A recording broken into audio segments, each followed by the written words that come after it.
Hello and welcome back to a brand new episode of the Pick a Side podcast. My name is Joel Moran and I'm here with River Brown, Andrew Velez, and John Tortorelli. And this is now episode 441. In this episode, Dehls is not here today. John is in his seat. John, how you doing? I'm doing good. Life's been good. Happy New Year. Fun little fact, the first time I was on the show was New Year's Eve of 2021. So yesterday I thought about that, and here we are New Year's Day 3 years later. So it's a cool that picture was legendary. Yeah. That was a great pic. That's our background on playback. Yes. It is a great picture. This is the first episode of 2025. I've been thinking about something, John, because last time we were on the show, the comments were talking about your posture a lot. They always are. And how do you feel about that? They look at you for hours and they don't see a man. They see a man that just has not moved his back whatsoever. His back remains in the same place. Thank you. Yeah, growing up, my brother Nick was always really hard and really like instilled like having good posture, and having two older brothers that kind of just like did what they did.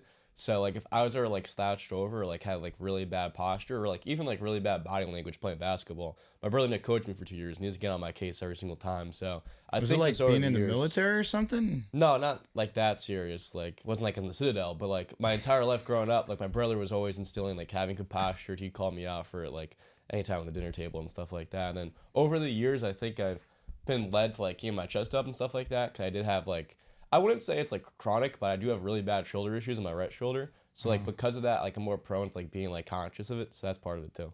So yeah, my shoulders are pretty terrible from baseball. Right. So I understand. And also now I lay on my sides and you get older, your shoulders. Yeah, I got something in my back. Is this something that you actively work on all the time, or you just have stopped thinking about how you sit down? Well, I'm not like an AI like 24/7 thinking about it, but like I always like sit my back and like try to make sure that I'm not like re-aggravating my right shoulder. Because for me, I've always wanted to have good posture. And for the first 5 minutes, I could remain like this. Then naturally, I just start sinking down and down. And I have to keep reminding myself to keep my posture straight up. Yeah. And it's something that I actively have to do. Are you at the point where you just don't even think about it? Yeah, I don't think about it. My posture stinks. You just mentioned it. You mentioned it before. I'm like, I can sit up a little bit more. So. Yeah, you look taller than me because of it. Yeah. Me, I'm hunched. Yeah. I kind of get close, really comfortable with this mic. Yeah.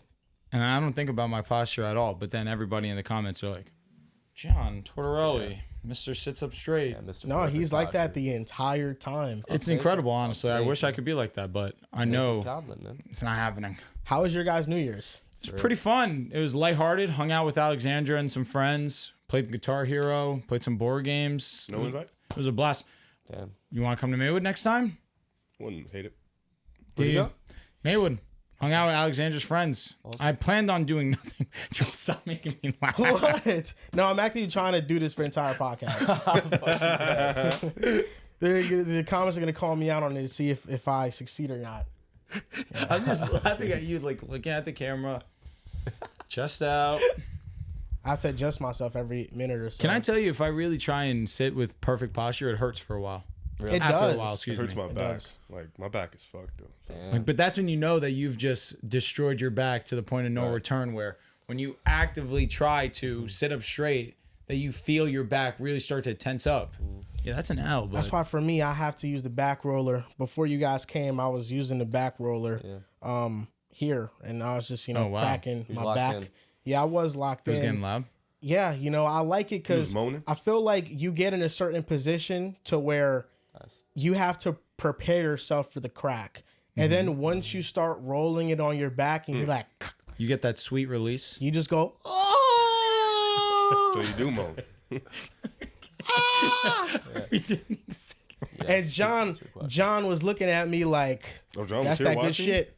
That's that good shit right there. Yeah, it's right there. John was like peeking behind the corner, trying to get a look. Yeah. Mr. John Tortorelli. What did you do for New Year's, Riv? I went out with some friends. Went to a bar. It was cool. What the hell are you looking at over there? I found this new website for like synergy stats. So I've just been like, attaboy. Okay. You're trying to find stats to discredit Wemby? No, actually had nothing to do with Wemby. I was just looking up, just like I just found this website. Was looking up some stats, just trying to figure some shit out. In the time that we've not podcasted, have you had the chance to look at Wemby's on and off numbers? Nah, I haven't really took a peek at it. Do that for you. Yeah. Joel was texting me some. Yeah. Joel was texting me some stuff numbers. I was about chat tapped in. though. I was tapped in. Yeah, he was texting me some Just stuff looking at about the chat, numbers. you know. But nah, I've been chilling. I don't really need to see that. Honestly, their team is dog shit. So Wemby off They're the in court, the off play-in. the court. Yeah, they're like 10th In the seed. West. That's The cool. West. That's firm. I think it's obvious though. Like Wemby on and off numbers are gonna be abnormal. I don't Well, know. he's got Chris Paul on his team. He's like one of the greatest on-off number. Have you seen performers of all SGA's time. on off numbers? I mean, Okay, so he's that number man's one a seed. demon. No, that means something. He has a you're right plus about that. 16 point differential this year. Yeah, no, he's the MVP. I'm He's excited. I don't hate that amazing. at all. No, Top four player in the SGA world. is different. Yeah. Top four. Who's better than him right now? Spurs I mean, like, are you got the plus the big 13 three. point So, I should say top four to be generous. Okay. You know, Yeah. I'd argue him over one guy in the top. Luke Yes. is hurt right now, though. Yes. Yeah. You can make that. Luke That's why. is hurt That's right why. now. That's why I said top four. You asked. I don't know why you asked. I said One top of the four. best lineups, period, is that Mavericks lineup, though.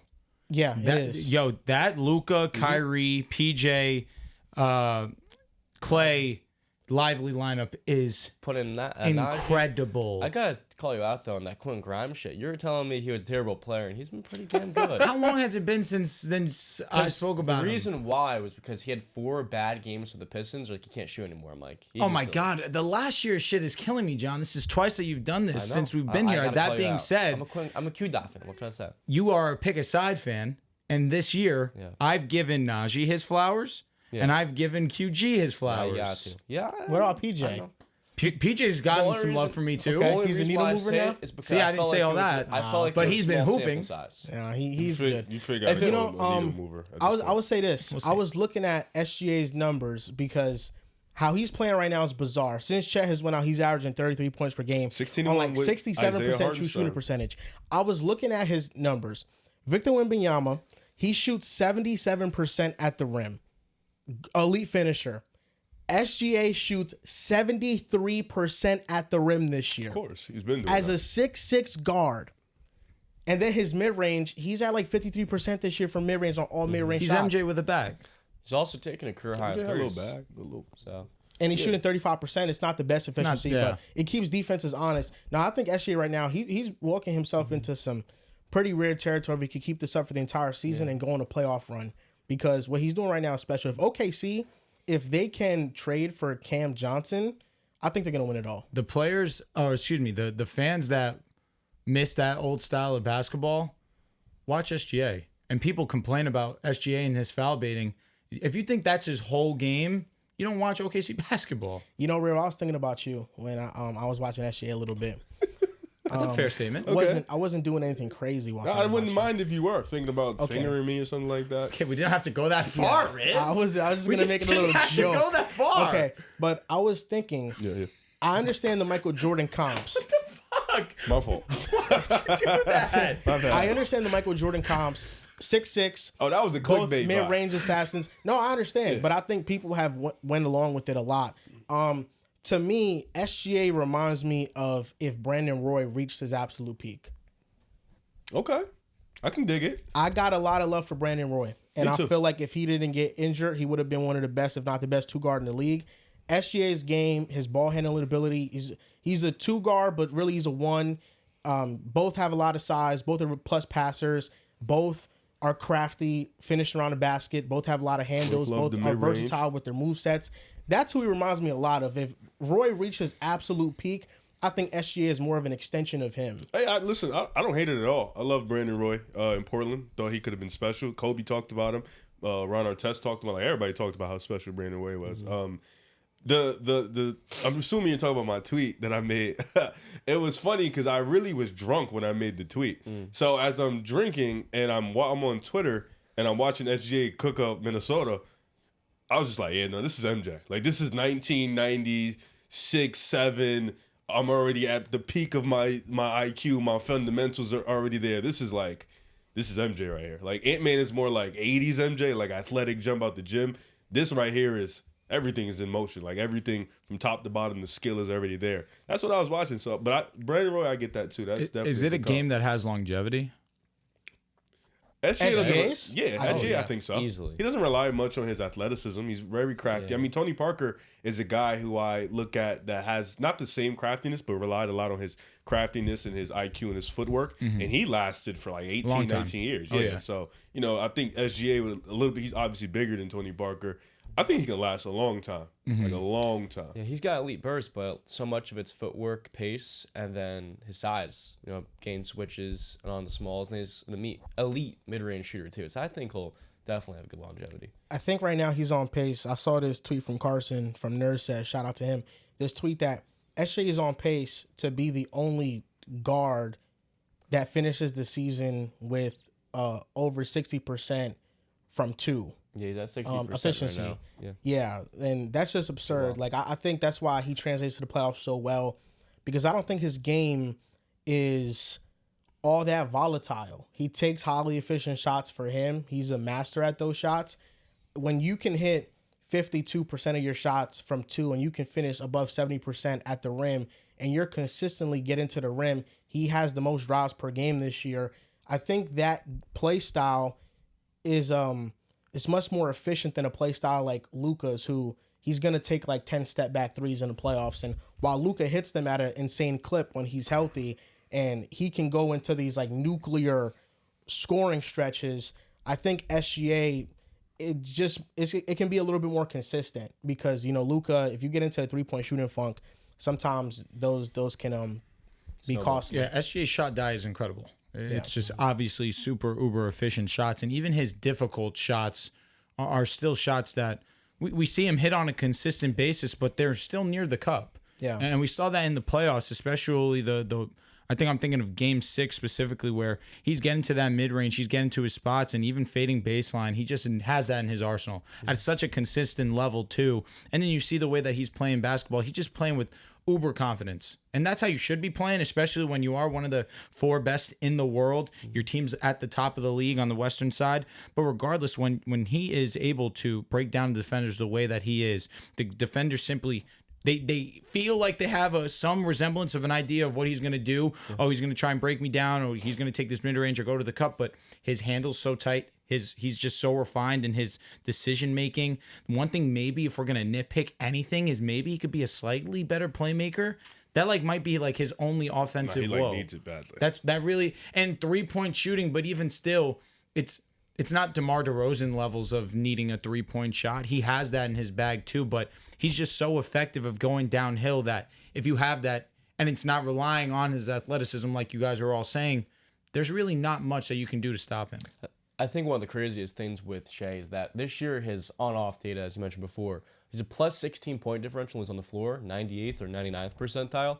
And it's pretty wild to think about because not only is Oklahoma City one of the deepest, if not the deepest team in the NBA, but they've invested the top 10 pick into Casey Wallace, point guard. Maybe he's more of a combo, but then you have AJ Mitchell this year has been really damn good as a backcourt guard off the bench. They have a deep backcourt, and even with that, his on-off numbers, some of the best in the NBA. It's up there with guys like Jokic, Show. I think that really stands out as just how valuable he is, and then of course how well he translates to the playoffs. I think it's a lot like Jimmy Butler, where he has a unique and quirky play style.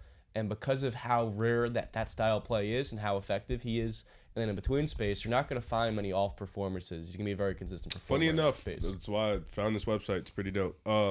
OKC, if you had to guess where their ranking is in spot up, where would you think they'd be? 3-point percentage? Yeah, just spot up. Without Chet for most of the season. I think they're probably second. Middle of the pack, probably. I wouldn't be shocked if they're in the 20s. Yeah. They're literally 20th in the league. So, offense...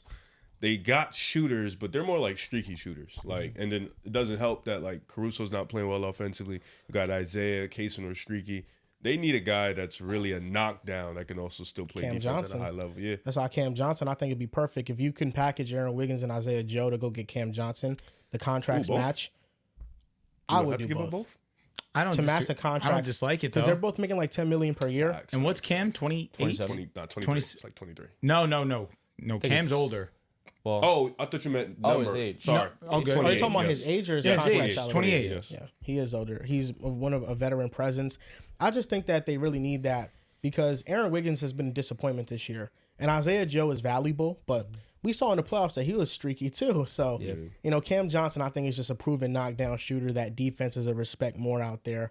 And then you just have to keep hoping that Jalen Williams continues to take a leap. I'm kind of at the point with Jalen Williams to where I still see the offensive ceiling that he possesses, but I'm more inclined to believe in his defensive prowess, and I think offensively he's more of a third option.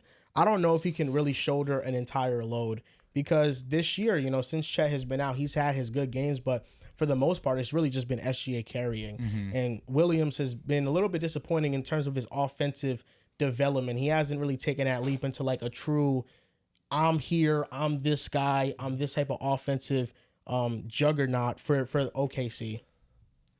That's fair. He's also gotten a lot better as a passer, 21, Yes. 6 and 5, and I think that allows him more grace in the not. I don't know about a lot better.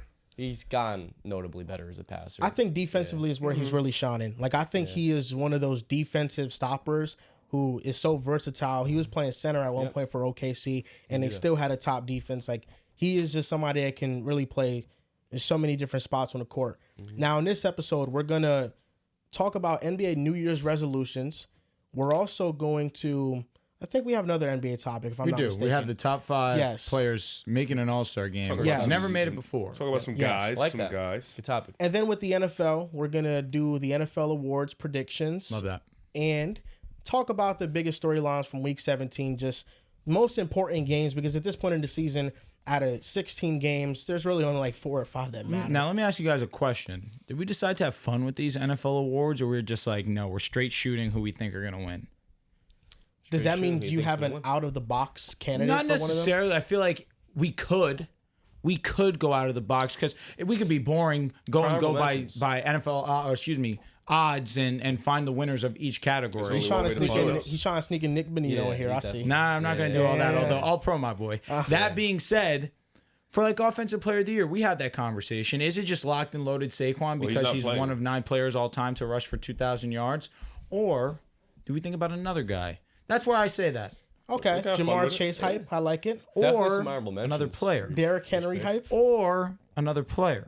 Okay, so People may not like this one. to hear what you got to say for Offensive Player of the Year. Yes. But yeah, we will be talking about all that stuff. Anything you guys want to get off your chest before we get into the show? Should we do like an NFC, AFC vibe? Like pick a winner from each?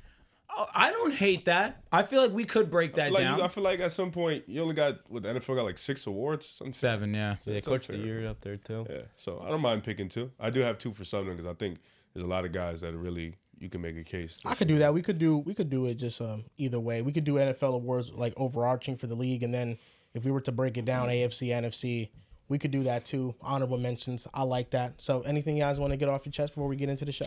Not necessarily, man. I'm excited for 2025, though. I feel like 2025 is going to be the one. Why? Because I believe that. And I'm going to work tirelessly to make sure that it is the one. That's really all I have to say. Memphis is going to the Western Conference Finals. Okay. I'm with it. Love that. Yeah. If the Steelers can't beat the Texans in the wild card round, they should rebuild. They won't. Oh, John's been sitting on that since before the episode. I have one thought in mind. This has been really on my mind for a while now. Like before I go to sleep, I at least think about this like once a day, every day. Whenever I think about age and the idea of getting older, it makes me depressed. Does it? Yes. I get it. Like I just look at You're things. closer to dying. That's part of it. You always look at mortality we're that about to way. get dark right now, and I'm okay with that's this. That's part of it, but also it's, there are moments where I'm just like, man, it's really 2025. 10 years ago, I was playing NBA 2K15. Yep. Oh my goodness. And then I just go into a loop of like, where was I in that moment? Oh my God. 2K11, 2K10 was 15 years ago. Yeah. And I'm just like, wow, this is pretty crazy. I also feel like it stresses us because, at least me speaking personally, things like that stress me because I'm not where I want to be. And I feel like that is a motivating factor where on a darker side, it's stressful. I want to be somewhere where I'm not right now. That stinks, but it drives me. I want to get to a certain goal. I want to do certain things. That's kind of where I'm at, where I had my moment at 24 where I was like, wow, I'm 24 years old. That's old. When my dad was 24 years old, he just got married. He's about to have a kid. I'm 24 and I'm home. I'm chilling. I'm not stressed over anything. That's a problem. 25, I calmed down a little bit, but now it's 26 and now I'm closer to 30 And now it's go time. I got goals that I got to accomplish, you know? So I understand when we get up there and we start to stress over things like that, but you keep putting in the work in. When you have success, age becomes less of a thought, because when you feel like you haven't conquered as much as you want to, that's when you feel like, am I wasting my time or stuff like that? Right. But yeah, absolutely. Like, I had this idea yesterday because, you know, my brother came over and he wears glasses now. And I'm like, holy fuck, you wear glasses now. That's crazy.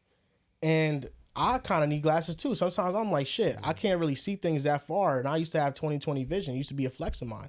And now I'm just like, I can't really see as far. I might need glasses too. Then he talked about his dog. And he's like, yeah, my dog's about to be 10 years old now. And I'm like, holy fuck. Sparrow? Yes. Damn. I'm My like, dog just wow. turned 10. It was a weird, I'm like, wow, weird he's getting older. And then you just get into a fog of like starting to mentally prepare yourself for moments that you know inevitably are going to happen. And what you're talking about, like not wanting to be, not being where you want to be, like for me, that hits home because sometimes I think about it. I'm like, damn, bro, like I really want to be here, but fuck, like in order to get there, you really got to fucking do it. You got to like, you got to struggle. It ain't a video game to where you could just get to like one checkpoint to another and you can just finish that shit in like a week. You can finish the entirety of the game. Like in order to get to where you want to be in life, it's like an everyday clawing at the bits type of grind. And sometimes you think about that, it's like, damn, it's a long journey. Like it's a lot of work. It's a long journey. And that gives you some anxiety, but it also gives you some hope too that, you know, you're in control of what you can be, and all you can do is put your best foot forward about it. Yeah. We've been doing this, what, 3.5, 4 years 5. going on? You guys 5, facts. You guys been going at it a while. We're at 65 bands. First off, thank you to you guys. Unbelievable. You guys just make everything that we do possible. But 65,000 is an accomplishment. Yeah, that's a lot of people. Like just think about 65,000 people in an auditorium. See, but then I think about that and I'm just like, wow, I'm kind of stealing myself of a joy that another person may have because I have a vision of wanting more. It's always more, and wanting more can be a negative thing because again, you're stealing yourself of some type of happiness. Gratitude, exactly. joy, Some being proud of an accomplishment because there's never a stopping of wanting more and more success. But again, sometimes I have to take a step back and realize, wow, people would really love to sit in this chair right now. So to not oversaturate the idea of wanting to be more accomplished, being more sound in our field, it's something that I need to work on.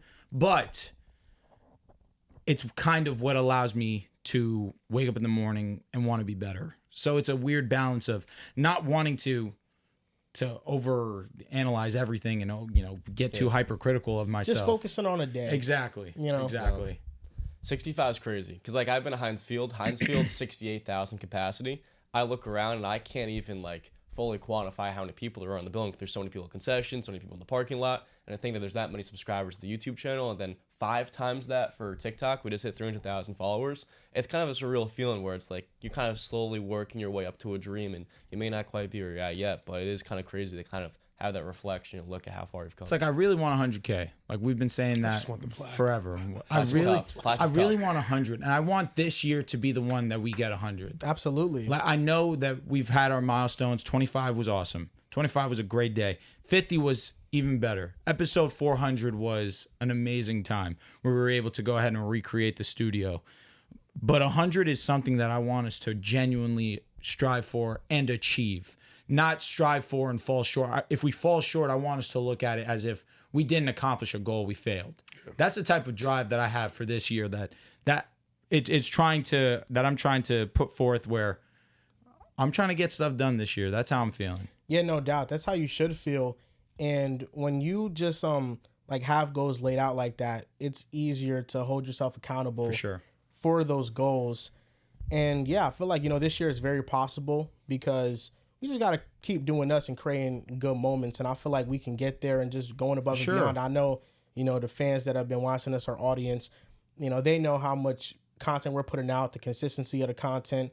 There are just sometimes that, you know, you need luck to break your way with these things too. And this is what I'll say.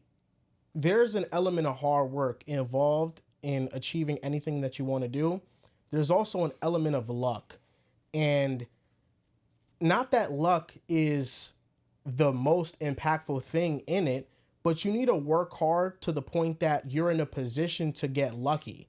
Like, think about people that, you know, maybe every day they're waking up at 6 a.m. and they go to the office early. And, you know, one day a promotion opens up and their boss noticed them arriving early every day and they get that promotion.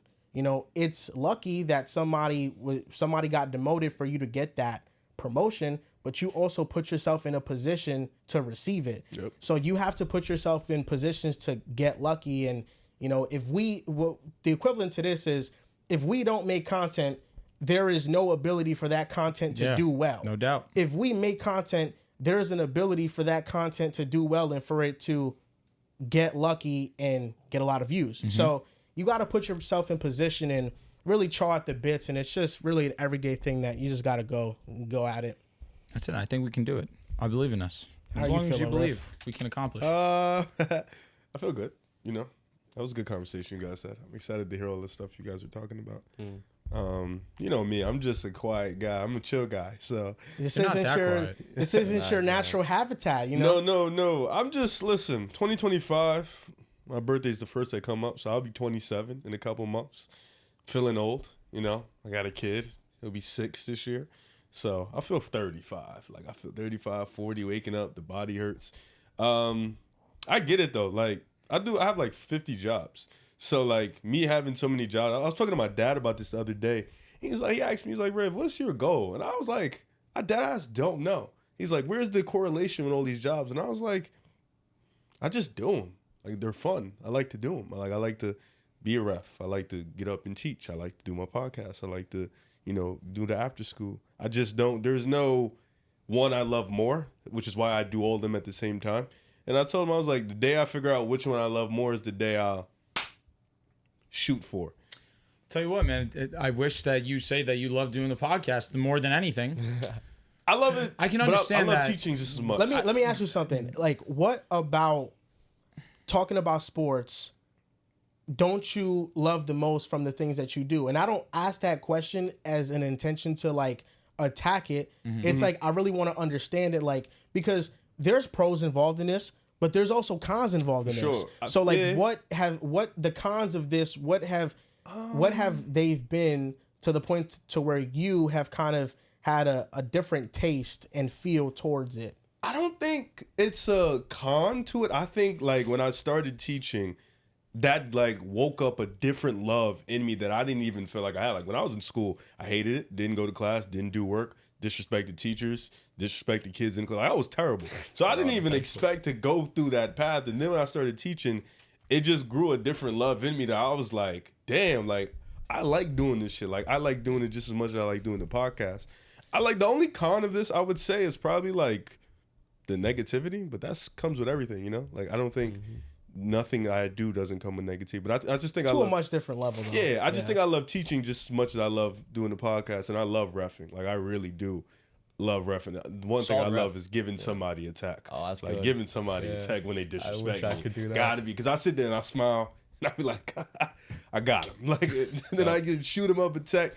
So yeah, that's really, there's no cons of it. I love doing this. I love doing what I do here. But I just love other things just as much. And I didn't think that would happen. You know, I can relate to what you're saying about just the negativity of it, because I was reading this book called Digital Minimalism. It's from Cal Newport. And he talks about how in an age of so many digital devices around you, he tries to keep his digital intake at a minimal amount. So he does his job on the internet. He does a podcast, and that's his job. But he just posts. He posts, and then he leaves, and then he doesn't touch the internet. He doesn't read the comments. It's kind of hard to do. He doesn't, like, indulge himself in anything that's going on the internet. And I think that's very healthy, because, you know, if you're consuming so many different thoughts and different opinions, like, for example, what we do, we have to have a certain level of self-belief in what we say and opinions that we believe. And if we're constantly reading other people and how they feel about our opinions, that can naturally sway you differently and make you second guess yourself. So when I guess something that I've been struggling with and reading that book has helped me is how do I try to ingrace myself in this community while also not reading nothing that's happening, because it's almost impossible to be a part of a community if you're not interacting with it. No, for real. That's why I like to be as engaging as possible. Like I like to share. Like I love being on Twitter. Like what you do on Discord is something that I would not be able to do. Yeah, I just like talking to people. Is somebody that's on Discord. He's talking to supporters of the show, and to me, like I would love to have the patience, and I would love to be able to do it, but it's just very unhealthy for me. So I don't do it, and I stay away from it. So it's just hard to kind of balance those things to where, you know, that's something that's like negativity, and you want to remove it. But it's very difficult to remove it when it's so easy. Yeah. In a click of a button, you can read so many things. Oh, yeah. To me, I read it for one reason, and it's motivation. That's the only reason I read it. Other than that, in this instance of Riv being on Discord and talking to all those guys, I got a lot of love for those guys. They challenge us.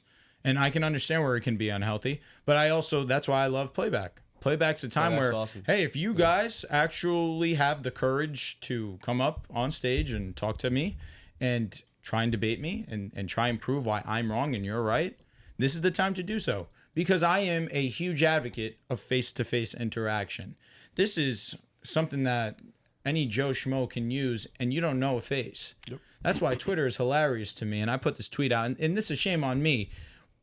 I and we interact with a ton of idiotic individuals. But it says more on us for going out of their way to interact with them, because why? What are we trying to look? We're trying to look smarter by interacting with someone that is obviously not as informed.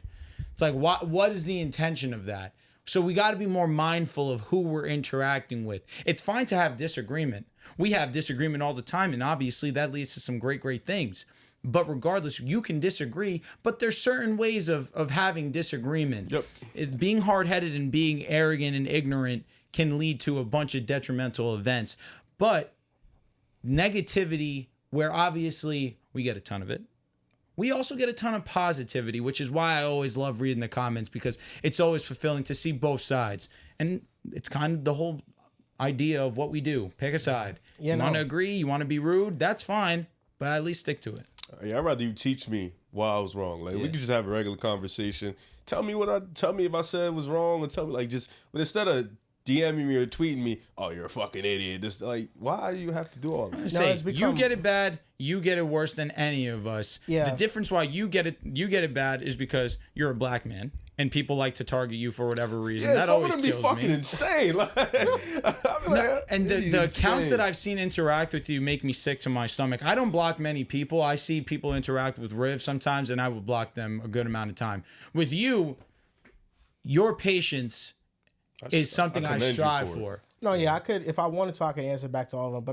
But I just laugh at it. And if I wasn't doing what I'm doing now, like the perfect version of myself that I do, like I vision for myself is somebody that's just not on the internet. Like if my job was not on the internet, I wouldn't use the internet. Like I'd be somebody that I would embrace the digital minimalism fully and really just stick to just, the world that's in front of me. I probably would just stick to TikTok, or like if I want a tutorial on like Marvel Rivals, because like for me, usually when I go seek out videos to watch, it's like off of activities that I'm doing. So if I'm watching a TV show, if I'm watching an anime, if I'm watching a movie, it's not enough for me to just take that in and try to come up with theories myself. I like to look at videos and see like, Dragon Ball Z, the Cell Saga explained. And I watch those type of videos, Marvel Rivals, like guidebooks on how to use certain characters. So I like to basically use it more for like an information hub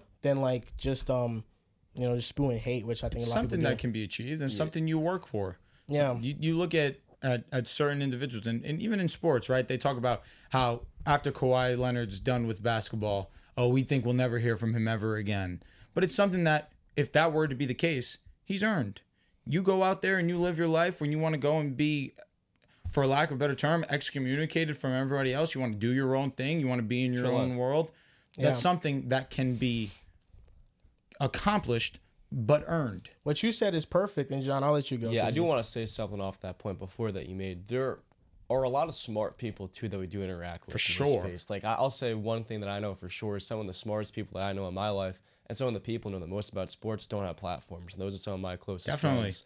And I think I come from a different perspective. I kind of joined this team like 2021, right after I graduated high school, and I remember when I was vaguely a senior in high school. Young boy. Possibly, yeah. Okay. When I was a senior in high school, I was making YouTube videos on my own, and I remember getting a couple of our videos, Pick a Side recommended to me, and I was watching some of them, and at that point in time, Pick a Side had like maybe like 3,000 or 4,000 followers. This was 2021, like February, right after the new year, and I remember seeing comments which were like, "You guys are absolute morons. Don't quit your job. Don't ever do this because you're never gonna make it in this podcasting space."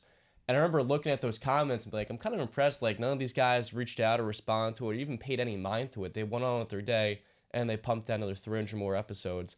And as a fan at that point in time, I remember seeing that. I was like, I kind of admired their patience and their poise to basically build a filter to where none of that is even processed. Because if it's constructive criticism, you bring it in. If it's something to that point where it's someone who's not happy with themselves, trying to basically push that out and to project that onto you, it's like this built-in filter where you almost do not acknowledge its presence. And I think that's a powerful thing. And that kind of allowed you guys to build up this podcast to what it's become. Yeah, Sure. That's how you just got to approach things. You just got to approach them in a professional manner. I think about all the NBA players that, if they search up their name on Twitter, how many things negatively would be said about them. Zion's probably pissed there's no admiration for, I guess, what they do. There's criticism in it, and there's criticism in everything, and it's valid to criticize, but you think about like the Twitter wars that happen between NFL quarterbacks like Josh Allen and Lamar Jackson, and they're clearly both having historic level seasons, but in order to prop one up, they're trying to act like the other one is like a bum. I'll say Carson's video moved the fuck out of me. Yeah, it was a great video. It was an elite as he didn't bring up record once. He didn't, and that's how you. And I feel like that people should take note in that he didn't disrespect Lamar. He didn't downplay Lamar's season, and that's what we've seen a lot in the Josh Allen Lamar discourse. A lot of downplaying both. No, he kept it to just, well, I think this guy should win it. What he's done, and I feel like that should be more. It used to be like that. I don't know what happened. People just. But how do you downplay either of these two guys? You can't. It's impossible. It's about what your criteria is. That's going to. But you look at what they do is like all athletes have a certain process. They have certain training regimens, certain things that they want to improve on. Anybody on the internet can criticize them on what they should improve. We do it like if somebody's not a good 3-point shooter, they need to improve their shooting. Mm-hmm. They probably know that. I don't think it's healthy for them to actively seek out people saying that about them. Yeah. They just go out and they just do it. So I that's kind of a comparison to what we do is that, we understand the process that we have to get to certain conclusions, and you have to just trust that process. Like things are never going to always be revealed instantly. Some things take a lot of time. Like it takes usually an off season or two for somebody to improve their shooting. Mm-hmm. So from one day to the next, you're not going to be good, or you're not going to see that improvement. But, it happens, and usually it happens behind the scenes. That's why, with those negative comments that you're talking about, John, it's like you just have to continue to trust your process. And as long as you believe in what you're saying, then I think that'll resonate with people, even if they disagree somewhat. I want to say this one thing. Jeremiah Smith has another 43-yard touchdown. Who's winning? It's Ohio State is fucking good. Oh my God. Jeremiah Smith is the best wide receiver I've ever seen in my life. I've been on earth for 26 years. Better than Justin Jefferson, huh? Yes. Coming out, he's better than Justin, B2J, Malik, whatever his name is, Malik Neighbors, Jamar Chase. Like this dude is Antonio Brown. He turned 19 November 29th. And he's already the best wide receiver in the country. Freshman, sophomore, junior, senior. Like he can probably go top 5 right now. Him or Travis Hunter, he's better than Travis Hunter as a wide receiver. Oh, without a doubt. Yeah, that's how good Jeremiah Smith is. Like this dude is really different, and I'm so glad I started watching college football this year. And I'm an Ohio State fan. Yeah, I jumped on the bandwagon because just the marvel at what this guy is doing is like he's just doing like the route running, the physical size. Like he's built like Julio, can move with quickness. The hands are ridiculous. Like this dude is perfect. Like I'd sell I'm an Eagles fan, so not me, but I know some teams will sell their soul to get this guy a wide receiver. Shit, probably even Pittsburgh, because I know y'all been looking for some help out there. Everybody would like a wide receiver. Yeah, so this dude is just 2 touchdowns, 130 in a playoff game as a freshman. College football playoffs have been entertaining. Quentin Ewers, he had a great fourth quarter overtime. He clutched up. They beat Arizona State after Sam Levitt was talking all that. He was. I respect. I'm forgetting this dude's name, the running back from Arizona State. Scatterboo, yes. I like that yes. last name. Scatterboo, he's awesome, and he threw the touchdown pass. But man, watching last night what Drew Allard did, Penn State. I was bummed. Boise State had a bad game. Yeah, Ashton Jeanty. I like Boise. Not just Ashton, but like Boise, the blue turf. I just like the program. Litmus test. Drew What do you know about Allard, 2011 Boise State football? I wish that Drew Allard was coming out in this draft because I think he would be a top 10 pick. But I admire the fact that he's going back to school because he does have to work on his game and he does have to work on mechanics and refining what he has to do. He made a big leap from last year to this year from an accuracy perspective. But I think another year of college football, he can be in the conversation for being the first overall pick if he has a great season. I think he's that talented. I want him to be a Pittsburgh Steeler. Yeah. Well, you guys got to not go 9-8.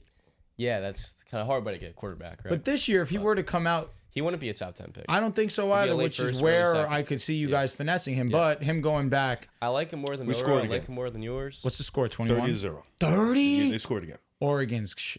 Dylan Gabriel, man. It's not even his fault. Like they just Henderson scored. Well, if they're not scoring, then yeah. They have two running backs. Oh no, the running back class this year is fucking ridiculous. To the point where I saw Trayvon fall down to like the 7th best running back prospect, which shocked me. Judkins, his teammate might be. That's what I mean. Yeah. Judkins has had more of the carries and stuff that. Trayvon was so damn good years ago. He is good. He's still nice. He's amazing. Yeah. That They have injury, a super team. They do. Yeah, injury kind of ruined his draft stock. They were a little choked bit. down the stretch though. Yeah, no, it's him, Junkins. You got Hampton from UNC. Your Edwards is still good from Michigan. You got Gianti. Like there's some the guys. running back you mean? Yeah, you got Taj Boyd, if I'm not mistaken. Like you got some dudes, man. Was it Sampson from Tennessee's another one? Yeah, I have a picture. It's coming up. Oh, it's gonna be fast. There we go. Found it just like that. Who is this? A picture of who? Is a picture of all this guy posted a picture of all the running backs. Like you got Ashton Jeanty from Boise State, Cam. You got Devin Neal from Kansas, DJ Giddens from Kansas State, Donovan Edwards. I'm only gonna name guys I've watched. Dylan Sampson from Tennessee. Then you got Caleb Johnson from Iowa, Kalel Mullings from Michigan. Both of your running backs. Kyle Monago from Rutgers. Like there's Ollie Gordon, still one of those guys. Amarion Hampton, Taj Brooks was his name, Texas Tech. Like Trevor Etienne from Georgia, like you still got an Etienne, but like the running backs, you can get a good running back in the 6th, 7th round, like legitimately this year. That's great for Dynasty because I need some running backs on my team. I was gonna say the Broncos need to draft a running back. There's two teams that don't have a running back. It's the Broncos and it's the Raiders. And Cleveland, what do you think? Cowboys got it. Cleveland might have to pick a running back. You think Cowboys got one? I like Rico Dowdle. I like Rico solid. I like he's him. solid. Like He's a placeholder. good. He's a placeholder. They definitely have like one his to the game, point where they don't have to draft one in the first or second round. Yeah, go in third round. I can see them being the fourth round Cowboys. running back could be better. They're going to think the butt on. If I they made a get mock Gianti, draft. I'm gonna be sick. I saw. Yeah, Ashton Jeanty to the Raiders with Brock Bowers. That was interesting. Yeah. Do you think that's what they need in the first? No, they don't. But I feel like they've kind of been drafting best player available, and that's why they went Brock Bowers. That's why they went Jackson Powers Johnson in the second round. They're building a pretty good offensive line. There's not a wide receiver at the pick that they had that I would be comfortable taking. I saw you had us getting. No, it wasn't you. Did you have us getting Ted McMillan? No, I had you guys getting Colston Loveland. Dude, Ted tight end. I was okay. I don't hate it. Ted McMillan in my mock draft went top 10 to the Panthers. Okay, I agree. Yeah. Whose mock draft was I looking at? Maybe it might have been Do Right. I'm gonna do one though. Yeah, Ted. For me, I was just doing a lot of random shit. What pick was the Raiders? They were 8th right now. Oh, and you had Genty going 8th. Yeah. Okay. Same as Bijan a couple years back. Yeah. Fair. Same 8th overall pick, but no, they've been going best player available, but they could go different routes. Like they could get another defensive lineman, they could get a defensive back, they could draft offensive line, maybe for right tackle, another receiver because right now it's Jacoby Myers, Trey Tucker, and then nobody else. So they could go Ebuka, they could go Luther Burden. There are other options, but. If you're building a good offensive line and you have a running back, it's probably too high. I understand positional value, but do we think it's like a Raiders pick to me. Do we think New England trades down or they take Trav? No, they're taking Trav. I like Travis Hunter. If they don't trade down, I think they do trade. They do take Travis because he could be a wide receiver for them, which they need. They could also build the best cornerback duo in the league. I think he should be a corner. That'd be insane. Yeah, I think he should too. Yeah, I think he can easily be like a top 10 corner in football. But the money he would make. I think he can You make can top give him dollar 20 at to cornerback. 25 snaps a game at wideout too. But that's not enough. First season. Maybe I I'm think gonna so. be wrong on this. I think so. But based on what I've seen from Shedeur Sanders and Cam Ward, I think Cam Ward is better. I agree. I don't think that I draft either of them in the top 5. I agree. To me, this feels like a quarterback draft class that there's not going to be a ton of teams that are like, oh man, I'll trade you 3 firsts to move up to that first pick. This isn't Caleb Williams. This isn't Trevor Lawrence. Or Jaden. I don't think there's going to be a big market to try to move up to first overall. And I can see these quarterbacks slipping a little bit. I know that there's a lot of quarterback needed teams at the top, so they could overdraft. But I don't think there's going to be a huge bidding war for that first overall pick. Travis Hunter, elite corner. Will Johnson is also an elite stout corner. Did you have Will Johnson going past I think the Raiders? I think he goes. I think if the Giants, 4th overall. if you're the Patriots, Drew Phillips. you talk to the Will Giants. Johnson. The Giants want Shadir. Let's say hypothetically, let's live in this world. Okay, Giants want Shadir. They think he might go. You're the Patriots. You're like, we could still get Will Johnson at the Giants pick. Hey Giants, trade up. Give us 4. Give us something else. We'll give you 1. We don't need a quarterback. We have Drake Maye. We don't need none of that shit. Yeah. And Will Johnson will still be sitting there. You still get a top corner. Pair him with like a real legit corner. I'm not saying Trav is not, but he plays both ways. Will has been playing corner nonstop for you. I think he hasn't allowed a touchdown in college. I think Will Johnson is a lead. He's a dog. It was something nasty like that. But you pair him with Gonzalez. Right. Now you probably have another pick or 2. I think the team will trade up will be Tennessee with a new head coach. Well, they're because they are too. Yeah. You think Brian Callahan's one and done? No, I think that Callahan wants a quarterback to fit his offense. He's saying Callahan, the new coach. Yeah, and I look at Will Levis as a really poor fit in Callahan's offense, right? You're He's trying also to fit him ass. into that. Yeah, that's a good point too. But I don't think it was a great. That's a good point. I don't think it was a great fit between the quarterback system and the prospect or the head coach's system. So I could see Tennessee being that team that takes Cam Ward too, and I like that a lot. I wouldn't hate it. Yeah, Low maintenance, calm, little Tennessee vibe. I feel like Tennessee have a good defense. They're just offense has to keep them on the field all the time because they're so bad. I think Shedeur. I think the Giants take a quarterback. I think 100% they're taking a quarterback. They're not running it out there. What, they're going to go and be top buyers for Sam Darnold? I don't see that being Sam the case. Darnold's leaving. That's Would the thing. Sam Darnold Take a ruin his flyer on life Zach. and go to the? yeah. If I'm Sam, Would they taking trade- less to stay in Minnesota. they He's trade getting a chance. Would they trade hope for so. JJ? They're gonna give him a second chance. I hope so. Riv made a decent point. What's the point? Giants trade for JJ if Sam does get paid? I actually, that. but they would have to give what, pick 4? No, not pick 4. I'm assuming Darnold will probably get paid. You got to figure out. You got to wait to see if Darnold get paid. If he gets paid, you maybe call like, hey, JJ JJ's not getting traded for anything less than a first. coming off an injury. Who will He'd be your the best top quarterback five in this first draft. year? I agree, but he's coming Not off an bad take. injury. You already lost a year of his rookie contract. Drove the car off the lot. I think he goes for a first, What? but Did he actually? No, I mean like. Oh, it was an I was so analogy, fucking an analogy. confused when Like you you already said it. drove the loses car off the value. lot. Yeah. That After you analogy- Got it, yeah, got it's- it, So what got I'm it. saying, is like shit's that top trash. 4 pick for the Giants, you want to invest that into this year for JJ. If you do trade for him, hypothetically, maybe next year you get your first Drove round. car off the lot. That's your trash. No. No, he was it makes cooking. sense. No, he was That- cooking. it just was trash at the moment. When it I was did, so bad. once I realized what he meant, now he's right. You don't take the car out the lot. Now I want it- that it- thing it- at home it with is 0 not miles. It's You're not gonna cooking. be- It It's didn't not hit. gonna be full It's just the value. value lessons. No, I That's agree. It what just didn't hit. Like when you hit an analogy, we supposed to but we No, had to think. I think that was like a comprehension thing on your part. Well, Oh all my of us God, did. he's spinning. That's my take. He's right because I didn't He's understand. basically it saying either. that you Yeah, think it yeah. would. No, but he singled me out. That was the racist part Well, about it. no, 'Cause Drew did no, not- Drew no, didn't say hold that on, either. Hold on. No, I he just put it. acknowledged- He because put it I exactly gave him like credit. Drew was understanding. He I wasn't understood it. critical. No, Exactly. you're lying. You were critical. No, So I'm acknowledging. Yeah. You're lying. How is he lying? I was critical of the fact that you said it, and it took us a minute to understand. I was like, "Damn, the shit didn't No, bang." Joel understood. John said it without saying it. He said, "This is not the situation to use the black card." That's what he he's said. spitting. He's I don't know what's going on here. You never do. Attaboy though, right? Nah, You're the one who didn't understand a very common analogy. Riv used did the understand trap it. card on John. you understood it when he said it that's immediately. No, I'm saying He threw that out of the when left he field. first I'm like, said what? it, me and you was confused. I was At confused. first, nobody really heard you. Then I'm like, "What?"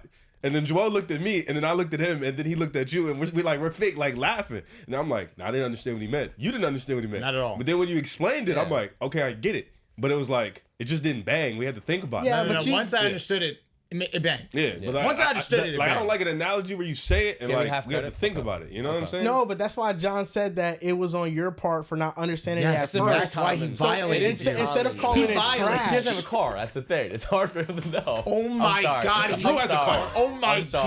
God, I'm why is he sorry. doing I'm sorry, this? bro. I can't Why do is this. he doing this? First of all- Oh my God. First of all, it's stupid because Drew didn't understand it either. He has a car. But that's exactly, he's saying like you triple double didn't understand Oh it. my Just God. as a It's whip. not.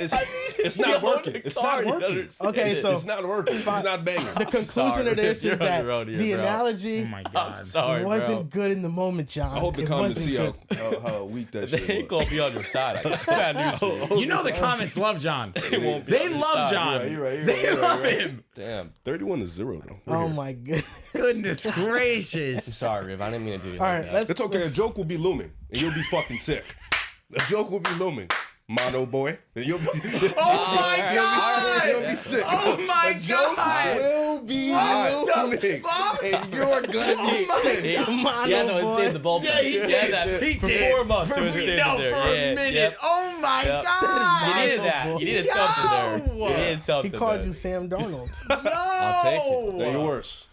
It could be a lot worse. Yeah. No, you're worse. You didn't get it. You couldn't comprehend what I said. No, stop it. Now Here we you're go. reaching. You're Now reaching. he's- Stop. now- Calm see, down. Now, see, you're now getting- he's getting a little bit feisty. I don't like it. I don't like You're it. getting John I don't like angry. this, Riv. You're getting John like angry. it. Stop. Yeah. John's just playing around, but now I see anger in his Look, eyes. he's getting demonic. You better come correct the He's rest of the Bruce No, show. I was Banner. laughing so hard I'm crying. Yeah. Yeah. Let's get on to Yeah. the first topic of the show, NFL awards. There you go. Now, the award that everybody cares about so much is the most valuable player. Oh, we're about to score again too. John The game's over. Tortorelli. Put it away.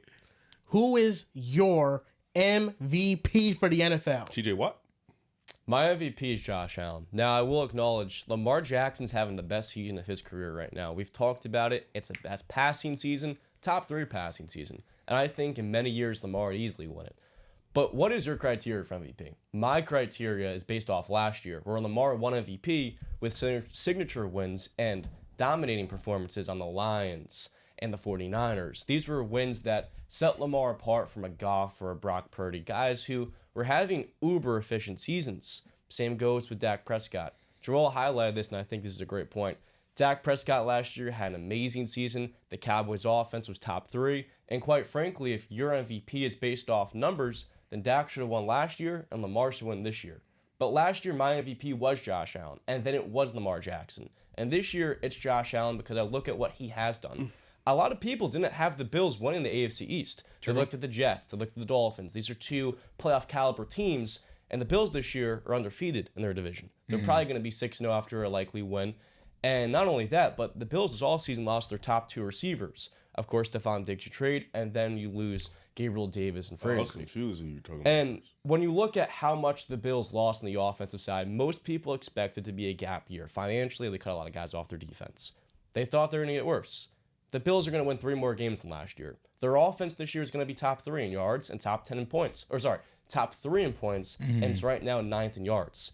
And I think that's a testament to what Josh Allen has done in these marquee games. He is the only quarterback this year to beat Patrick Mahomes.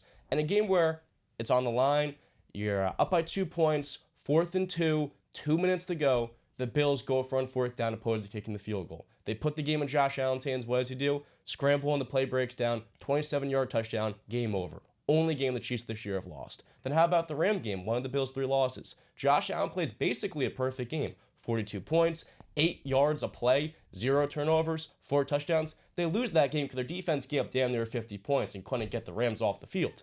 And then you look at their other wins. Of course, they were one of the few teams to beat the Lions in a game where Josh Allen had 4 touchdowns. They ended the Niners season. He did. Of course. They ended the Niners season, the game where Josh had 4 touchdowns, 1 rushing, 1 receiving.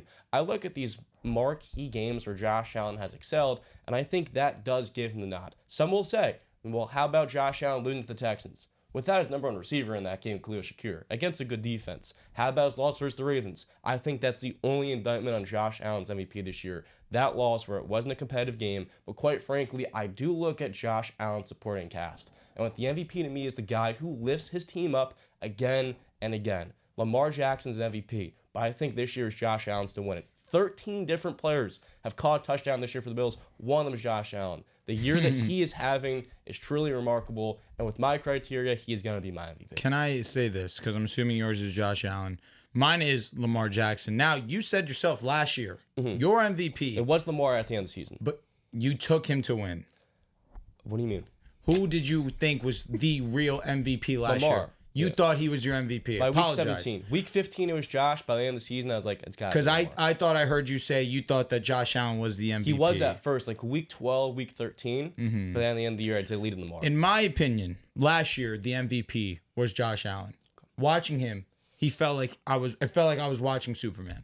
What he was able to do on the ground, what he's able to do with his arm, obviously going and win the division at the end of the day. That was overly impressive to me. I felt as if he was the MVP. Now, this year, it allows me to also stay consistent because I believe the best quarterback statistically and also in terms of how valuable they are to their team, in my opinion, I would go with Lamar Jackson. This is the most impressive I've seen Lamar Jackson by far. Highest completion percentage. He goes out there and he's going to throw for 4,000 yards. He's on the cusp of 900 rushing yards. He was pretty damn close to being the first ever 4,000 and 1,000 quarterback passing and rushing. He's going to have 40 passing touchdowns. It looks as if, unless he goes and something happens week 18 where he throws a bunch of interceptions, he's going to be a 40 and under 5 INT guy this year. His efficiency has been insane. We're going to look at the second highest passer rating a quarterback has had in a season. He's right now number 1 in QBR. He's been fantastic, and I know when you go into the advanced numbers in EPA, it does favor Josh slightly, but regardless, I look at what Lamar Jackson has done and how efficient he's been this year. This is the most refined I've seen Lamar Jackson. And he's on pace right now, on track to go and win his division as well. Yeah, we're not looking at the dominating year that they had as a team like last year where they were the number 1 seed, but that's kind of excluded out of this conversation already because the 15-1 Kansas City Chiefs don't have Patrick Mahomes in the running for this race. So when now we get back to who's been the best statistically and who might just be more valuable to their team, I get that Josh Allen is the offense for them. But this goes right hand in hand with my offensive player of the year, and I do believe that that is also Lamar Jackson. Lamar Jackson, what he was able to do as a passer, it was the best I've seen out of him in his entire career. And what he brings on the side of being a mobile rushing quarterback, one, we know already he's the best we've ever seen as a rushing quarterback. But to rush for over 850 yards, get into the end zone 4 more times on top of that. I get you have Derrick Henry. I understand that. That's an all-time great, one of the best running backs this game's ever seen. But to be this level of efficient, to be this perfect as a quarterback, it's one of the most impressive quarterback seasons I've ever seen in my life. I agree. At least regular season-wise. He's been that efficient. He's been that clean. He's been that prolific for me to go out and say, I'm looking at the MVP, and I'm also looking at the Offensive Player of the Year. These two quarterbacks have had historic seasons. Lamar Jackson, second in passer rating all time. Josh Allen is the first quarterback in NFL history with over 40 total touchdowns, 8 turnovers or less, and 14 sacks taken or less. Sacks are negative plays. They're drive-killing plays. They are. When a quarterback takes a sack, oftentimes that drive is ending in no points or it's ending in a punt. You know, those are just as big as interceptions and fumbles in moments. Like, they kill drives. When you measure Lamar Jackson and Josh Allen's negative plays, so taking into account interceptions, fumbles, sacks, Josh Allen has much less. He has almost 10 less than him. And I look at what the season Lamar Jackson is having. He leads Josh Allen in completion percentage, total yards, total touchdowns, passer rating, and QBR. He's first in QBR. Josh Allen is second in QBR. I wanted to highlight that because that's how close this race is. It is. This race is not a one guy is by far more valuable than the other, because in all transparency, I think both these guys are just as valuable to their teams. That's how much they mean to their respective rosters. But Josh Allen, when you take into account total EPA per play, he leads Lamar Jackson. Lamar Jackson has a better EPA added on passing. But when you take into account rushing, Josh Allen has added more EPA on the ground as a rusher. And in those high leverage moments, he's really made big time plays. You look at the Bills' offensive EPA per play, it ranks higher than the Ravens. Their points per game ranks higher than the Ravens. their stats are similar, and Josh Allen is leading a better offense. Then you get the team dynamic into it where the Bills have won more games. The Ravens have had a tougher schedule, and I think Lamar Jackson has had more marquee victories and has been more consistent than Josh Allen. I think the biggest factor in this MVP race is the expectation. This Ravens offense added Derrick Henry. And a healthy This Mark Andrews. Bills offense lost Stephon Diggs. He was a Pro Bowl level talent. He was an all-pro for the Bills. This is a guy that was consistently on 1,000-yard machine, almost 100 receptions. Last year, the relationship soured, but that's a big piece you're losing in the offense, and we wondered where the production was going to come from. And Josh Allen led a team that is averaging more points per game than the Baltimore Ravens offense while losing a Pro Bowl level talent.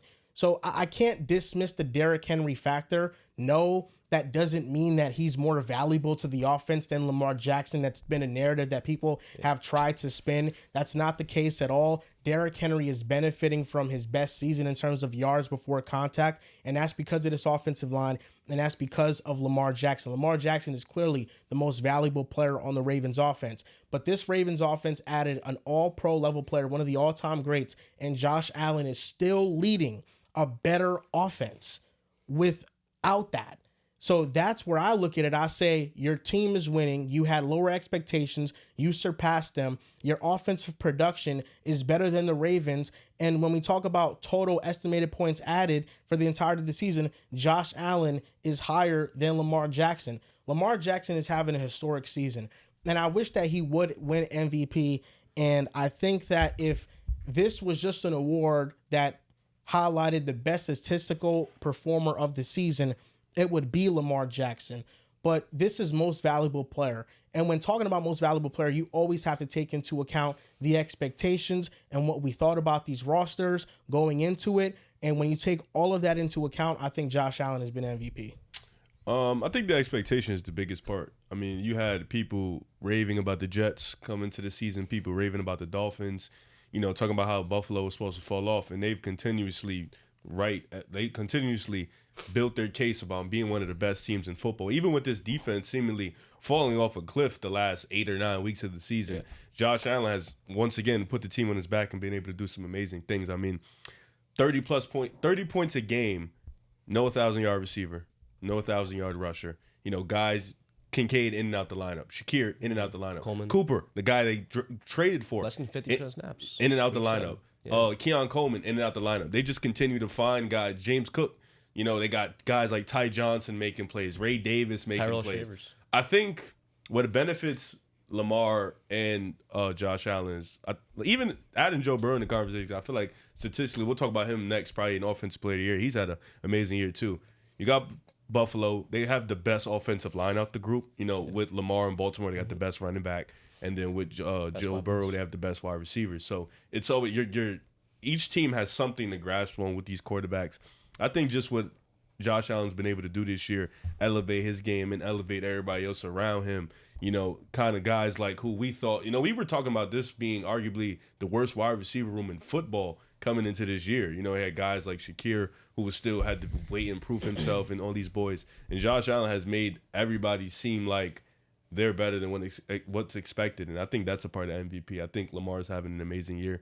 I think Josh is having an amazing year. When you factor in the fact that the Buffalo Bills are the number 2 seed in football, if they've beaten, I think it's a record that they've beaten the 2 number 1 seeds in both conferences, in the Chiefs and the Lions. Josh Allen was great in both of those. I do think Lamar Jackson has the beating more 500 teams. He does have that. But just beating Detroit and beating Kansas City, who seem like they've been unbeaten all year, kind of favors in the fact that they've beaten those other teams like the Steelers and whatnot. I think for me, Josh Allen is my MVP. Last year, I went with Josh Allen, but I think the same argument applies, honestly. Statistically, Josh may not have the wow numbers like he did last year, but the turnovers are cut in half. Yep. The record is still there. Actually, probably even better this year. And on top of that, he's been one of the most dominant players in football. I mean, what is it, 10-plus rushing touchdowns? And these aren't just push, He has 12. Yeah, it's insane. These aren't just little tugs at the 1-yard line. No, these are Some of them legit are. Some of them are. for sure. I think he has the record for most. It's like 6 touchdowns with more than 10 rushing or something like that for a quarterback. It's some ridiculous shit, but Josh is my MVP. Josh Allen cut his interceptions last year into a third, 18-6. Last year, he had the lowest sack rate in football at 3.9. This year, it's below 3 at 2.8. And we got to take that into account. You know, Lamar Jackson and Josh Allen have been pressured at the same amount this year. They're both in the 30 percentile. Like, I think Josh Allen is 31 something percent and Lamar Jackson is a little bit higher, but they're both like 31%. It's basically the same. And Lamar's taking way more sacks than Josh Allen.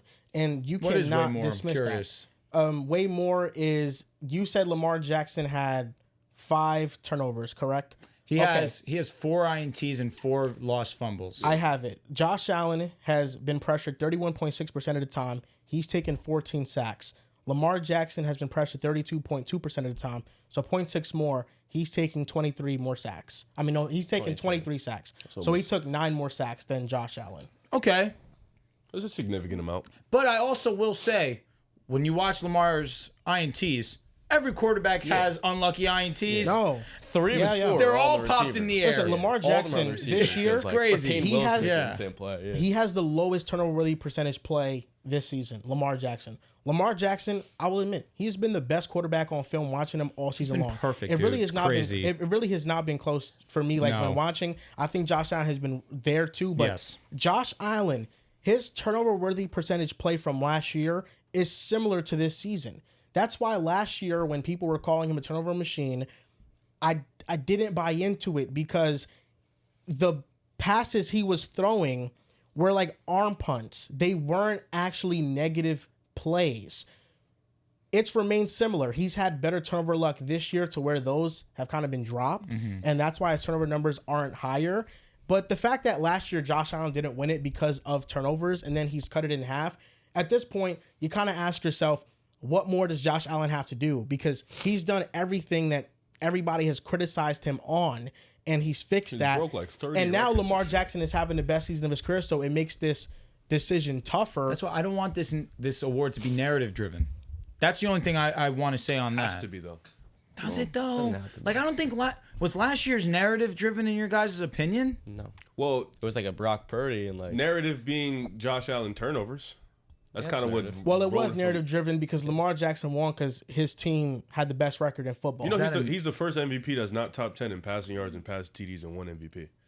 Understandable. Yeah, I mean, how many of those touchdowns did Gus Dak Prescott statistically had a better season than Lamar Jackson. And he lost because of narrative. It wasn't even. But close. the efficiency of Lamar Jackson last year also was pretty incredible. No, it was. And it was the best we saw Lamar as a passer. Dak lost because they lost to the Bills, they lost to the Dolphins, and then after that they faced nobody. In big games, they've crumbled. Exactly. Yeah. So, that's a narrative, not enough. winning in big games. So and it's a good thing we didn't give Dak the MVP after the wild card. Listen, I'm fine. I'm fine with Dak not winning MVP. So. I'll just say this to this year, I don't think it's narrative. I think it's based on fact. The Bills did lose Stephon Diggs. Yep. Lamar Jackson's individual production has been better than Josh Allen's. Josh Allen is leading a better offense. Like, the Bills are better in EPA per play, and they average more points per game than the Baltimore Ravens. So he's leading a better offense. He doesn't have the individual production, but he's leading a better offense, and he lost an all-pro player. So when we talk about most valuable player, that's like Lamar Jackson if he did this if Derrick Henry wasn't in the lineup. Yeah. If Derrick Henry wasn't on the Ravens and he had Justice Hill starting for the season, or let's say a good starting level running back, let's say like a Rico Dowdle, and he did what he's doing, then we'd have to acknowledge that. But I think it's not accurate when you say Josh Allen's weapons are better than Lamar Jackson's this year. Oh, agreed. I don't think that's the case. People say that? People have tried to make an argument. People have said some wild things. I will say the only thing I will use to prop up Lamar is that he resuscitated Rashad Bateman's career again. Rashad Bateman has life. And I've been talking about it for weeks now. Yeah. Rashad Bateman looks amazing when he steps on that football field. And it's also in due part to... He was a good prospect. He was a really good prospect. First round pick. You can't forget that. But his career was tarnished with injury. There was definitely some concern whether or not he would ever reach that potential that he had. But this year, the offense as a whole has put it all together. And it begins with Lamar Jackson, like we all understand. Also, another thing is that the Ravens offense has used more play action than the Bills this year. So that naturally sinks in the defense. There's more space to operate with when you're passing the ball. And that makes sense. I got Derek. I want to keep you honest. With Josh Allen, he just hasn't had that. A better example would be, if Lamar Jackson lost Zay Flowers and had this level of season, then we're like, okay, that's most valuable, So can I ask you guys though, understanding that the Bills' offense is definitely a unique one where, like you mentioned, they don't run as much play action. They're really going through a carousel of running backs. James Cook hasn't played 50% of snaps in weeks, it seems as if. And neither is Cooper at any points, under 50%. But my point being where I understand we're watching the most successful offense in the league, but this is the best run attack we've seen you guys have. James Cook is one of the more efficient backs in the league. He has 15 touchdowns. He's just short of 1,000 yards. And again, on snap percentage, he really hasn't been getting that level of play. This is a great offense. It's a great offense, but I'm wondering, why don't we use play action more in this offense? You have Josh Allen. You have a really great run game. I know that it would be more beneficial to him just to ease some pressure off of the defense. Teams, at least teams keep him don't on. game plan for James Cook. Not at all. And I'm not saying that they do he's not nice in the slightest. But exactly my point. He's nice. He's extremely good. Yeah. And the last thing I'll say about this conversation is that Josh Allen has a great supporting cast. Yes. I'm not over here. I think the Ravens supporting cast is better. I agree. But Josh Allen has a great supporting cast. You don't have an MVP caliber season unless you have great teammates around you. Sure. And if we're talking about MVP, like most impressive, what Joe Burrow has been able to do with the worst interior offensive line in the NFL, with T. Higgins missing multiple games this year. I know they're not 500. They might not finish 500. They might finish just a little bit above 500. But with the season he's having as a passer, with the offensive line being still one of the worst in the NFL, I mean, he deserves so much recognition and credit for that. If I could add one last thing to this conversation, because I think part of the Bills discussion is it is a good supporting cast. They have had a lot of different injuries and guys coming in and out of the lineup, and that was where Lamar Jackson's case last year rested. They lose Mark Andrews in the second half of the season. Their starting running back is Gus Edwards after they lose J.K. Dobbins, and after Zay Flowers, they did not have an established number 2 receiver. That was Lamar Jackson's case, because in spite of an inadequate supporting cast, you could say last year for an MVP, it wasn't a good supporting cast without Andrews. Lamar continued to exceed the expectation. You have the context that Gus Edwards has 13 touchdowns, 10 of them are on the 1 yard line, that most of those were Lamar Jackson getting them there, and then Gus Bus takes him to the crib. So I think this year at Josh Allen, you look at a lot of these games, Keon Coleman misses 4, Shakir misses 1. I love Dalton Kincaid. Part of what you mentioned before, Joe Barry maybe not using as much play action, he's misutilizing Dalton Kincaid as an inline tight end. That's not what he is. It's not what he was drafted to be. And I think that's part of Josh Allen's case as well. Dalton Kincaid should be playing receiver a lot of the time. And I think that's also what leads me to believe that Josh Allen's done more to make the most of this group. I don't think it's so much narrative. I just think it's circumstance. Like, you have to take into account circumstance. And I don't think the MVP has ever been best stats, he gets the award. That's it. Like, it's never been that. You have to take into account everything around the season the players are having, and both have cases. If you want to use Lamar Jackson beating more established teams, because he has been by far, then sometimes it depends on the case though, because the year that Brady led the league in touchdowns and yards, he didn't win the award when he was in Tampa. They gave it to Aaron Rodgers because he was the most efficient. But then you have years like Peyton Manning throwing 55 and breaking the record. Yeah, no duh. Stats. Yeah. And you're also the best team in football. No brainer. Yeah, you get the award. Then you have Patrick Mahomes doing something similar in his debut year, where he was the year the Bucs were wild card team though, right? No, they won their division. That was 2018. So because with Tom Brady, I don't know if I'm mistaken, but were they ever a dominant regular season team? They won a good amount of games. Because they always scrape their way into the playoffs. No, they won a good amount of games. First year, 100%. I'm not talking about that year. I am talking about the year that they lost to the Rams. That was the year they lost to the Rams. That's when Brady threw for over 5,000, and he led the league in touchdowns. Yeah, that was. I'm out here. That was 20. Yeah, that was 2021. 13 and 11 games. 13. Yeah, it was winning games. Yeah, it was the last year they won 8. Last year of Brady's career, correct. And hey, listen, I would have.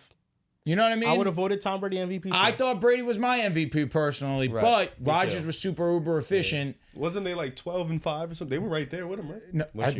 No, they were the 1 seed that year. Green Bay? Green Bay was the 1 seed. Oh, yeah. Yeah, then they lost to San Fran. 1 seed, efficient year. Brady was OD. Yeah, Brady was OD. A-Rod was also crazy. Oh, for sure. I'm not going to take that away from him. It's just 2 of the 3 seasons with Brady, Tampa Bay. They barely scraped by. Yo, this has reminded me. For Dehls to criticize me about liking Tom Brady. Post New England, by the way. And now he's a Drake Maye stan. I never stand Tom Brady in New England. Only when he got to Tampa Bay, he's nuts. I became a fan. Can't defend him. For Dehls to now say Drake Maye, I'm watching highlights with the family. Can I defend him? Of course you want to. I'll try to. It's my brother. He's not here. There's no defending. No, there is. Drake Maye has not done shit against the Jets. Doesn't matter. Tom Brady took him and said, bow, bow, He wasn't- bow. but he every wasn't- he single wasn't- We were time. never competitive with them outside of 2 seasons. fact. Agreed. And then And he we wasn't beat them. rooting for them when they were in New England. They weren't This was competitive. Tampa Bay. But it was always, come here, bang, bang. But here's the thing: I can't get mad at somebody if my team doesn't make the effort to make ourselves better. No.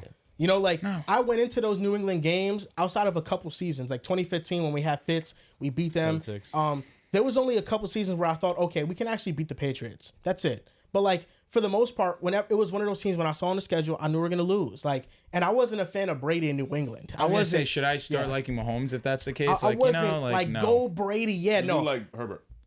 But he doesn't. He doesn't really do shit to us except these last 2 rounds. I became a fan of Brady because when he left New England, everybody called him washed. I'm a closeted Herbert fan, by the way. Nah, you were pretty. You became that. You used to be big. I have to big, be in big. hiding Yeah. because the And Broncos are I nice was now. just like, listen, he's not washed, and he's gonna prove you guys wrong in Tampa I can't Bay. believe you called him washed. Who? You.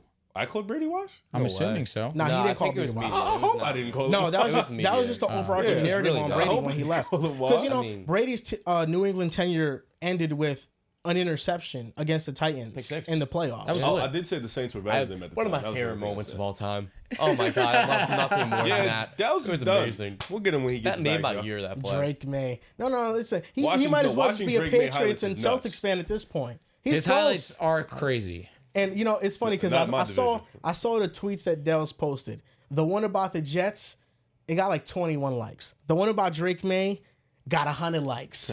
I'm like, You know why? Just be a Celtics fan. Because of the Boston shit. No, I know. That's what I'm Exact- saying. Oh, yeah. That's what I'm yeah, saying. yeah. Just be a Boston fan. Just Yeah. Patriots, Might as well. Celtics. You should Navigate I think, over there. I think if you're a Jet fan, you can undo your fandom. That's my opinion.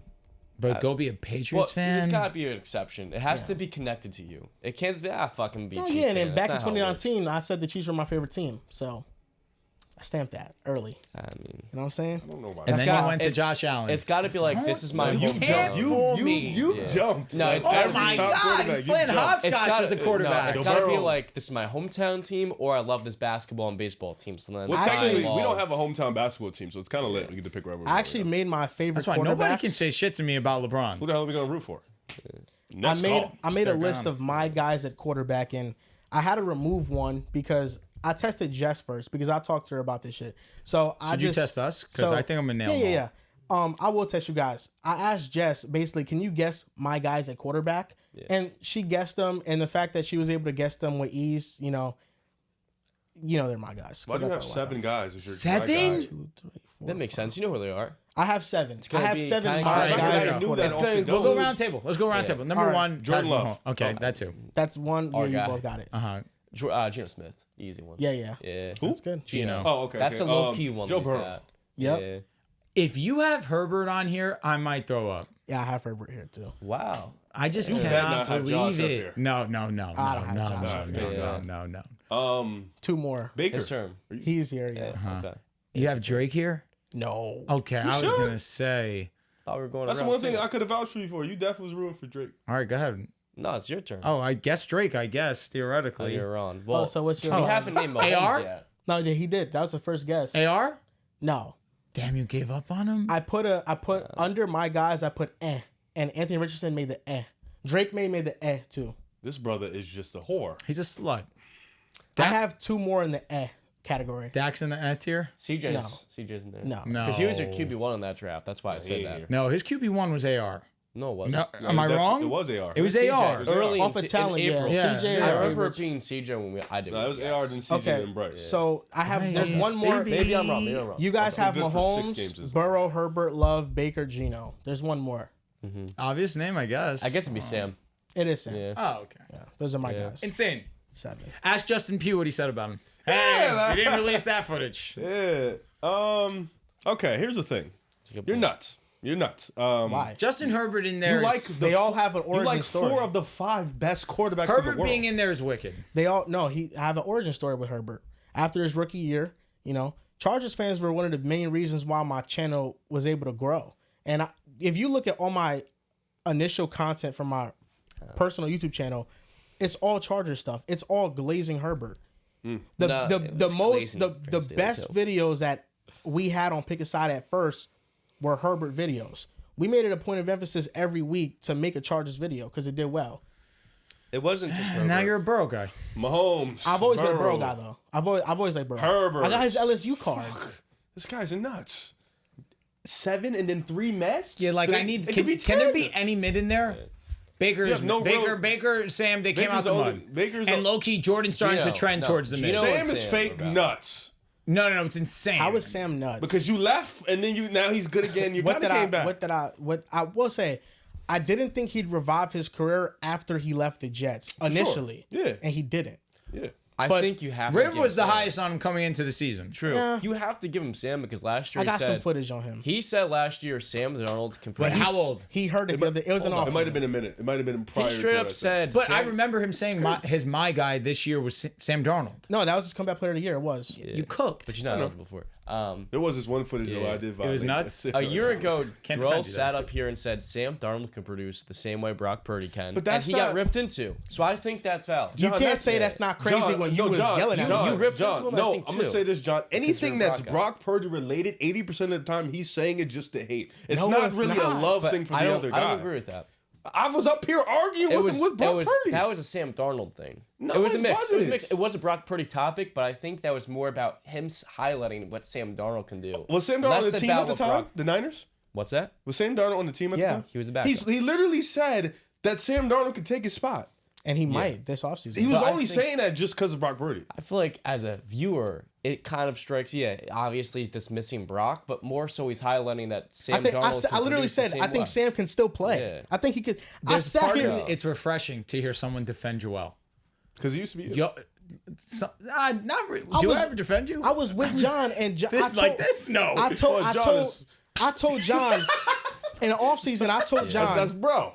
in free got a agency. I told John I think Sam's going to the Vikings and I think he's going to play really well. You didn't tell us? What I He told has him. to stand. The fuck are we supposed to do with that Nah, you information? never told us. You with never all due told us. respect. You see, I'm tired of y'all little conversations I have a that we clip. don't know. The Joel Moran show. Tune in. It was in this room, so I mean, Well, you know On what? camera. It's on footage. yeah, he posted on Twitter. I have. Oh this my is- God, that was a clip. Facts. This is another Oh Sam. my This is from the God. podcast. This is from the podcast in the offseason. Mm-hmm. Is going to be put in a position to succeed for the first time in his career. That being said, gotta see it to believe it. I don't think Sam Darnold is as bad as some people like to say. With these weapons Good for around me, him, Drew. with a great offensive play caller in Kevin O'Connell, he can be successful. I don't think Darnold has been given a fair shake in the NFL, whether it's been with the New York Jets, going to the Carolina Panthers. The Niners is a backup. Oh, really? It's not like he was a starter. But when he played better than the MVP to some people. You could argue he didn't have the fair shake in training camp. Yeah, he had the fair shake, and then he got the former third overall pick shipped out of town because he won the quarterback. Trey Lance. I don't think saying Sam Darnold's going to play well. This is gonna, incriminate Riv. So I had him as comeback player of the year. I'm good. Yo, what I heard from me was Oh, nothing oh. but great things. okay, so here. Sure, I think when you have that type of talent, there's no way you can play that bad. The type of talent that Darnold also possesses. Have you seen his 300-yard games? 2+ touchdowns. He has 6 of them, actually. I find it funny because he shitted on Purdy for having this great team, and now that Darnold has a great team, it's all, he's going to do this. Well, I'm not going to say that Sam Darnold is more valuable than Jordan Addison. I was ready. He to is, say though, that. probably. Yeah, Brock Purdy's more valuable than Right, you Brandon should have Ayuk. said If it. Sam Darnold goes out and puts up the numbers that Brock Purdy did, you're not going to say he's more valuable than Jordan Addison? He 100% Let me is. ask you, if Brock Purdy gets her in that game, what's the chances of them winning that game? If Sam Darnold steps in, they had got a chance to win that game too. I think that actually Sam Darnold makes that 4th and 2 throw to Brandon Ayuk. He's talking in the Super Bowl. This is not. This, I hated John, you this for ain't that. the hate. This ain't the hate part. I'm gonna say a little this. bit. That's I actually have a tweet in my drafts. Sam Darnold is good. It's not just O'Connell. Yeah, That's I just the agree. truth. He's good. O'Connell- O'Connell is I a labeled big, him to- no doubt. He put him in a great position to succeed. They need each other. Don't disagree. But he's so much better than just being an O'Connell merchant. There are certain moments where he's getting out of the pocket. He's extending plays and he's throwing darts Yeah. right on the money on the move. He's legitimate. I think he's legitimately great. I No, mean that's that. why the Vikings have a very tough decision on what they're gonna do. Because you can't just let him walk. No. He's producing too much. He's really talented and has performed far better than anyone. Anyone could have imagined. The tools are always there, and that's why he was the 2018 quarterback class. To me, is the best we've seen since 2004. I think it's even better than 2020 with Allen and Lamar being the top two guys.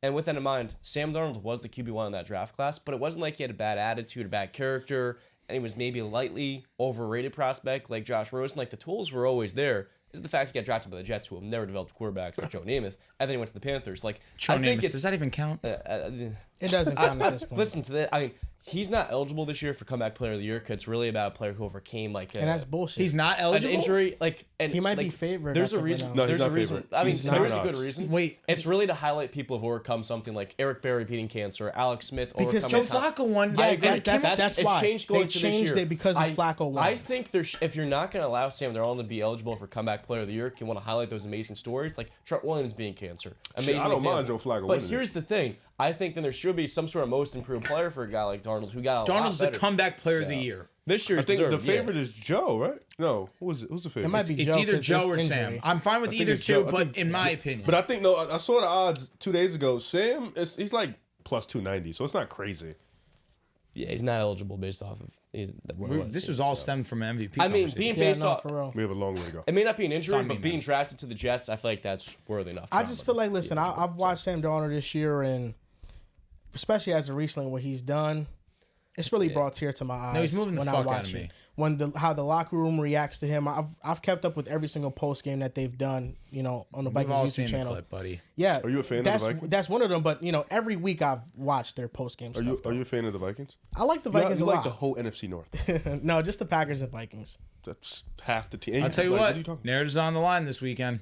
Yeah, I'm going with the Vikings all day. I believe you. Yeah, I'm All going with the day. Vikings all day. You want to know why? I said 3 years running, the Lions got it. Ha! Never This anticipated a 15-win potential season out would be of. their third year. This would be year 2. Year 2.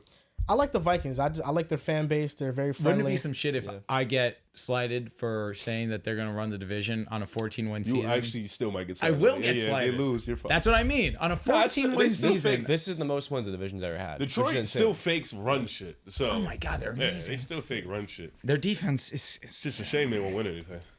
Their defense was bad in the first half, but in the second half they did better for sure. and the quarterback also just threw some. He bad started passes. to definitely have some moments of not the greatest Might quarterback. not play. happen if Brandon Ayuk was out there. I don't know, man. That team's. It's I ugly right now. agree wholeheartedly. Yeah, Brandon Ayuk. You fell off. Who? Nobody can separate. No. Agreed. No one except Kittle. Kittle, love Kittle. He has to block sometimes. I love him with my heart and my soul. I love him. Hey, nobody can separate. Is when you throw ducks, sometimes it looks like there's less separation. You know about that being a Jets fan. You've seen a lot of ducks in your life. I It always have. goes that. I It always have. goes to that, and that's fair.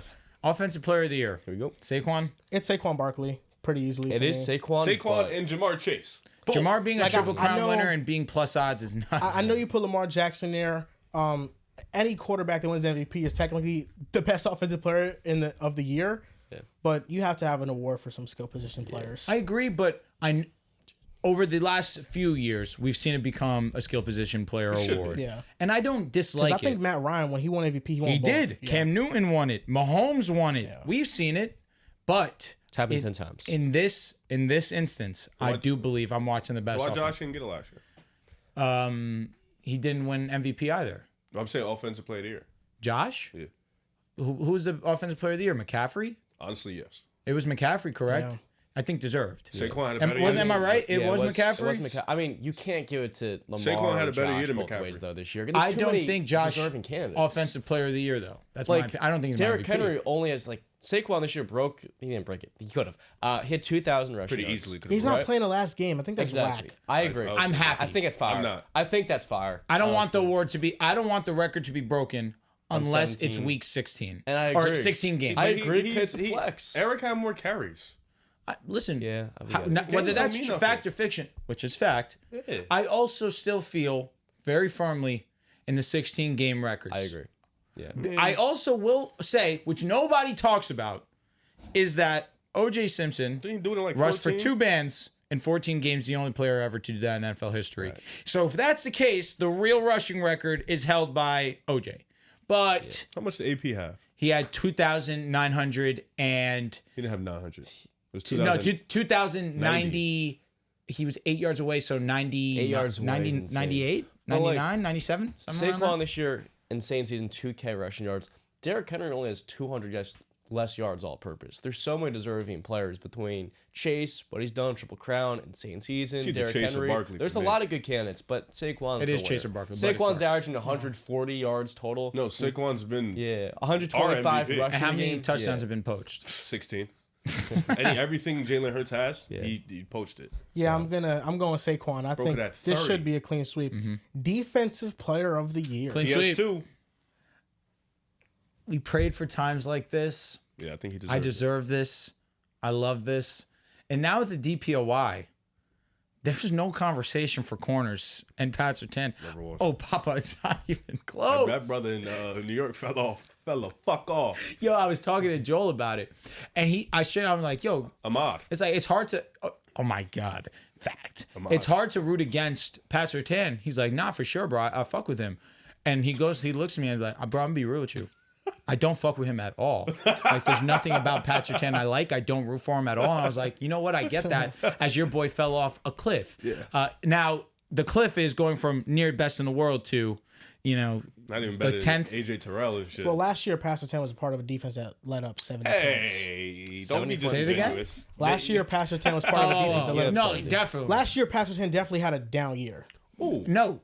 Yes. That's not what I No, remember. he didn't. Yes. He had a down year? 3 games in the first 3 games of the season? No. He didn't have a down year. He wasn't a top 3 level corner last year. Yeah, he was. No, he was not. I don't remember that. He was. By the end of the year. This year, he's been the best corner by far. That's easy. Sauce Gardner's still been good, though. He hasn't been trash. It's Sauce. It's Sauce still. No, it's not. It's a med as fuck. It's a med Gardner. Watch the bounce back. That's all I got. He's not. He might He's not not be there. Surtain. Your whole team That's all wants I'm to gonna say. leave. He's not Patty. Ahmed Gardner. No, but Pat Surtain, I think, is defensive player of the year. Highest PFF coverage grade this year. He's targeted only 8% of his coverage snaps. Top 10 in yards allowed per reception. 57.9 rating when targeted. Come on. Second only behind Stingley, who's number 1, who I think deserves some All-Pro honors. Pat Surtain is a DPOY. With that being said, I've been very disappointed in the odds makers for this award. I really don't know why it's so all over the place. I mean, at first, we had a little disagreement a couple weeks ago when Nick Bonito was top 3. And now I'm looking I didn't think it was that nuts. I'm looking at the odds. My boy. Andrew Van Ginkel is like a top 5 candidate. Yeah, that's great. Andrew Van Ginkel has been awesome. I think he's a really good player. For him to be top 5 in odds, I think is ridiculous. I don't think that the voters actually look at defensive impact, because if that's the case, Chris Jones should be higher. Jalen Carter should be higher. I even think rookie Jared Verse should be higher in the conversation. He's had a dominant year. Like, there's so many players that are more deserving to be in the conversation, but somehow, like, we just look at raw sack numbers to just justify, like, who's in the combo. And I don't think that's how you should go about things, personally. I agree. That's fair. If you have 11 sacks, that's 11 snaps played out of the entire season.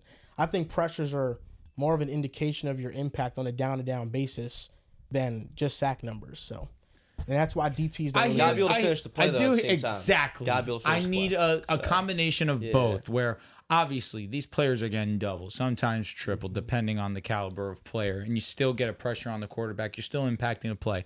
I understand that, but I do need a little level of both. We've seen dominant defensive players go out there and do both at a high level. Myles Garrett just had his 14th sack in this game, 13th, 14th sack in this game. He's a different beast. Still one of the leaders in pressures. He's one of the best defensive ends in football. It's just easier. He's not going to get escape. acknowledged there because Like, the team stinks. It's just easier to escape pressure when it's coming up the middle, because you can go to either side. And then that's when cleanup sacks happen. You know, like Dexter Lawrence doesn't have the great sack numbers, and Kayvon Thibodeau last year benefited a lot from the impact Dexter Lawrence was making. It's fair. So that's where I feel like there has to be some sort of stat. Pressures measures it. But, that to me is kind of more like, if you don't have the sack numbers, you're like assisting on the play. You're causing havoc that play, and You know, whether or not that leads to a sack or not is, you know, who knows. But I just feel like there's a better way to measure it. Offensive Rookie of the Year. Think this is a clean sweep, Jaden Daniels, Mr. Jaden Daniels. If we would have beat the Bengals, man, we would have been right back. But it is Jaden. It was a good ass game. It wouldn't have been close. If I'm going to be transparent with you, it's the best Broncos game I've watched in almost a decade. It's one of the best games of the season. Amazing game. Oh my God. Should have went for 2. You see Bo Nix raising his hands to the sideline. Give me the rock. I want to go for it. I texted Joel after the game. I said it kills me that we did not go for 2. Yeah. Oh my God. But just ain't trust, bro. But nevertheless, they had momentum. Bo Nix wanted to go for 2. I would have. Unfortunately, he didn't. I was surprised. That's it. Champagne's been conservative all season. All season he's been conservative. I'd have been like, the playbook is open, brother. Go get us 2. That's it. Go ahead. And you just did some shit. Go get us 2. Yeah, he made an awesome play, and their offensive line was dominating Cincy. I think if they ran the ball, they probably would have got it. But the run plays, though, outside of...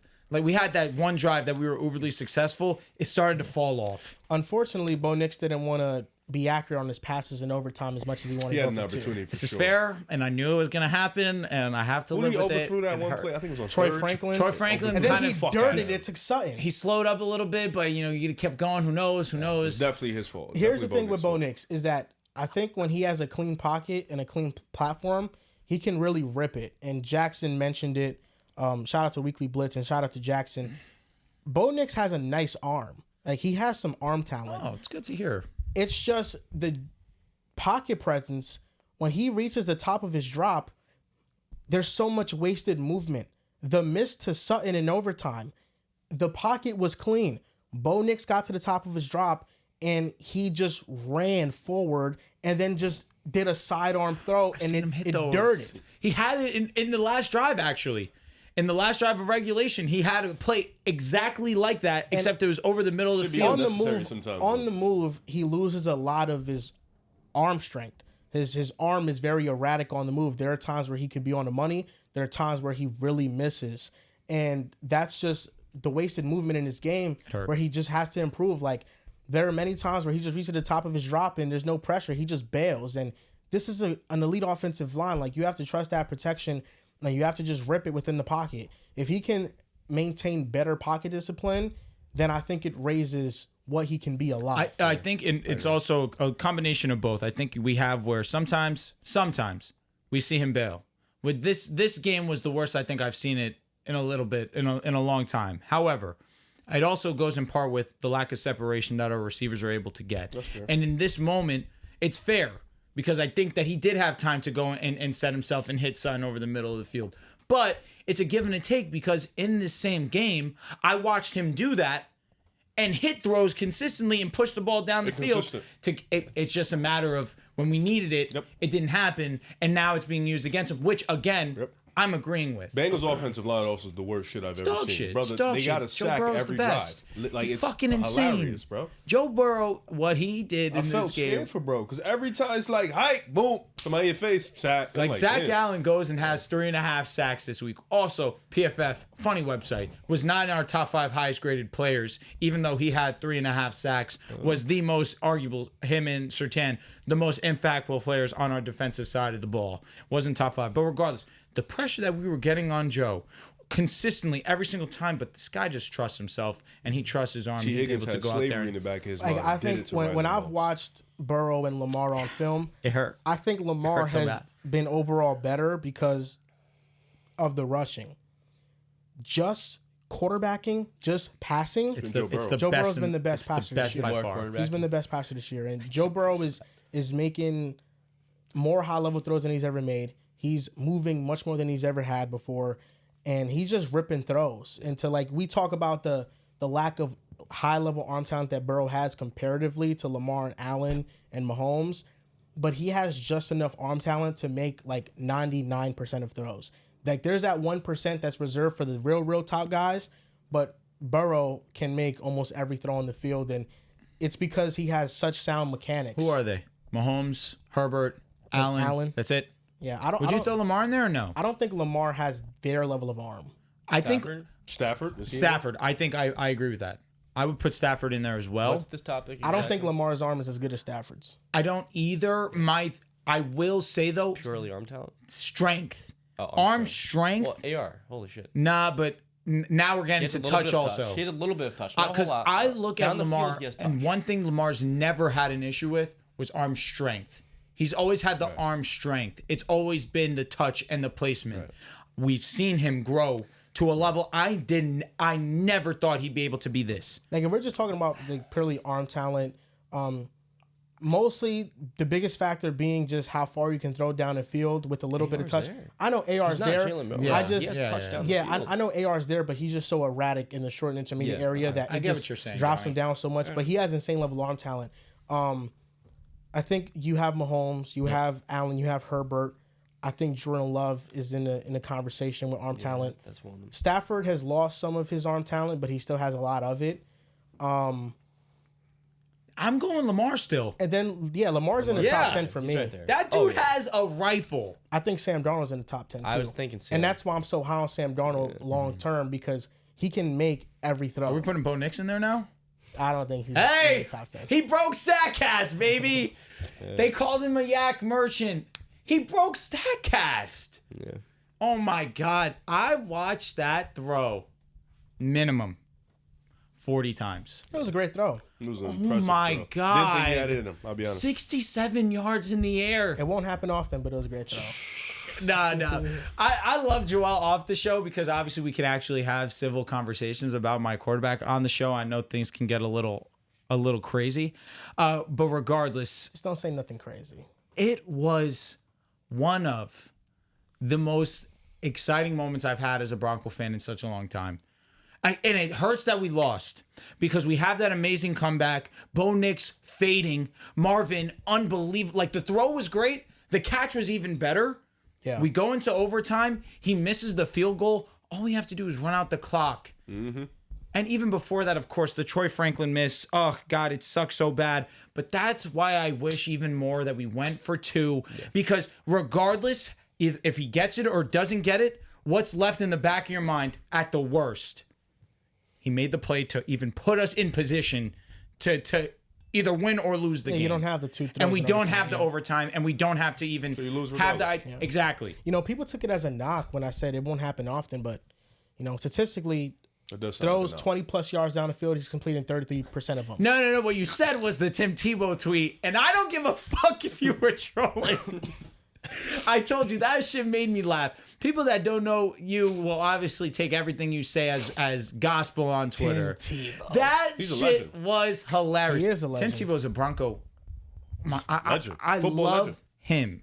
There's no one ever that watches football and dislikes Tim Tebow. Good guy, man. But everybody knows that you were trying to use it as a slight, but obviously you were joking. But that shit cracked me up. We had a long conversation about Offensive Rookie of the Year that really wasn't spent on Jaden Daniels at all. But Jaden Daniels, at this point, is this season that Jaden Daniels having better than C.J. Stroud's last year? It's funny because last time we were here, I asked, is this season better than what RG3 did? And then we were talking about the rushing. And it's now just too far back. Now Jaden is going to go and surpass RG3's rushing stats. Some big moments, like game-winning drives, elite fourth quarters, elite second half. Perfect on fourth down. Yeah, so you can say for sure. Like CJ was historical last year, so I don't know if Jaden is historical, but I feel he is. No, I'm saying they haven't gave how they send out the little graphs of somebody being. So I haven't seen it with Jaden, but he's having a pretty comparable season. I think that it's also because it was back-to-back seasons and also it's back-to-back seasons, and C.J. Stroud hasn't lived up to what we thought that he was going to be this year, which is why people aren't trying to over-exaggerate Jaden Daniels, or at least the mainstream media is not overextending their hand when it comes to Jaden, even though it may be deserved. He's been more accurate with the football. His big play ability now, especially because of his ability as an athlete, extending plays. I think that's the difference. He's a better athlete. 100%. And again, the weapons, people learned about Nico Collins. Tank Dell obviously broke onto the scene as a rookie. Dalton Schultz has been a relatively established tight end. So we really weren't conscious of that either, but that's another reason why we propped up CJ. Terry McLaurin, although this podcast outside of him may have not been overly respectful on Terry McLaurin, we knew that he was a weapon that Jaden had in the ranks for him. Outside of that, Was looking at Ertz been balling, but yeah, it's. but I feel like Zacchaeus and Ertz, trying to not call it historical to me, it's not right looking to Jaden and what he's been EPA doing. the other day, weeks 1 to 7. CJ Stroud 6 in EPA. He was After playing week at 7, elite level. 28th. I can't breathe. Yeah. No, he It's was playing terrible. at such It's a high sad. level early in the season. CJ missed 2 games last year, but if you look at total stats, Jaden Daniels, more total yards, more total touchdowns, higher passer rating. He's top 5 in QBR. He's leading a top 5 offense. The Texans' offense was good last year. They weren't top 5 level good. Jaden Daniels has led one of the 5 best offenses in the NFL, and he's over 30 touchdowns, over 4,000 yards. Like, I think this season is better than CJ Stroud's, and that's something that I thought I wasn't going to say early in the year. Right. But that's just how great of a season that Jaden Daniels The had. way that he's playing, he just might be the best rookie quarterback for the future. He eviscerated the best defense in football. Yeah. And, CJ's signature win But last year. Jalen did Hurts what? didn't play, so He did what? their defense took a hit because of that. Jaden did Daniels, what? he picked Eviscerated? apart. He picked apart. No, It was the best performance. I'm not mad at the word. I'm saying Eviscerate's a strong word, but he had a Kenny fantastic Pickett was performance. on the Pickett lost in that game, but Don't you this know, is the John? best defense in Remember what football. happened the first time? Jaden Daniels wasn't going up against Kenny Pickett. He's going up against the Eagles defense. Remember the first time? Don't you know, John, that Jalen Hurts, if he's not on the field, the Eagles defense drops down 20 rankings. Well, I mean, It looked like that. It was Hold on. crazy. I mean, you know this being a Jets fan, when your offense is not flowing, the defense has to continuously Kenny get on. Pickett's still- Kenny Pickett would have won a game he if had a Devontae lead. Smith Kenny caught the Pickett had a ball. lead. I He agree. just in the second half. Well, went the bad. defense did get a pick. I mean, They got a pick on Jaden. We had 5 turnovers that game. Yeah, they did. Yeah, we'd have won by 20 if Jalen Hurts. But it was only 1 turnover on Jaden, though, because Brian Robinson fumbled twice. Yeah, Brian- two. Okay, so I yeah, lost so my Jaden- fantasy semi because Brian Robinson fumbled twice and so did Brent. That's his first time fumbling. And you lost wow. in the finals to Yeah, listen, Rudy. happens to the best of us. Jaden, he's had so many signature wins where last year CJ's was beating the Bengals and Jaden did that as well this year. So I think with how many great games that he's had in marquee matchups, and then there's a stat where on 4th down this year, he's 7 for 7 with 2 touchdowns and 148 passer rating. Every time this Washington offense has asked him to go above and beyond, he's exceeded that expectation. And there have been a lot of decent weapons, like Zacchaeus stepped up. Ertz has proven to still be an established tight end. People thought Ben Sinnott was going to take his role. Ertz has been good, but to make this offense top 5 with Terry McLaurin being the only established weapon is pretty impressive. And B-Rob's had some great games too, but I mean, we've of course seen it's really just McLaurin that he's been able to benefit from. I wish that Dehls was here because I was looking back on the TikTok that we posted in the offseason where Riv said, I think there's 20 guys better than Terry McLaurin. And looking at the names, there's just some names here that I'm going to name you guys and let me know if you're still taking them I'm ahead of you in pick 'em. over Scary Terry. Okay. Hey, I'm ahead of you in pick 'em. You are officially last, and I'm right on your ass. Just wanted to make that Every dog abundantly can have their day. I'll be fine. Brother, you've been falling. Your days are done. Last place. We have to find something for people. Dell's who going to are win last. again. I hate Yeah, that. we should extend it to the playoffs. Yeah. Okay. We did that last year, so. Yeah, Let's do it again. we should do that. We should because then I can. catch Listen, up. Riv, you may be in front of me. The for thing is, now, though, if we but, extend to the playoffs, I'm going to take the Broncos over whoever they play. God willing, we make do. it. oh well. Maybe they win. But you know what I mean? So, like, He'll take the Steelers. It's that like- time. Why did you take the Chiefs? I call my balls out. I'm a big dog on pick 'em. I But can't why say did that. you guys? Told John! Me? Why did you go with the Chiefs though?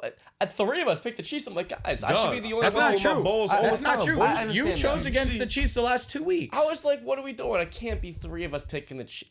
I can't see you guys' picks most of the time. I usually won't see the picks that you make, and so I go with a lot of upsets, maybe a little bit too many. And then I'm like, Well, that's why you're 3 last. people. And he's pick also the Chiefs. fucking lying. That's why Three he's people we pick text the we Chiefs. text the What the chat our He picks got every back single just now. week. Right, but I don't read your picks. That's I on just you, put mine pal. in. He sends them all late and shit. You know, he definitely not reading our picks. I was gonna say the last 2 weeks was the only time that the minority picked the Chiefs and the Bills game. insane. The only time that the minority. It should've But been you one of should have us. picked the Chiefs. My team. Minority is what I'm saying. had a So feeling. me and Dehls picked them against the Texans and picked them against the Good point. against But the Steelers. I had the Steelers winning this game for a long time, and then Patrick Mahomes came and said, "Nope." It fucked you guys. But he it's 'cause picked the guys aren't that Steelers. good. He picked the Steelers. That's all I'm saying. Yeah, I thought you would win, and you disappointed me. Yeah, exactly. Like this is the wrong time to make an example. He trusted you guys, And he would never do it again, probably. and I made a vow after week 1 to never pick against them. You've been right. Yeah, 50 I times. have to. It's been insane. I did that too, but I'm like, they have to win a second game at some point. So I picked the Texans. I'm like, fuck. Texas was That supposed has to be the bad- one, man. that was a Okay, bad let's one. get on to this But Terry McLaurin thing. Anyways. In the offseason, you said there are 20 wide receivers better than Terry McLaurin. That might change, mister. Yes. Let's look at the names that you said was better than Was Terry. it just me or was it like a collective? It was the group, but let me know if you're still taking these receivers over Terry got you, McLaurin. I got you. John, make sure you're counting the names that they take, okay? First name up, Stephon Diggs. Nah. Coming off an injury, getting older. Yes, We're in taking hindsight, Terry. now you have to take Terry. Yeah, he didn't finish his But year. like this so. is like that's a whack name to say. Let's throw him in like the you throw the no first contest. guy that All the tore names his that you ACL. guys said was better than Terry, I'm going to name. Well, Stephon was better than Terry. Coming off an injury, I'll say no. Yes, He wasn't funny. salty, though. Funny name to start with. Tyreek Hill, Yes. Still taking Tyreek. Garrett Wilson, Yes. Yeah. I'll go yeah. I could take Terry. I could take Terry. Yeah, as in Garrett's better than Terry or something. That's what I'm Yeah, wondering. yeah. Okay. I'll take Garrett. All right, this is Riv's So taking this the is lead a on 1-1 this. split. Go ahead. No, so we're Riv, gonna go with Riv's Yeah, pick. he's the- 'cause he's still taking Garrett. So right now we have Tyreek and Garrett. Okay. fair. Yep. Nico Collins, Nico. Michael Pittman Jr. Taking Terry. We can That's a Josh big L. Downs is better than him. Well, he fell off. He was fell never off. better than Terry McLaurin. Last year, Pittman was No. a demon. Receptions machine. Josh Downs is better than him. He might be. It's not a might. Amari Cooper. Mark Cooper's done. Let's go with Terry. I think Amari Cooper. He's barely played. No, this he's year. great. I just don't think he's getting the production to show how great he is. Terry was better this year by a lot. Jamar And Chase. move. What are we doing? Who's better, Devontae Adams or Terry? Tay. I'll still go Tay. Still. Tay gets that veteran pick. Like next year, you think Devontae's Come better on, than bro. Terry? No. No. McLaurin. Oh my fucking It's McLaurin. goodness I'm gracious. taking McLaurin. Terry myself. I don't hate it. Devontae's on my team. I'm watching him close Yeah, up. his quarterback Still- stinks. He's bad. It's not good. What's He's bad had about some him? blow up games. He had one game What? Well, against the Jaguars where he was like exceptional. Fair. You know So you're why? both taking Devontae, I have correct? Devontae I'll take in fantasy. He has not had less than double digits Fantasy since version. week Yeah, 10. he's been mad consistent. Yeah. Since week 10, he has had nothing less than double digits. It's not been Terry McLaurin. He had 109 against Miami, 9 pepper catches and a targets, tutty. He had I mean- he had a touchdown 4 straight games in a row. Terry's That's quarterback's true. better. The Jets are also down every single game. Played He's against getting Seattle. 7-8 targets every Played against the Good Rams. So How many names do you have so far? 5? there's like not using Bruce Halls. I mean, How many names so far, John? that Terry is better than or better than Terry? Because Just do the ones that they're still taking that are better than Terry. okay, so that's 5 names so far: Devontae, Chase, Nico, Tyreek, and Garrett. Okay. That's valid. Yep. Keenan Allen. Take Terry. I'm gonna take Terry. Surprised You want to take Keenan? We can. You gave me. No. okay. Terry's better. But Keenan, It's disrespectful to take okay. Keenan over Terry. I took Terry. but Keenan- I'm maxing him. Keenan turned it on later in the season. CeeDee Lamb. Come on. AJ Brown. Okay, yeah, that's another. Come on. Mike Evans. Mike Evans. Wow. Mike Evans. No, wait. Let me think. No, well, this is me. fault This is you. We'll Yeah. follow you. Fault worthy, I think. We'll follow you. We'll follow you. No, it isn't. Yes, it is. We'll follow It Drew. isn't. I got bad news. It is. So Mike is a first ballot Hall of Famer. Terry's been was pretty good this year. I can't stand that shit. Why you think? You it's think not Najee true? is a dog shit running back? He's the only running back If since you're Steven going to Jackson compare have 4 Mike Evans 1,000 and yards. Najee Why? Harris, Yeah. go to No, church. no, Go you're to church missing- and you're ask missing- God for forgiveness, because that is egregious. So you're going with Mike Evans. I got it. I'm letting I him got take it. this one. Okay. So. Can I say Add something, Mike bro? Evans onto it. Yes. Yeah, say No, so. Najee Harris is You best. think Najee Harris is dog shit? He's 'Cause the he only is. running back the last 4 he years to have is. 1,000 yards in I don't 4 straight care. seasons. I don't But you care. pick and choose. So you pick and No. choose for Mike and No. fuck that for Najee. No. That's funny how that No. works. I see how you're No. moving. Why is it different? Because Mike Evans is actually great, and wide receiver and running back is different. Rico Dowdle just ran for 1,000 yards. He didn't do 4 straight seasons in a row. Fucking next. So name. if that's the premise of Mike Evans' case, he's not Add the Mike first Evans ballot. to the Philip list, Lindsay brother? ran for 1,000 yards 2 years in a row. Is Didn't he do in it the 4 league? times. Is he in the league? A lot of running backs fall. Is he in the league? A lot of running backs No. fall. You guys did. Najee is not going to be a Steeler next year. Okay. You don't even want him back on your team. Surprising you Yes. that. Next name. Next name up, Chris Olave. Olave. Respectfully, if he's healthy, I'm taking Olave. What? I was gonna take Terry. Respect. Over Terry McLaurin? Respectfully, I'm taking I'm taking Olave. Terry. If he's healthy, I'm taking Olave. What? This is mine here, so I'll take He has Terry. the concussions, and that's the only thing holding him back. He's not a better receiver than Terry McLaurin. Olave's amazing. I think Terry's better. What does Olave do? That, you know what I mean? Like, he does everything. Not being At the catch point, Terry McLaurin is better than Chris Olave. Terry has been Contested incredible. catches, McLaurin is better than him. Yeah.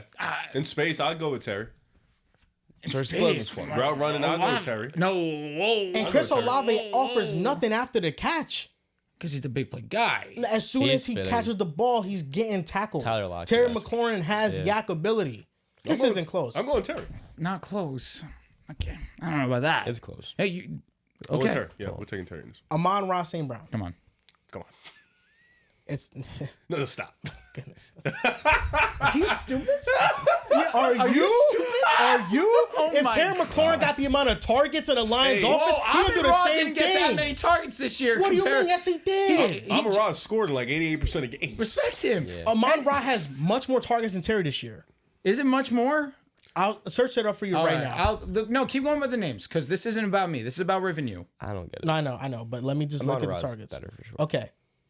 Amon-Ra this year, Targets could be just somebody throwing it to the dirt, but if it's near your area, it's a target. Amon-Ra has 134 targets. Terry McLaurin has 105. I mean, That's I mean, a 30 I feel like target Jared difference. Goff damn throws near. the ball more than Jaden Daniels. He does. A lot more. I mean, outside of Terry, there's no one established in that Commanders offense. If Terry was that dynamic, that much better, he'd be getting more targets. 'Cause there's no one else that's established in that passing game. You're saying something that I don't need to say. Like Terry Amon-Ra. I like Terry's got a lot of stinkers, a lot of quiet games like this last week. AJ Terrell had my guy in And- Alcatraz. So with how many, A little with physical, Amon-Ra, little you bro. don't see that because he's got that floor. Nah, Yeah, Amon-Ra. but McLaurin is game plan for at a much higher level because that's the only person you have to take away in the Commander's offense. He's got a good point. Amon-Ra's still the best player. Amon-Ra's I the don't know best. how true that is. Amon-Ra's Amon-Ra's not getting doubled, bro. Amon-Ra's getting game plan for. He's definitely He's not getting He's doubled. the number one well, most the game The plan number player. one thing you're Who watching else out you for care about? when you Is face the the Lions run. is the run game. Yes, That's I the agree. number Sure. one thing. I agree. And then with for the sure. emergence You can't of double Jamison Amon-Ra, Williams, though. you've had to watch out for Oh, over the wow. top, Isn't that nice? over the top threat. Yeah, J-Mo he's action. played really well. Little J-Mo Yeah, action. with the receptions, Yeah, his Terry- efficiencies it's just Terry and insane. It's nobody. horrible. Yeah. McLaurin, J-Mo McLaurin action. is the deep threat for the Commanders Yeah, and I know. everything else They have for nobody them. else. They do have nobody else. Yeah, it's- Luke McCaffrey breakout next year. I'm not Terry's had 2 games with 1 catch and 10 or less yards. 2 games. one of them was the Eagles. Yeah, where they double Yeah, I team and fucking bracketed know. him. I mean, AJ Terrell is. I mean, one-on-one. listen. I was Probably gonna say majority of that- matchup. No. Joel. AJ Terrell got the better of Terry. I'll admit that. Okay. Against listen. the Eagles' first matchup, he was bracketed. 7 targets, 2 in that game. But 1 catch. Joel, when you're a top receiver, lot you of get drops, bracketed, bro. bro. Get Like, 2 or 3 drops. what do you want me to do? Because he get bracketed, he's supposed to have 1 catch and 10 When you yards. play inside, it's harder to bracket Brother, you. get better. I'm sorry. All top receivers get bracketed. They get doubled. They put up numbers. Get better. I can't sit here and say because he got bracketed, he can't get more than. No, his quarterback was playing like shit, and he was getting locked up, jammed up. It's okay. It happens to the best does of No, us. but that's what I'm saying is that with the Commanders, there's no receiver that can make you Yes, pay. 100%. With the Vikings, if you double team Justin Jefferson, They still do it. It's oh shit, Addison. Oh shit, TJ Hawkinson. Naylor. He still gets Naylor's double playing teamed. really well. He gets arguably triple teamed. I know. How about CeeDee Lamb? Like now, let's put it in that round. He plays inside more. So, I mean, so let's You get just said Cliff on the call. Let's call him. I Hey, know. Papa. I know. Put Terry in the slot. But that's the thing. Terry, CD Cliff can do everything. Kingsbury, he moved around Terry more in the second half of the season. But for the most part, Terry McLaurin sticks to one side, and they keep him there the entire time.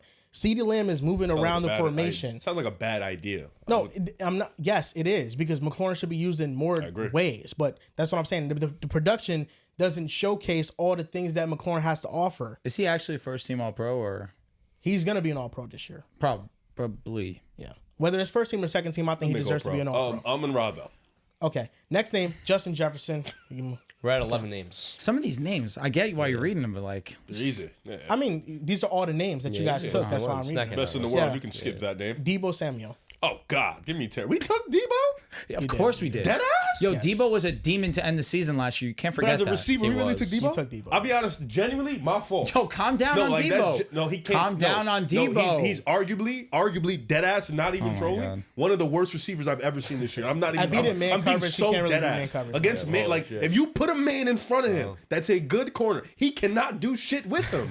Like he's literally just a juiced up guy just running. Like it's just aggravating. It hurts. My fault, Joel. That's on me. Calm down That's on dead on me. Debo. No, I should have never took Debo. Oh my That's my fault. God. Okay, Brandon Ayuk. I'm going to still take Ayuk. This I understand. this sucks for 12 Ayuk because he games, missed the year. I take Ayuk though. So. Yeah, it sucks. He did miss time. That's why, I respect it. Puka Nacua. Puka. By a lot. I'll go Puka. By a lot. I'm not Cooper saying Kupp. that. Give me Terry. Yep. It's tragic. DK Metcalf. Hold on. Give me Terry also. I'm gonna take Derry. I'm done with Decaf over him. I'm also done with Done with him. He's literally Debo Samuels. But Did I just call him Decaf? That was rude. Decaf. That Is that was his new rude. nickname? Decaf? That was rude. That being said, Cooper Kupp. I'm I just think 50-50 Terry's on more it. explosive. And here are the wide receivers that you guys wanted that I said no, stop. Okay. I'm not gonna level with you guys.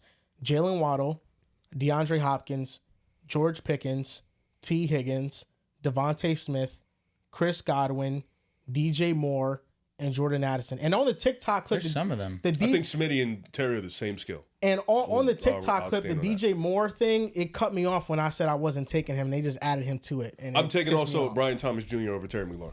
Correct. Brian Thomas Jr. is going to be a superstar. I'm Add taking him to the Malik list. over I'm him. also Malik. taking Malik Neighbors. Add him to the list. they're younger. I'm taking Jeremiah Smith. Add him to the list. And I'm so dead. So how many names do we have there, John? Including Cup. don't include Kupp. He was. I said I was 50. John. he was Relax. 50-50. No, John. Relax. Don't you relax. John. My God. What the 50-50. hell? Cut. Alright, Put so- BTJ in there, though. Yes. Put, I need BTJ. Put Neighbors in there hold also. Hold on. You also read some names there that I was. Yo, T. Higgins, I don't know. He might be better than Terry. So we're at 13. I wouldn't. T. Higgins is really good, though. I wouldn't get- I would- This has been the most impressive I've seen T. Higgins. I wouldn't by agree. far. Yeah, I don't I agree. think for sure. But T. back-to-back Higgins and Terry, seasons, what's he's the missed difference? multiple games. But I feel like he's missed because he He was actually hurt. I feel like if he had a contract, he might push through. T. Higgins versus Terry is an easy, good cover. I could go either I'd go way. Terry. I'll go T probably. Guy knows ball. I go Terry. I'd pretty probably go comfortably. T. Comfortably, I can't hear that. I think I it's a can good hear if you combo. take I'd go Terry. either way. I'm with John here, Yeah. and this is why sometimes you need John here. I agree. I'm not the biggest fan of T. This season he's moved mountains. Insanely I mean, good. but so is Terry. Agreed. You gotta keep when in mind. he's been on the field, there's been few as productive. Terry. No, He's the number- he's been more productive. T is the number 2 behind Triple Crown winner. I mean, Yeah, It's a but lot of defensive tension. I don't think that's T being goes put to on. Jamal. True. I don't Not think as T. much Higgins volume. can be a number one. You still though. got to go. okay. I think he's He's the going to be best number close 2 to then. it. I don't think he has the skill set to be. I think he's a lower end. Can you name a one, better though. number 2?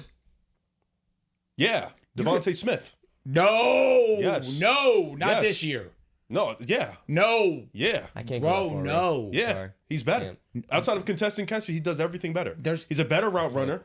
Okay, that's he He's a got better that. deep throw. He's literally Whoa, better at everything. better deep threat? Yes. I don't know about that.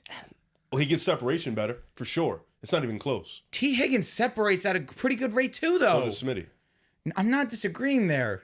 I T's get it. hands are incredible. So is if you Smitty. had to Agreed. go with T. Higgins and Smitty, you're taking T. Higgins. I would personally take T. Gives I me the think size Smitty's too. skill set is the better one thing than I will number say, Smitty's availability is up there. It I is. know this year he had the hamstring and the concussion, but that's the first we've seen of any. He's usually available. So who would trust T. Higgins Bro. more to be a number one wide receiver than Devontae Smith? He averages 100 It's the yards a size. game without Jamar Yeah, dude, Chase. he was a superstar.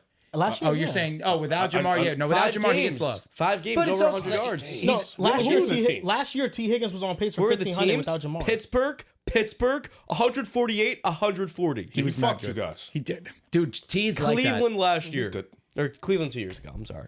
Oh, this is 5 separate, like 5 games. is of last separate year. This is Oh, not last including T's rookie year where Oh, Jamar okay, okay, was okay. down the Oh yeah, he was NFL almost yet. in 1,000-yard receivers rookie year. Yeah. Yeah, I don't know. I have to look up Devontae Smith numbers without AJ, but they're probably The not other that 2 good, games were against 'cause Tennessee and Carolina. When AJ doesn't play, 22. Jalen Hurts just doesn't play. So. So, let me see. No, the numbers might T surprise can be you. a number I don't 1. know. Like Pickens. I feel like he can be maybe Well, not. T. Higgins is better than Maybe George not an Pickens. alpha. Maybe not an alpha, but he can easily be a 1A. George Pickens is probably like the most overrated wide receiver in the league. You don't know ball then. He's That's not insane. better than Drake That's London. insane. That's a clown take. Yo, facts. That's a Drake clown London or take. Terry McLaurin? That's like I'm taking Terry still. Maybe not a clown take.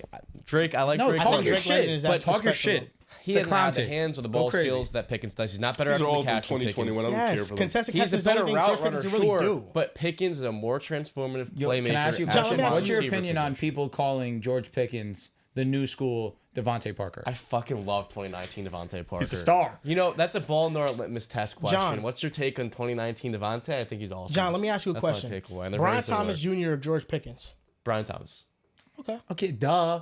What kind of question You're not is an that? idiot. Sorry. Brian Thomas has had 12 and 10 tuds. I mean, what can I say? Okay. You're not an idiot. I want to do the That Brian. I honestly, if you want to do it, we can do it. Okay. Shout out. Oh, you got the Brian Thomas Jr. thing ready? Obviously. All right, do it. Let's We're go. just talking about offense rookie of the John, year. these were all from 2022. Yes. 23. No, 2022. Buddy, you gotta get your prescription checked. Oh my god. It says 2022, 2022, No, 2022. December no. 23rd, 2023. So one game. Pittsburgh.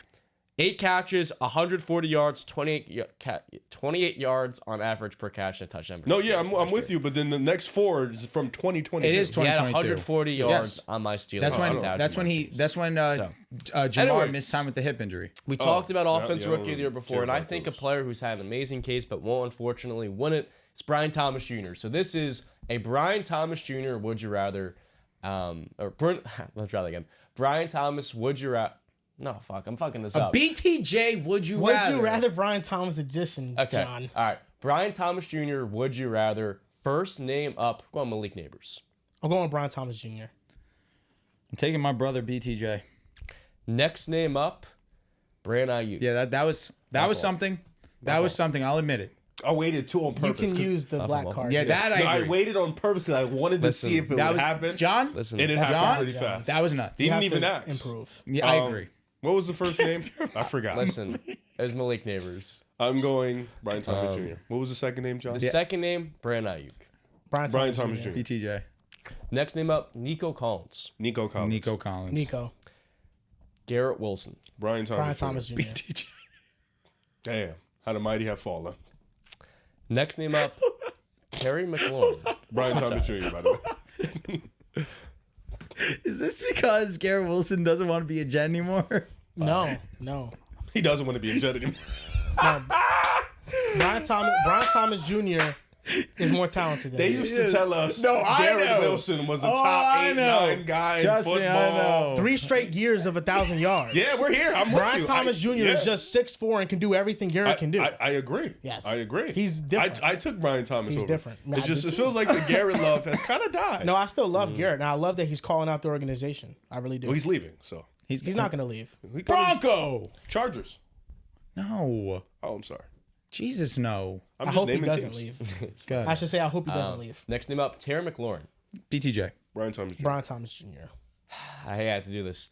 Tyreek Hill. Brian Thomas Jr. I think at this point, I still got to take Tyreek Hill. Yes. Tyreek Hill still is Tyreek Hill. Just Once to be he- honest, if you're not 26 or under an elite, I am taking I was Brian going to Thomas say, I'm going to take Tyreek Hill until he retires. I'm just saying who's better. You know, Tyreek Hill is still Not every. I know Julio Jones. That probably would have been a wrong thing to do. Like, oh, it's Julio Jones. I'd take him over anyone. So that was obviously wrong. But Tyreek Hill, still great. 6'4" can move like a bullet. He can. He's so fucking And good. he's been playing in a slot recently.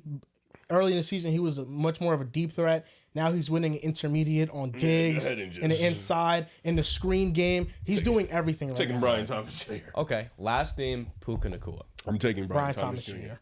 There's potential. That was quick. I'm going Brian Thomas. I'm taking Brian Thomas. Puka Nacua, he's the love better production. receiver right now. So, you know, I'll stay consistent. Thank you. I'm going with Puka still. Thank you. But BTJ has all the I talent agree. to surpass I him. agree. I'll be fucking honest. Unless you're Jettis Chase, Stop. Jamar, Puka Jettis Nacua. Chase, AJ, Stop. CD, I'm taking Brian Thomas Jr. Okay, I'm fine with that because BTJ's Nico, a dog. 'cause Nico- Yes, he's one of them ones. Amra. I'm taking Brian Thomas Jr. Slot boy?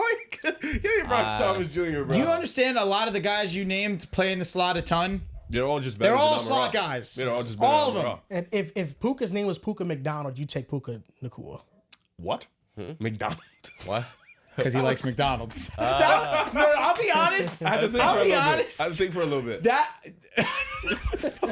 That's not what I meant. I don't know. But I like the save that you just made. I think he meant No, the other I know. thing, yeah. No, that's exactly That was it. a bad last thing. No, that was horrible. I was thinking about Puka Johnson. I was Should have just said thinking, Johnson Brown. You could have said Johnson. Brown would have been egregious. Puka Brown. Yeah. Puka Brown. No, Puka nice. Just Ryan Thomas Jr. Right. being a little bit early to the party. I do want to Like apologize. Drew for- likes to mention. I didn't take him over the top 3 guys. You took him over Tyreek Hill. Brother, he's out the top. That's happening. That brother. All right, go ahead. Riv, I move on. lost my train of thought there. And Why so are I you kind calling of, my name? No, because he forgot moved to on. I moved all. on before. He's 'cause trying to apologize. I was struggling with the simple introduction. Would you rather Brian Thomas Jr. edition? I struggled to do that. I was doing it the other way around. And I threw myself. There's gonna be no editing here, John. know. I'm so confused the fuck he's talking about. I want to clean that up. I want to correct myself. Okay, you probably will edit this. Would you rather? So you could edit that in for the. You saw how he just cleaned it up perfectly Yeah, right good there job, for that? John. Okay. So why'd you ignore him? Are you racist? Bro, he just said it was an accident. I want to hear from him then. Okay. Well, Why are you struggling to answer my question? I thought you'd already went. No, the first question is, are you racist? That's the question he's asking. No. What are we doing? Come on. Riv, what are you doing? No, I asked You should know better. No, I You're gonna asked you. target me of all I people. asked you, and you were just you were giving me mad weird. Like, so I'm just like, wait a minute, like, what's going on? John has been invited to the cookout before. No, he has black friends. I just wanted to ask him. Maybe he targets certain black people. Your middle name's Maxwell. That's fire. Come on. You feel me? Yeah. My last name is Brown. Nothing can trump that. you go. OD. My God. He's That's right. awesome. That's one of them ones. That's Of like, course, he'd say awesome and lit. Maxwell. Oh my God! All right, defensive rookie of the year. I went with Jared Verse. Eagles bias. I thought about it because I love Quinyon too, Yeah, but just- I'm just Jared. If he had some production, he could easily win it. But Jared Verts this year's been a top 10 graded edge rusher. I think he's got the. I can't say award enough locked good down. things about Jared Verse. And when the Rams lost Aaron Donald, I thought this was going to be one of the worst defenses in football.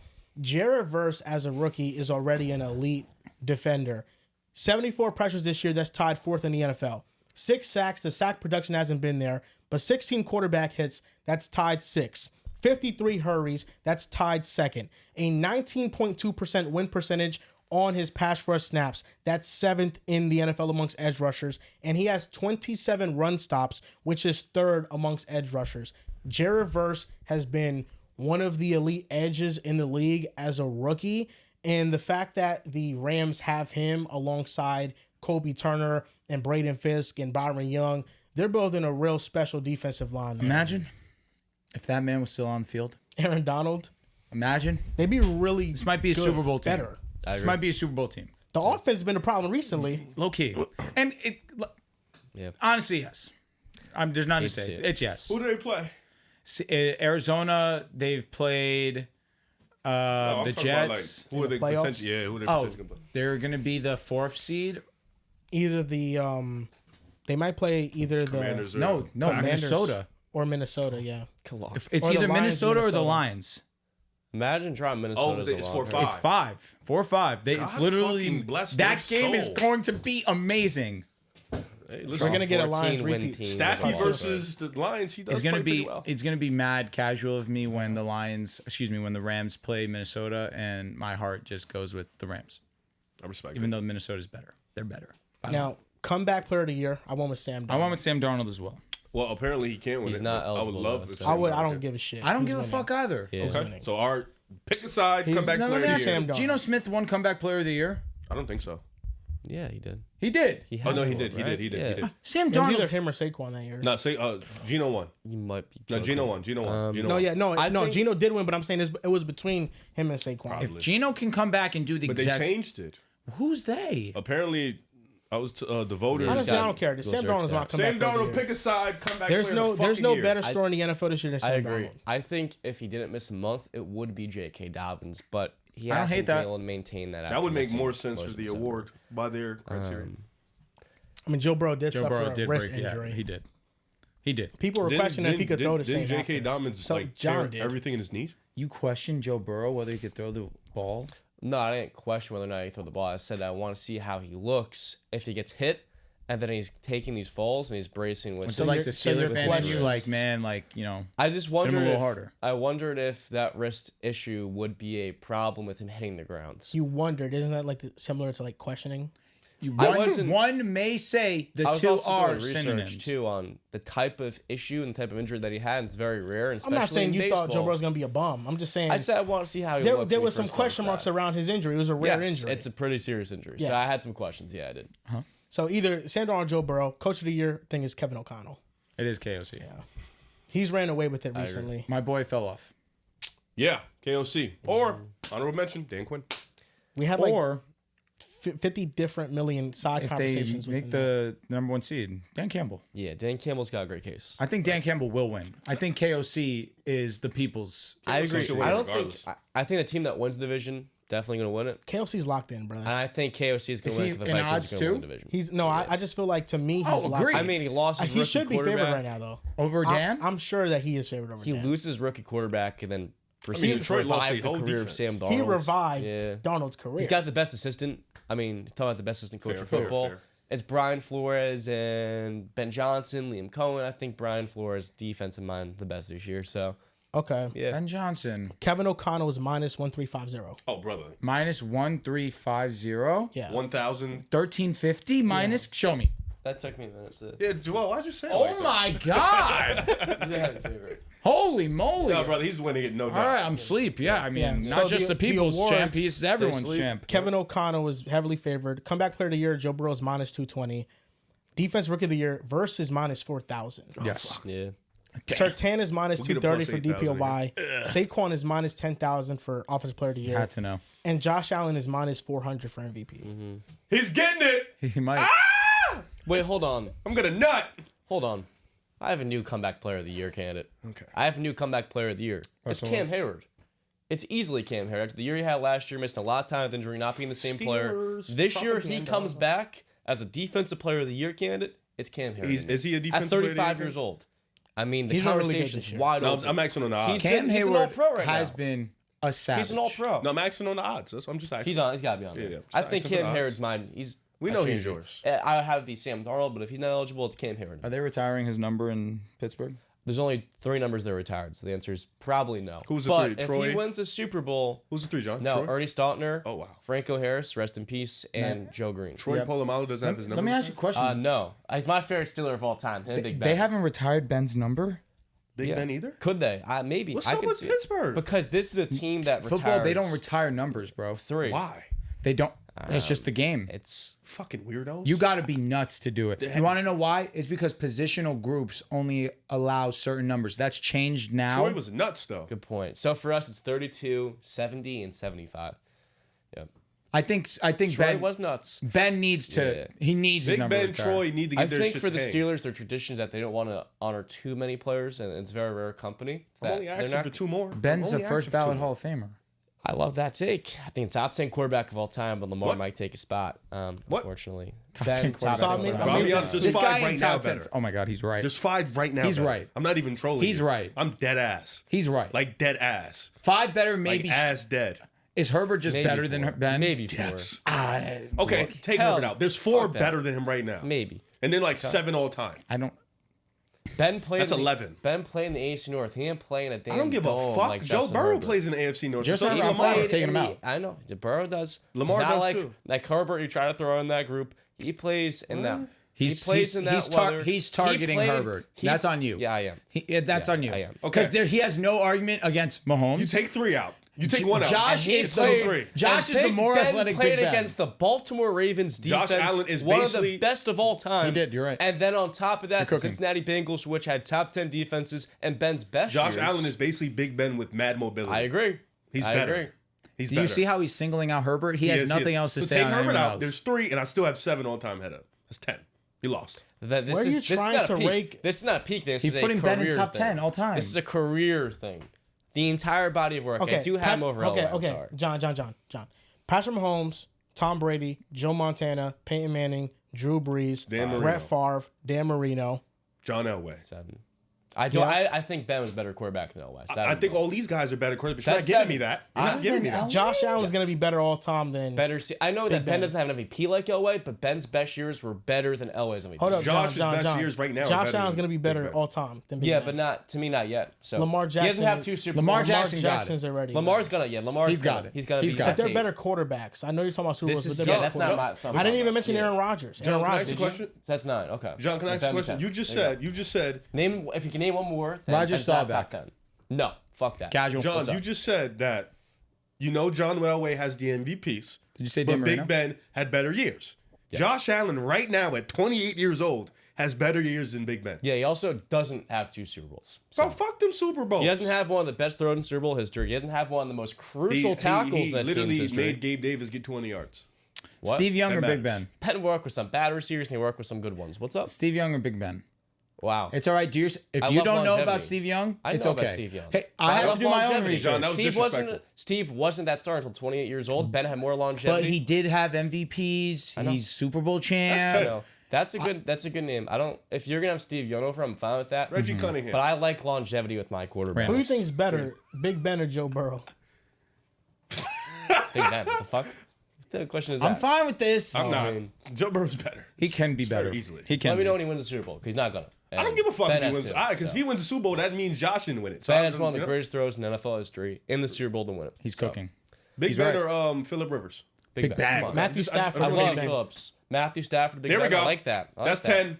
Lock it up. No, fuck that. Russell he had Wilson Calvin or Big Johnson Ben? as the majority of his career. Don't give me He won his Super Bowl with Cooper Kupp. I know. He had an amazing situation then. Big what the Ben fuck has are we 2. doing? Big Ben has 2 Big of them. Ben got carried by a defense in 06. Okay. John, Russell Wilson or Big Ben? Russell Wilson or Big Ben?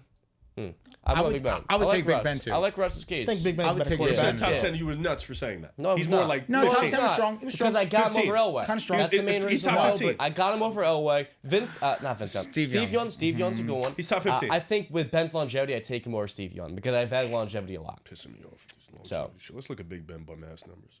No, That's cute. There was nothing bummy he about wants it. he wants his jersey to get retired with his bum. I wonder how it works. I'm saying for you guys, you have 3 jerseys and 3 of them are old as shit. Might as well retire some new these guys. Mean Joe Green was a dog. Mean Joe Green. I'm not saying he wasn't, but Franco God, Harris. but God, Rest in Lee. peace, Franco. Man. Rest in peace. These are cute. Cute. Steve Young has 2 MVPs. His I think highest, that's his highest case, touchdown year but was 34. Joe Burrow just cleared that. You realize that in that season he had Le'Veon Bell, right? Yo, That's he part threw of for it. He also 5 had yards. AB, right? He did have AB, but it was Don't do that to an me. offense that ran the football at the best running back. He had brother. He had 675 attempts. It's a lot. You guys were 9 and 6. I think Big Ben's like comfortably top 15. I don't know about top 10. No, we weren't 9-6. He missed. He's making a strong that statement year. on his quarterback. I respect. Yeah, He's no, top agree. 15. He I don't didn't know miss if a he's game top that 10. year. Top 15 loss. Yeah, John, easy. I got him top 10. John, he didn't miss a game that year. I'm looking at it. You lied to me. Just 9-6. You can't go 9-6. 9-6 Yes, and that 1. was back in the Silly day. rabbit. go. He did not miss a game. You lied to you me. go. I caught you. I caught you lying. Well, I don't know a year exactly. No. You What I just- knew was that 9 + 6 is not equal. Kurt 16. Well, I didn't add Kurt the won fucking tie. I or love Big Ben? Kurt's case. Amazing case. Multiple time MVP. Correct. He's won multiple. I know he won one Super Bowl. Been the 2. But he I'm led sorry. the Cardinals to one. Give it to Big Ben. he's been First year the- undefeated. He's been the 2, 1-1. Movie. I do have Big Ben for the same reason that Kurt did not have the longevity. So Fucking 5-6 longevity. years. That's all you care I about? mean, yeah. Who's a 2 better MVPs. quarterback, Mahomes or Brady? One of the most productive quarterbacks. Almost the most. All right, Mahomes or Peyton Manning? Who's better? Mahomes or Peyton Manning? Longevity, Peyton Manning, correct? Sorry, I asked him so many questions. Mahomes versus Peyton Manning. Correct. That's the question. Peyton Manning, right? Because he has longevity. No, Kurt Warner's because career is kind of like 6 good years. So, like, when you do that, like, it doesn't matter. Mahomes at this current trajectory have him above Peyton, basically. But current trajectory. And the reason why is K's got the Super Bowls. So he's got a good amount. Ben Yeah, Roethlisberger won 2. Yes. He was Been a like 3. the second one was really he cooked. he was really good was in cooking. that run. With Yeah. a bad offensive line, he did a lot of He also started his career off pretty solid. 15-1 as a rookie. You know, it's an 18, insane 14, infrastructure. They were 14, winning. 15-1. I Here, think. no. You, first of all, you're lying. You went 13-0. You don't even know what you're talking about. He went 13 Yes, and he The went team, 13-0. the team, yeah. Yes. thank you. Second of The all, team. year 3. Well, no, he did go 15-1, but he lost in the AFC Championship game. That so was 14-1. That, first of all, he's never in his life went 15-1. I'm looking at it right now. No. You're in missing Super Bowl what I'm inclu- saying. playoffs Including the included. playoffs Okay, went okay, 14-1. The fuck. team went 15-1 that season. That first year.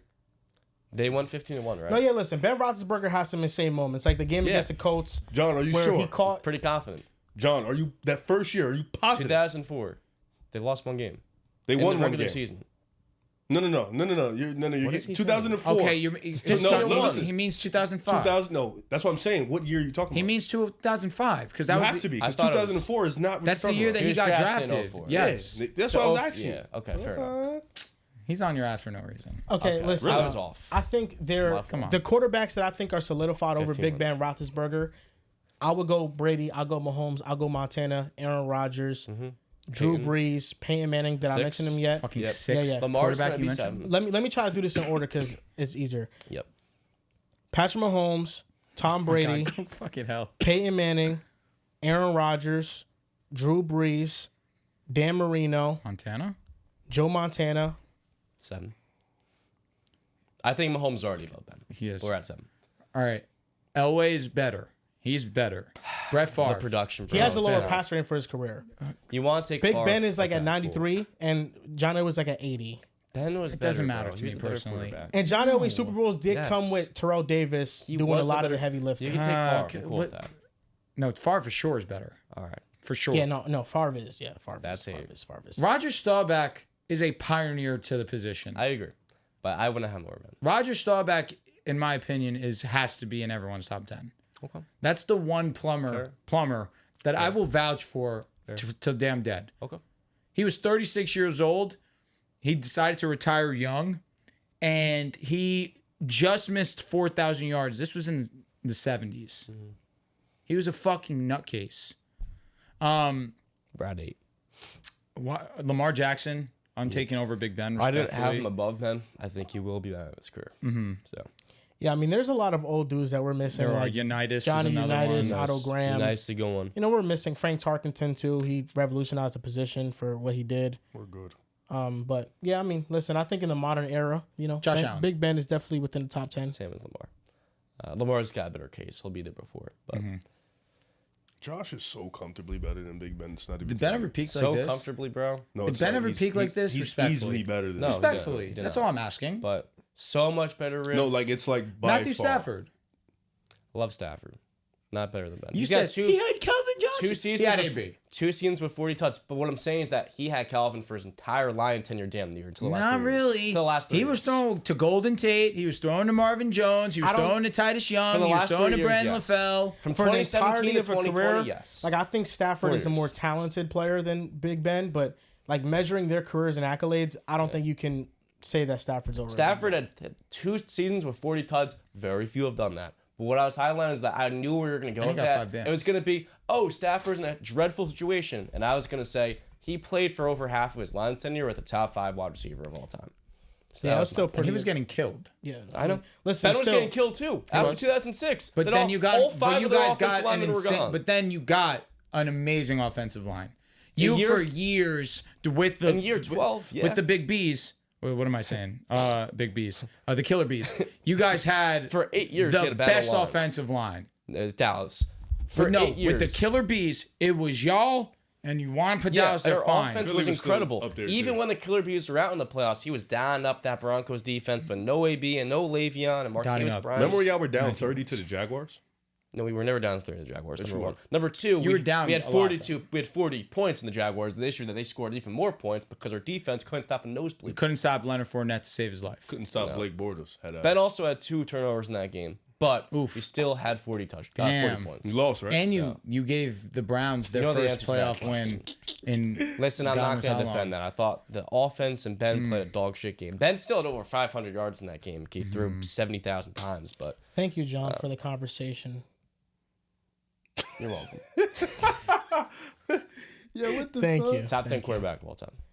Maybe. Nice. He is. Good job, John. Vouching for your guy. I like it. I appreciate it. Appreciate Good that. job. We'll move on now. Yep. We'll move on. We're still on awards. We finished with the Coach of the Year stuff. Okay, sweet. Yeah.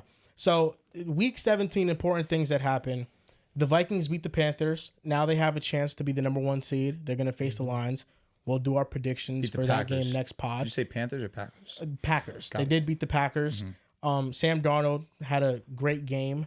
And this was one of those moments where you just think to yourself, how can the Vikings let him go? I mean, 35 touchdowns on the season, third in big time throws, only behind Josh Allen and Joe Burrow.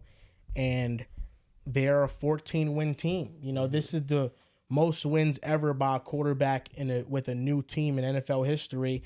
And he has the most games with 100-plus passer rating in a season, second only behind Aaron Rodgers all time. So this is a tough decision for Minnesota. You know, they're playing great football. I think they're a real Super Bowl threat and contender. And I don't know how you can just let Sam Darnold walk out the door.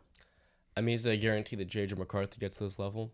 He could, but I think it's very This is what you hope he gets to. Exactly. It's very easy to say, oh, yeah, it's the rookie quarterback we moved up the spot to get. But what Sam Darnold has done, elevating their offense, making plays out of structure, and then being very efficient over the middle of the field, was exactly what McCarthy's high-end outcome was in this quarterback class. Then on top of that, it's very easy to overlook this part, but he's going to be a rookie next year. He didn't have the reps this year, so he's going to still be catching up and having some growing pains, whereas Darnold had 5 years of growing pains. In his first year in this Vikings offense, he has one of the best seasons of any quarterback this year. 35 tuds, efficient, over 4,000 yards, and then the record to go along with that. If you're the Vikings, you have a Super Bowl window that's open, and that's because Sam Darnold's playing as well as he is. So I think if you were, in theory, to not have Sam Darnold back in the mix next year, your team gets worse, and your odds of going back to the Super Bowl are going to be lower. Oh, my only question is, what do you do with JJ if you keep Sam Darnold? Because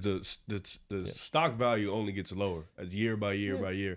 He's not going to be able to play this. Like, we don't always get a Jordan Love situation where you can sit down and wait, and then the guy. Plus, Sam Darnold is much younger than what Aaron Rodgers was. Yeah. So. JJ is still very young. He is, but you're gonna have him sit his whole rookie contract under this guy. I would still keep him. I don't know. I feel like you can move him, get something better.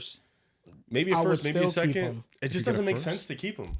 Sam is 27. This is going to be. It does make sense to keep him, and I'm with you. Mm-hmm. I think you're taking a chance that, one, he is extremely youthful. He's 21 years old. He did just miss this whole season. That's a huge bummer, but you still were able to exceed expectations with Sam Darnold, 27 years old. Now, they're in an interesting situation because Sam Darnold's going to be free agent this upcoming season. Do I sit at the same spot as Dehls thinking that Sam Darnold will be a $50 million man? I don't think that. That's not crazy. To me, it's a little crazy. One season, 50 mil. I think that's where it's a little crazy. Jordan Love just did that. Trevor Lawrence did that. But I don't think they should be $50 million guys. Okay.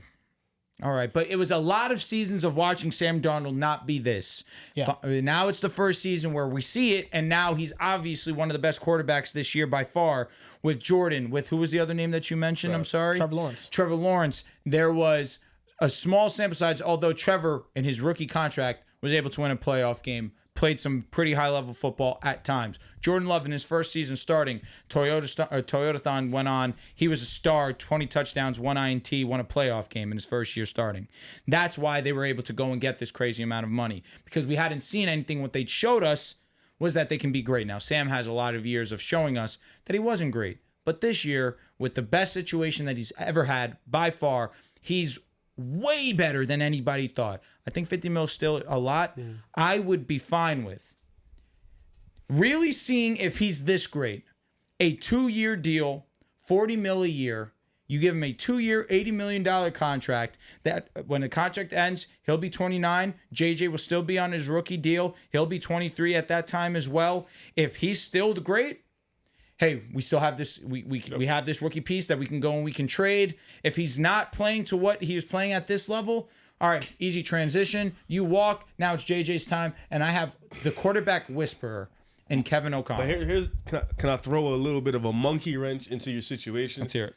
2 years down the road, you will have had Arch Manning come in. You'll have had Nico getting ready for the draft from Tennessee. You'll have Lagway getting ready for the draft from Florida. You'll have Dylan getting ready for the draft in Nebraska.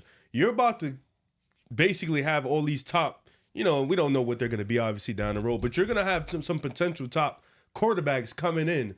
How many teams are really going to be sitting there searching for a J.J. McCarthy when you have all these quarterbacks on the board? You'd be surprised. Teams like Pittsburgh should change. Yeah, there's going to be a lot of teams in that middle. Yeah, I feel like I would try to go get those guys over J.J. JJ's really great, dude. That's a good point. But those guys are younger, a new rookie contract. 21. He's 21. Riv, there's so many teams that trade up for quarterbacks every year because they're too good to be that bad. I think J.J. McCarthy is going to be really good, and I think he has some high-level traits. He does. And he can be a star quarterback. I really believe agree with that. this. This is going to be a cop-out answer, but I don't think there's a wrong answer for the Vikings this offseason. It's not a cop-out. Sam Darnold, in your situation, it's very optimistic because that is under the assumption that there's not a team that's willing to overpay him out there. That's fair. And I think that there's going to be a couple of teams that are willing to give him a big-time contract and guarantee multiple years on a contract, more than 2, maybe a 3-year deal for Sam Darnold. You know, the Vikings, if they sign Sam Darnold, you now have a quarterback who's giving you a top 10 level season in his first season in the system.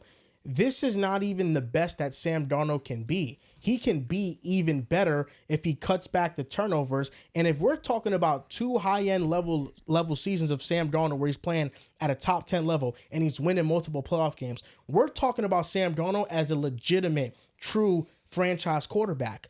With that being said, if the Vikings have to allocate 40 to 50 million of their cap space to Sam Darnold, that means that other parts of the roster suffers.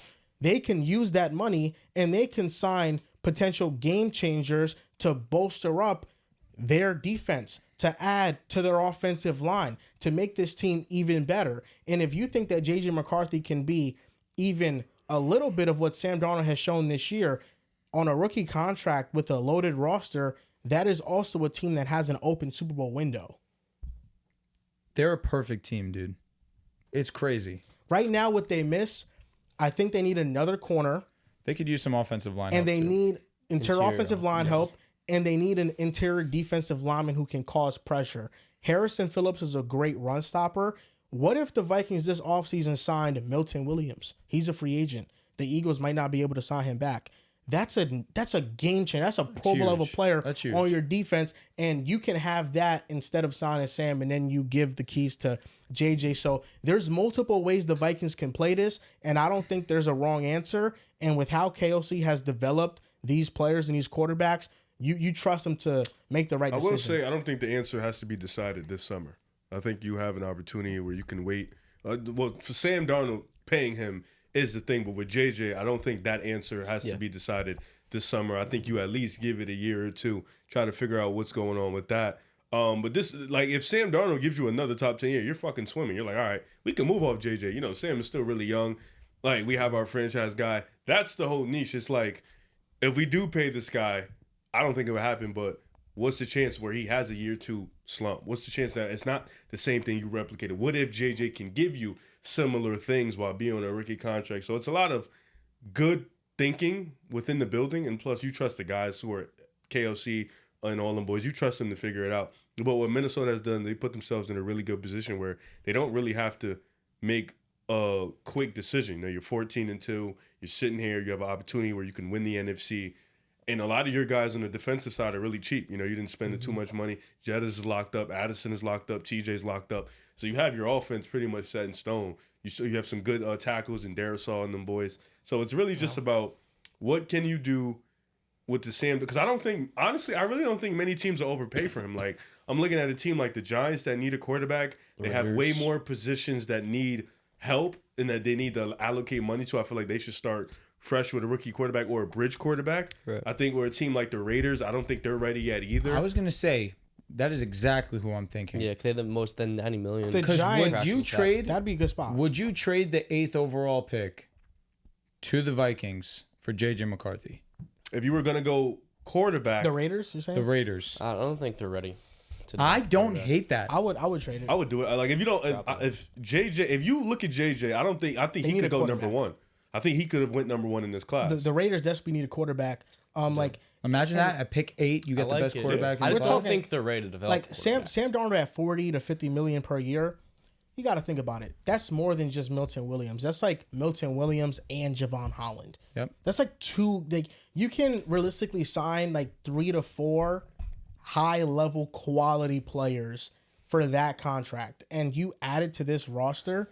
Like, that just opens up their window, and that's for multiple years on end. So I think there's really no wrong answer. But I like that you mentioned that about Sam Darnold and his landing spots, because I have a blind ranking, and these are 10 total teams. Let's do it. And I think these all 10 teams at least make some sort of sense in some regard. So Blind ranking Sam Darnold potential landing spots next year. First team up. Wait, there's 10 spots. There's 10. Okay. Oh, First, fuck. first team up. The Indianapolis Colts. This is going to be, before we start, this is going to be teams all without a franchise quarterback, so they're probably going to be slightly below average. And Anthony Richardson, you don't know if he's the long-term answer. Yeah. He has some injury concerns. Potential's there, though. I'm going 4. I feel like it's a little... 4 being best, One's best, 10's worse. My mind went 3. 6. My mind went 3. I'm with that. I Steichen, think 4. Jonathan Taylor, JT, the old line Downs, has been established. Adonai Mitchell. Has the Steichen love died? I feel like the Steichen love isn't the same as it used to be. He has a quarterback that can't complete short passes. Yeah. And also last year, Gardner Minshew was not good for What's the Colts situation? Offensive line is what? Muddy? Offensive line allows a lot of pressure. Defense is not there. Defense is getting better week by week. You're putting 50 mil in the Sam Darnold. Now you can't really. I'm saying 6. You have Pittman, you have Downs, you have 80 Mitchell. Pittman just had a down year, but he'll probably Pittman get better will be with back. Sam. Yeah. And also, I all 6. this year, he's been dealing with a back injury. Yeah. In the AFC, and I'll say Jonathan 6. Taylor. So let's be in the middle. 5. Okay. 4 or 5 is good with me. Colts are 5. Next team up, the Tennessee Titans. This is 3. No. Or 4. No. I only say this because the Titans are dog shit, man. They fucking suck. But the Colts aren't good either. The Colts aren't good, but they are exactly. Even with them being bad, they almost made the playoffs this year. They were a top 10 offense at Gardner Minshew in points per game last year. The Colts. Well, last year, I don't. And I think JT might be back. I know you think the Titans are a better spot than the Colts? What has Brian Callahan done? Nothing. Nah. He didn't call plays with the Bengals. I wish we went a little higher on the Colts. I wouldn't say they're a better spot. too. Nah, I'll probably go under. We can go to like 8. Titans are You guys low. convince me. I'm with 9 or 10. You convince me. What do they have? I don't disagree. John. They I don't really think the have Colts nothing. have so much though. Skaronski's been decent. He's been good. He hasn't been a game changer. JC Latham's been good. He's been good. That's all they have. Has he? Fair. He's Yeah. been he better figure than it out? expected. He's been good. They have a good O-line coach. Has he? I like the Yes. O-line. He's Because from what I remember, he was terrible. Yeah, early He's been in better. the year. He's Okay. been exceeding He's improved. expectations. I'm not going to pretend like I've been locked in on the I Titans. went What I 9-10. No, remember, JC Latham JC has was played. terrible. JC Latham why- has played to a level to where you are fine at that spot. He's improved week to week. Their offensive line hasn't been that good to me, and their weapons are not established. So I'm just like 8 or 9 is fine with So me. we're fine with 8. We're going with convince me. 8. What do you go think? 9. 9? 8th is fine. 8th is fine. Okay. 8? All right. Next team up, the Pittsburgh Steelers. I like it. 2. I'm with 2 or 3. Because I am not the biggest Arthur Smith, and the O-line still can use some work. I don't like your weapons room. It's fine. I don't like it. He's right, dude. I like Yo, don't Marvin like Mims or it at Calvin all. Austin, you punk bitch. Yeah. I also, respect. Respectfully, I don't like your running back room either. Okay. Whoa, but here's whoa. Jalen Warren. All right, this is my Yeah, expectation. but Najee Harris gets Yes. a lot Stinks. too. Hold up. Stinks. I think Najee's going to walk in this offseason. God. We're going to Okay. extend Warren for 220 and then draft a running back. Well, we're talking this in this world. You're getting Sam Darnold. Yeah, so we're going to extend Warren, hopefully extend Where Pickens. Money do the gets a little- Steelers rank? I'm 2 or going 3. 2. 2 or 3. I don't think it's perfect. 3? He can name some good situations. He said 2 or 3. I said 2. You I said can 3. name Let's do some 3. good situations. Said 3. I know you can. I I still think respect. I just think you have Sam Darnold in there. They already are a winning team, Yeah. a winning organization. Great defense. Sam is really good. Yeah. He would be better than Russ. Up to you all. I'm going. I think their offense. I'll lean 3. I say 3, but I think their offense is deeper So than you're just saying getting the a Steelers quarterback. situation is better than the Colts? I do think that. Okay. Next team up, You're writing this down? yeah, I am. Okay, gotcha. The Seattle Seahawks. Gino's gone. Wow. Why are we doing that? This is a out of the I think this is box 4. team. This is 4, right? Instead of paying Gino, You pay Sam more. you pay Sam because he's younger and he's a long-term option. It's better than the Colts, I'd say.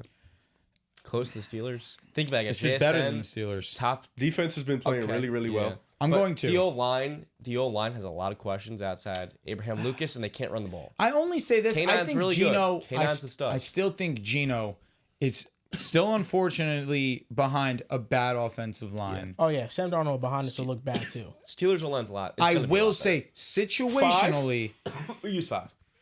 I would, we didn't. If that we Close did for the five. Colts. Close to I 5. thought they were 6. So if that's the case, I'm thinking 6 or 4. No, definitely not 6. I'm higher I than like the Colts. this. I'm Yeah, higher me than the too. Colts. The My defense will be better mind at is McDonald's. higher than the Steelers. Yeah. That's why I'm not putting them in front of the I Steelers. don't hate that. You but have JSN, DK Metcalf. good spots. Kenny You got to Walker. take into early. account the offensive line. That's You know, true. Think about how often Gino's been put in third and long. I don't Fourth. like that for Sam Darnold. ain't Fourth is really- good. Sam's not behind the best offensive line I right get now. it. That's true. Trust me. I like 4.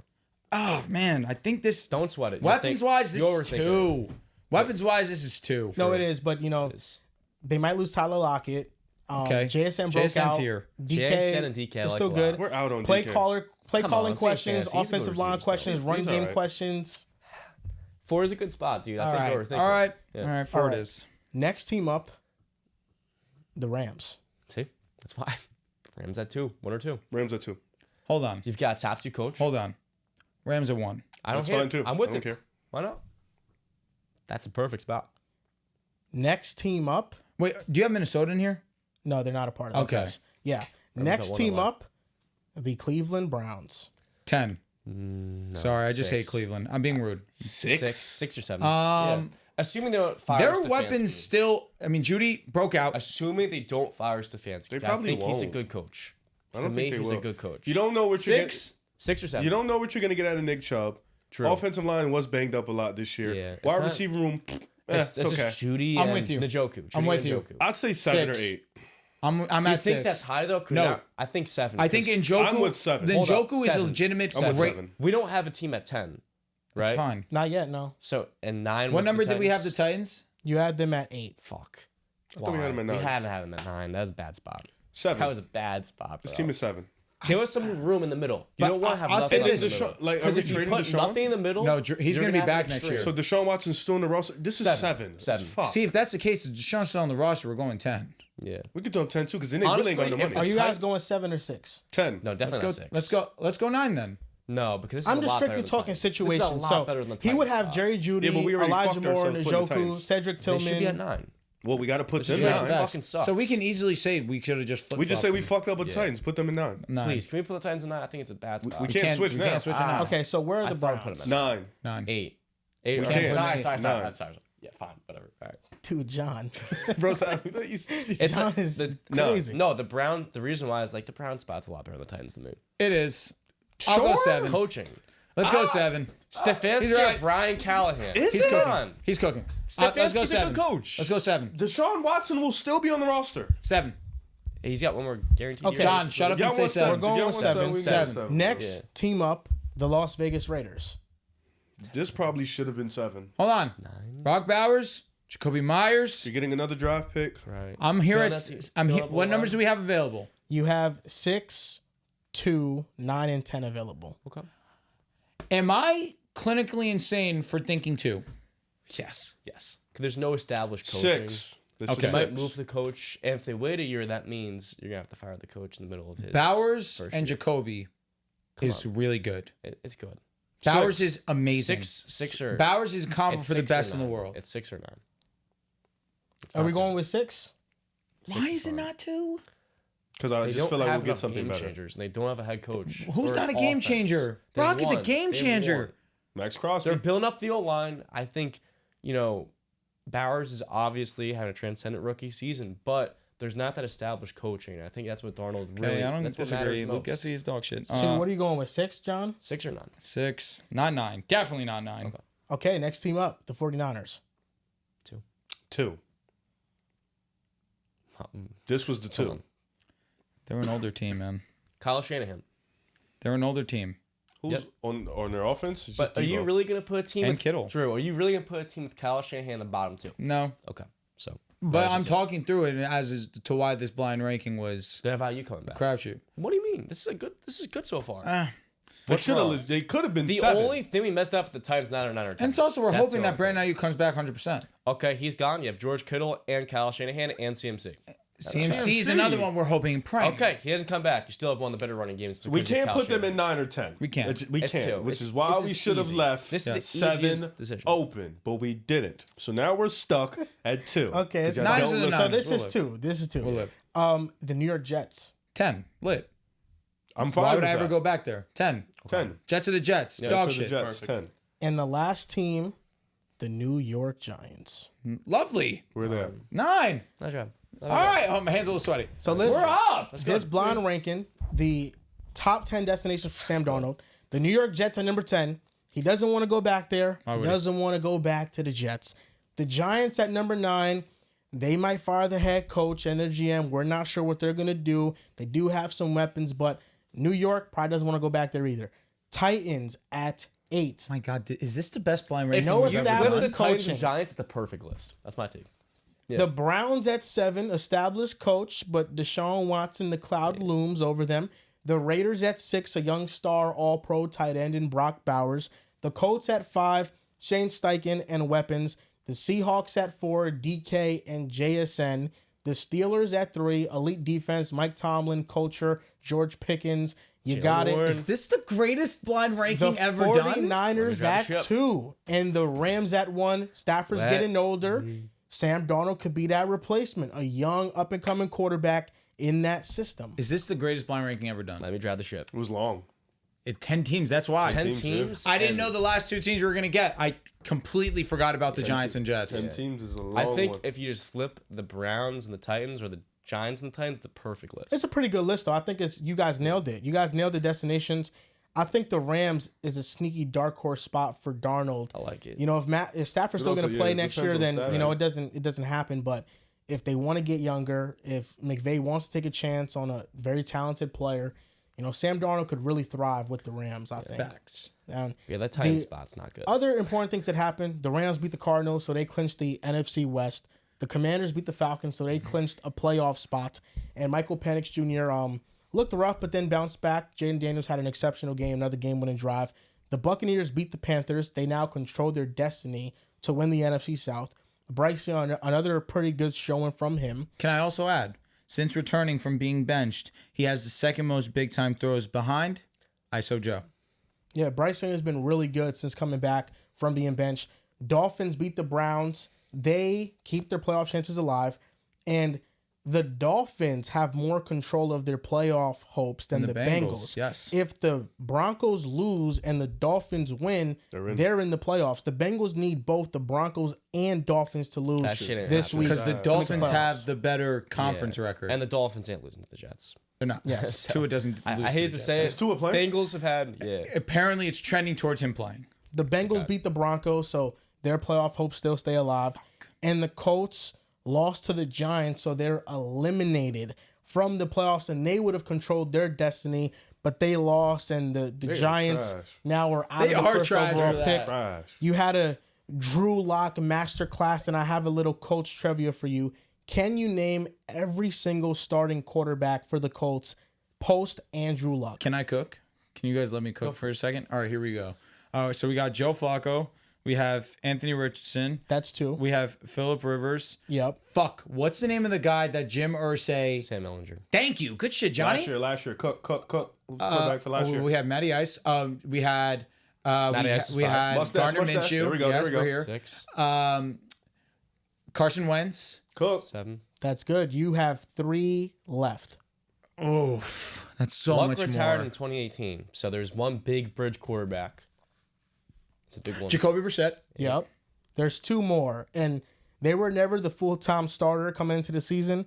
They played because... Eason? Did you mention Not Jacob Eason, I was he thinking did not Eason. He start. was drafted by them, or he at least played with them for a little bit. Didn't get drafted, maybe. Played with him. Got it. Foles. Nick Foles. Cook. There's one more It's another name. bridge. One more. This Gonna kill. What? No, not him. is the epitome of bridge quarterback. Fitzpatrick? No. No, it's not. I knew it wasn't. Idiot. One more. Epitome of bridge quarterback. He's played for so many teams. He's been a backup for... I can't give it away. If I say the clue, I'm going to give it away. Don't do it then. Oh my God, the epitome of a bridge quarterback. Drew. You got everybody. Joe Flacco, Richardson, Minshew, Foles, Ellinger, Matt Ryan, Cook up, Wentz, Cook. Phillip Rivers, Jacoby Brissett. This is the last one. I can't believe this is the one that's doing me in like this. I hate to see it. Think of bridge quarterbacks. I Sean. know. That's why I'm cooked right now. Andy Dalton. It's not Andy Dalton. No. Think of a bridge quarterback that was never, ever an actual high-end starter or a good starter. I want to be I thought you had that. where you are. Never been an actual starter. Oh my. Maybe 1 year, actually. You could say he started 1 year. Hold on. No. Way wrong. But he's been a career backup. What year was this?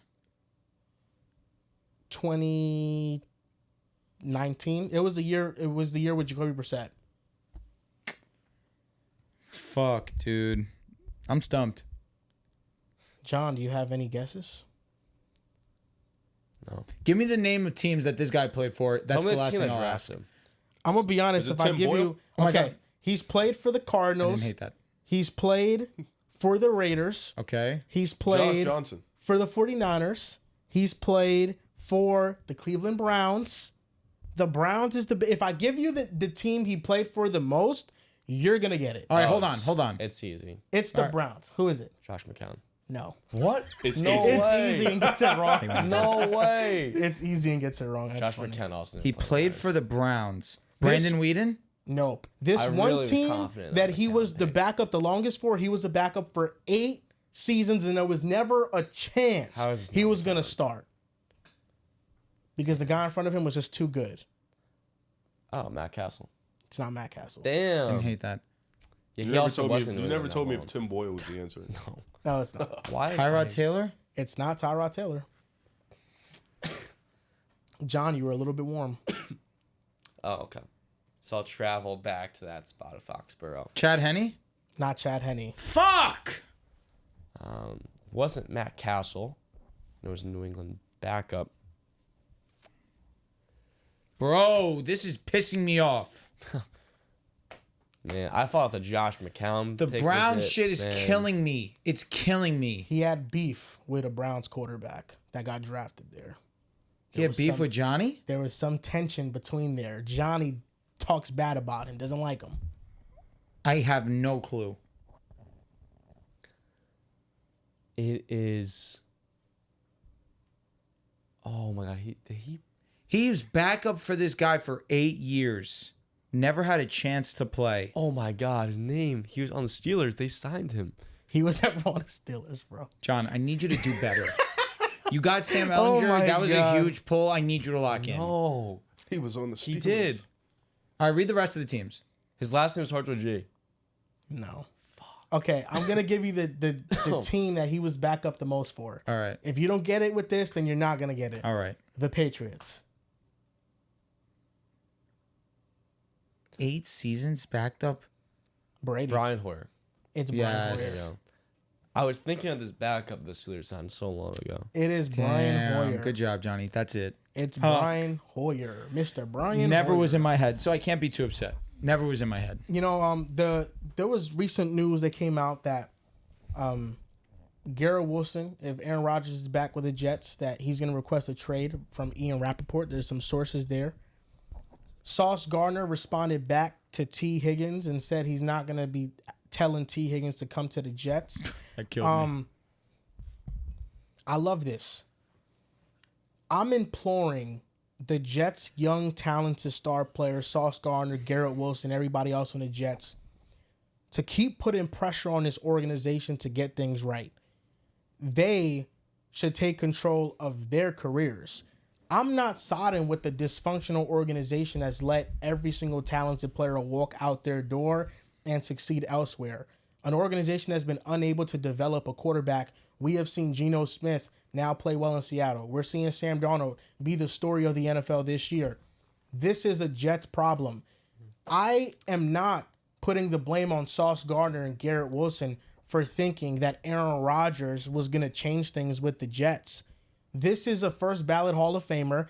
They thought they were getting a true locker room leader, and they got none of that. They got bamboozled, just like every Jets fan. We won 7 games in back-to-back years with Zach Wilson and Mike White. You add Aaron Rodgers, you're not supposed to improve. This is a 4-win team. So for all the laughs about, oh, Garrett Wilson wants to demand a trade from the Jets, he wants to do all this other stuff, I want him to continue to put pressure on the organization. I want him to put pressure on the owners to get things right and to build a stable culture with the Jets. What does that mean? Not firing a coach 5 games into the season. Or if Robert Saleh is the head coach, this season might have went differently. Maybe they still don't make the playoffs, but I guarantee you they're not winning 4 games on the season. The defense fell apart once Robert Saleh got canned, and it was unfair, and it was the perfect sign of a team that is dysfunctional. I'm not going to put blame on Garrett Wilson and be mighty loyal to the Jets and wish ill will on these players because they want to take control of their careers and not play in a dysfunctional situation. The Jets have to get things right. They have the longest playoff drought in NFL history, and Garrett Wilson is too talented to be dealing with this. He's a winner. I know that he is. I know that he plays his heart out every single game, and he deserves a great situation. And if that's not the Jets, then he should go elsewhere. He should get paid elsewhere. Yeah. I'm hoping that the Jets figure it out with these players because the Jets are a talented team.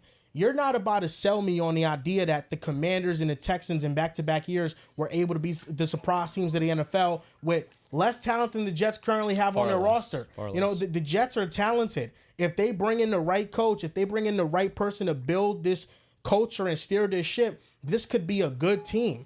But that has yet to happen. And it's up to these players to continue to put pressure on this organization, or else the Jets are going to continue to be what they've always been, and that's been complacent.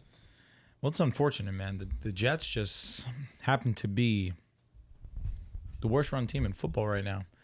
And when you look at the lack of heart that the Jets play with, you could argue that it's due to coaching, but you could also argue that Aaron Rodgers is to blame for a lot of this.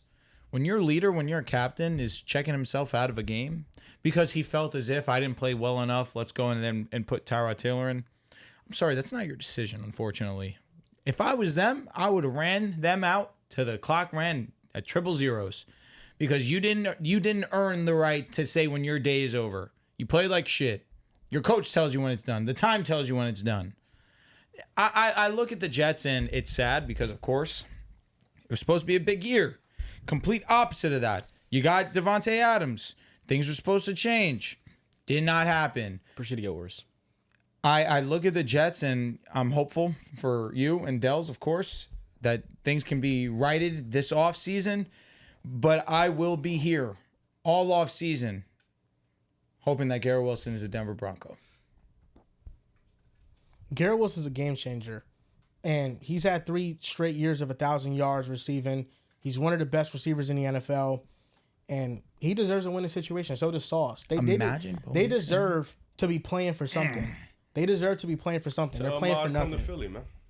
Do you know what Sean Payton would draw up for my boy? You want to see Garrett Wilson put up the 1,500 that we thought that he could put up a couple years back? You want to see him put up the 15 that he put him in Tyreek Hill convos? Has more yards than Tyreek. No, both of them shits flopped. Does he have more yards than him? He probably does still, yeah. Tyreek, man. He does. Is Tyreek going to get 1,000? I'll check. Let me see. How close is he to getting 1,000? The Dolphins finally had their first good game with the backup. He has 939. Oh, he's going to get it. Yeah. He'll get it. That shit weak, though. We don't care about them rarely getting over. But what if it's like 1,050? Like he bugs out this week. Not moved. What? 1,050 I ain't moved by. That's like some Mike Evans stuff. Mike Evans gets 1,000 yards. He has something against Mike Evans. Like, I do love him. I think amazing. Love him? Amazing person. You just called him Najee Harris, bro. No, I used Love the might be comparison. Because like Mike Evans for 4 years got 1,000 yards, but it was like 1,017, 1,007, 1,013. That's why I'm saying that. Now, so people are on me because I made this tweet. I said Sam Levitt was talking all that smack just to get outplayed by Quinn Ewers. Did he get outplayed? I don't know. The stat scores. The stat score said otherwise. Quinn Ewers was good in the fourth quarter and overtime, but he was playing like shit before. He was. I said he talked all that smack to get outplayed by Quinn Ewers, have 0 touchdowns, and throw the game-sealing interception. Hilarious. Damn. And there's just a bunch of college football defenders. Did you even watch the game? Switch quarterbacks, and this game isn't even close. Texas team is OD. No, they are. No, yeah, Carson responded. He said, Ewers was not good in this game. He wasn't. And I was like, he wasn't, but Levitt didn't play well either. Levitt wasn't. He had moments. The best pass of the game wasn't even from him. It was from a running back. Best pass of the game. But no, I need Texas Twitter to hop on this tweet and start giving me some love. How many likes does it have? Oh, it has 333. All right. Carson's tweet about Ewers not being good has 216. Yeah. And like not great. Most of the replies to it are just like, "Oh, you don't know fucking shit. Levitt didn't have fucking his receiver, his offensive line stinks, like all this other shit." They're just defending Levitt. But yeah. Hey, I'll give you a like. I don't like Quinn Ewers at all. Sam Levitt. No, I don't like Quinn Ewers either. But I was just like, fuck it, let me get a banger off. Sam Levitt was talking that shit, and they lost. He threw a game-sealing INT. Yeah, listen, that's all that matters at the end of the day. And that pick was bad. And Quinn Ewers, he converted a 4th and long. That play was lit. Yeah, like Quinn Ewers played well in overtime. Like like the stats, Quinn Ewers didn't outplay Sam Levitt by that much, but when the game mattered the most in the 4th quarter and overtime, Quinn Ewers was better. And Quinn also put his team in a position to kick the game-winning field goal. Yeah, like twice. Quinn, and his kicker missed twice too. Twice. So Quinn Ewers, he definitely did. He played well, and Sam Levitt coming into the game said that he was gonna prove that he's a better quarterback. Let me ask you a question: are we gonna add a layer to our show of watching college football, or no way, no how? Nah, probably not. No. It's so much. It's too much to keep up with week to week. There's too many conference play and shit like that. College football playoffs I could get down with. I could watch. Shout out to my guy Trent. Yeah. Trent, he goes out there and he watches college football, watches regular NFL. They do a great job of doing both. Now, NBA New Year's resolutions, any changes that you want to see from a team or player going into the new year? I wrote down a few. I have 3. Okay. I will go one at a time then, because I doubt we'll have overlap, truthfully. But So should we go one by one? that's what I'm going to do, one by one, is what I'm saying. The first one I'll say is that has nothing to do with a team or players. In 2025, I want divisions to matter again. I want it to be like the MLB, where we can have a series. We can have a series and there can be home field advantage. But just because you have home field advantage doesn't mean that you're the better team. Sometimes the best teams are wild cards.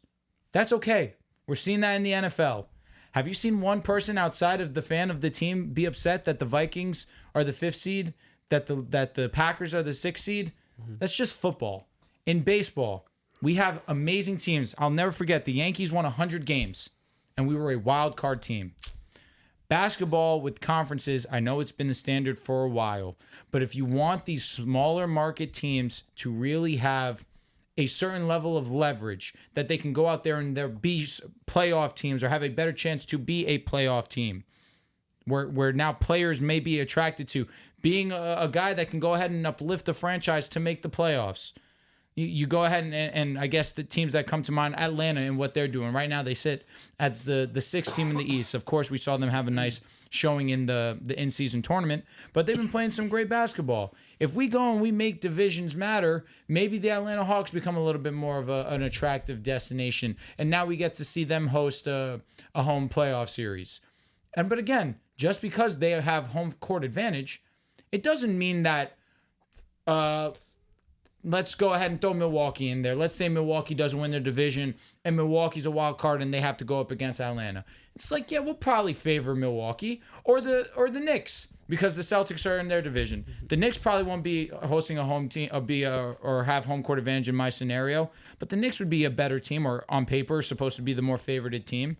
Make divisions matter. I think it'll make things more interesting across the sport. So, looking at it, you would have in the East, as if the playoffs started today, Boston, Cleveland, Orlando gets the top seed because they won the division. In the West, it's OKC, the Clippers, and the Grizzlies. I like that. That's fine with me. Those would be the 3 teams right now that I get the low vibe. And you know what you can do also? Take it as like you do the in-season tournament, right? Well, not exactly like the in-season tournament because you only have the 4 teams on each side. But you kind of expand it. Take the top 2 teams from each division, and then you have 2 wildcard spots. The 2 wildcard spots, obviously, they won't be the ones that host it, but you go from best record all the way down. Divisions are a lot more meaningful, and you still have 2 teams. What is it? 6 teams per conference per division? No, it's 8. 5. No, per division. 5 Is it teams. 5 Yes, teams 5, per division? So it still makes sense to me. You're not suggesting 10 teams make the playoffs, right? No. Okay. I'm still Well, suggesting 10 8. teams make the play-in playoffs things. So I'll be honest. that's hard to do. I'm against the play-in tournament leading to as many teams making the postseason. I'm fine. In my scenario, we don't even have the play-in You should tournament just have anymore. the division winners get it, and then everybody else. Yeah. In fight my for a spot. scenario, that's it. Play-in tournament's done. We get 2 top teams from each division, and we get 2 wild cards throughout whichever division. Now, my New Year's resolution is that Highest record, of course, in those. Right. I want Mitchell Robinson to get healthy. Love that.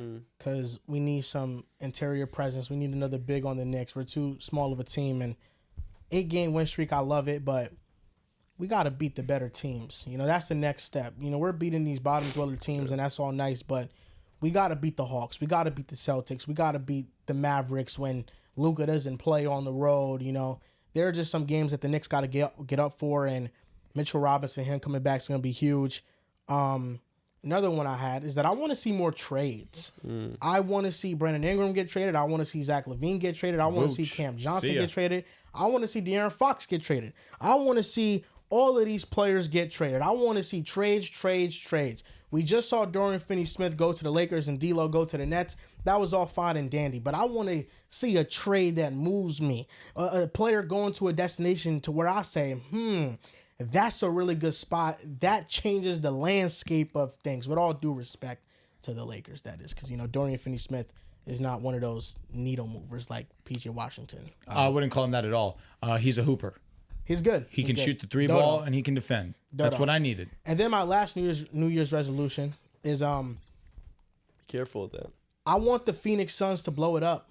It's over. It's done. They've been hurt. They tried to extend their They have window. been hurt, sadly. I know Charlotte they've been just hurt, but fucked that's them part of the yesterday. problem. They're always hurt. Kevin Durant is great, but he's unreliable and he's older. We don't know how much time he has left playing at a high level. Shout out to LA. Bradley Beal is injury prone and he's been playing all right, but far from the player that they thought can't they were move him. trading for. I like Beal this year, at least. He's been fine, but he's also unreliable. He is. Devin Booker. I mean, where the hell is Devin Booker? Devin Booker, Extra.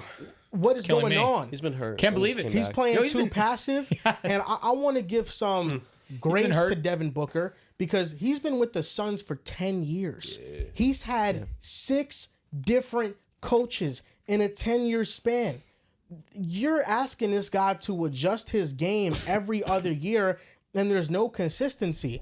The Suns right now are in a situation to where this is the best your roster is gonna get. And we saw what it did last year. It was a first-round exit. They don't have a true big man option. They have little to no flexibility to make this roster better. The best option for the Suns is calling up the Rockets. Hey, do you want Kevin Durant? Give us our 2027 pick back. Give us our first-round draft pick, and we can give you Kevin Durant so they can have somewhat control of their future. So if they lose games, it's not for nothing. Because at this point, they're mediocre, and at the end of the season, they have no draft picks. There's no way to improve this roster. They tried to extend a championship window by making big splash moves, and clearly it's not working out. I know that we always get caught up in the idea of what they can be, but Kevin Durant, Bradley Beal, and Devin Booker, they're never on the court together, and they need to give up this idea. They need to start fresh. I'm not saying rebuild the whole thing. I think they can still try to make one more run with Devin Booker, but you have to start positioning yourself to have cap space so you can sign good players around Devin Booker and draft good players around him. Can I also say, trading DeAndre Ayton was a mistake. I don't care the level of player that people think DeAndre Ayton is, his lack of heart, his motor. It's very fair. They shouldn't have traded him. Why? What makes you say that? Because he's better than Nurkic. Okay. At the not same hard. time, Exactly. aren't both of them kind of like middle of the pack placeholder centers? I think DeAndre Ayton is still a very talented big. He's just he a not difference maker? motivated. You know who they Is he should have any- never traded? They should never traded Chris Paul. I think Chris Paul, his leadership, even now with this roster they have, It's over. it would have made it. It would have made it better. I think that's better than Bradley Beal. I'll be honest. It's better. It's 'Cause over. Did you know that by trading Chris Paul to the Wizards and getting back Bradley Beal, not only did the Suns take on the contract, but the Wizards own the right to swap picks in certain drafts. I think in the 2026, 2028, and 2028. I think in 2029 too. You gave him 2 three just saw this first-round tweet, draft yeah. pick swaps for Bradley Beal. Luckily, it won't. It's swapped. I thought it was Luckily, only it's gonna- seconds. Nah, I just saw True. this tweet. Luckily, it's going to be pretty hard to be worse than the Wizards. Those probably won't get back. Yeah, so They got probably a you lot won't of have to seconds. swap, but the fact that that's an option that you threw in there for Bradley Beal it'd take a lot is to be worse crazy. than Washington. You know, obviously hindsight is 2020, and when they made the move for Kevin Durant, we thought this team probably would have been a championship contender. But in hindsight, Devin Booker, Cam Johnson, Mikal Bridges, that was your core. That was, you try to build around those three and try to see where it gets you. Maybe it doesn't net you a championship, but you're a consistent playoff team in the hunt, and you make moves around them. I don't think trading DeAndre Ayton was necessarily the wrong move. It was trading for I think Kevin trading Chris Paul, Mikal, and Cam Johnson, they stripped their entire The championship. Suns' mistake was trading for Kevin Durant. It didn't work out. Found the that's what it tweet. comes So down to. the Phoenix Suns, shout out to Greg Finberg. He tweeted this. If you don't watch our show, but if you do, shout out to you. Phoenix Suns just fell 15-17 on the season. A reminder that the Wizards own the right to swap first-round picks with Phoenix in 26, 28, and 30, as well as Phoenix second-round picks in 25, 26, 27, 28, and 30. They got a have nice their future. They got a nice package. Well, it's not first-round picks, but they got a nice package. No, I for mean, Bradley you Beal. have swaps. Considering Rockets have their future, considering don't they? how Considering Yes. how bad Beal's contract was, they got Them a and pretty the good Nets. return. I think The Nets gave it to the Rockets to get the Nets pick back. Boom. I'll give you guys some good New Year's resolutions. The first one is Vivek Ranadiyev sells the Kings because he's far and away the most impulsive owner in the NBA to me. This is someone that's fired Michael Malone in the middle of a season, and then now most recently Mike Brown. I think what the Kings have going for them, it's obviously a mediocre basketball team, yes, but I think the decision to fire Brown is one of the worst I've seen in recent history because it made very little sense. This Kings team is, for the first time in a long time, at least competent, average. It's also a team that added in a brand new player who's specific to fit around, and opposed to letting a good coach, an above average coach, have a full, have a full season to kind of machinate his lineups and figure things out. He fires him. This is bad. It's all right. I'll help you out, Johnny. Thank you. No. No. I almost made a bad joke. Yeah. He fires him 30 games into the season. I think that's something which, as a basketball fan, is bad for the league to have crappy owners that are impulsive and just don't know what they're doing. So that would be one of my New Year's resolutions because I really do feel for Mike Brown. I feel like the job that he did his first 2 years of the team, 48 wins and 46 wins, after the last 16 years of Kings basketball, you should be celebrating that. To fire him after he had 2 seasons, both of which above 10 games above 500, was blasphemous to me. Can I ask you a question, though? Not playing, Keon Ellis. He should play more in closing lineups. I don't get that.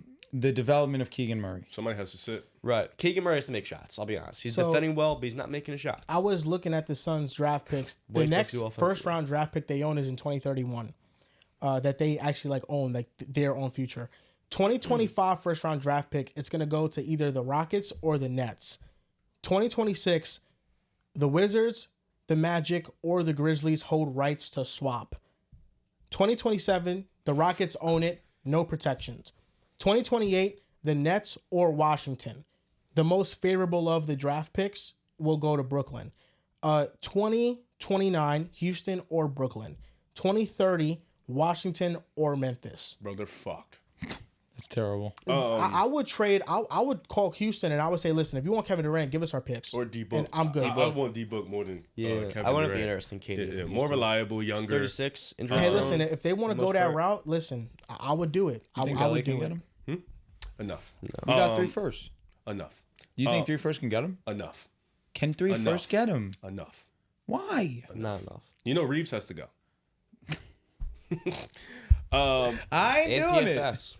My 3 New Year's resolutions pretty quick. OKC, get Cam Johnson. I think that's pretty simple. You need somebody that can knock threes down in an efficient clip. Somebody who can really be a 3-point shooter while also being a high-level defender. I think Cam Johnson can do that for you.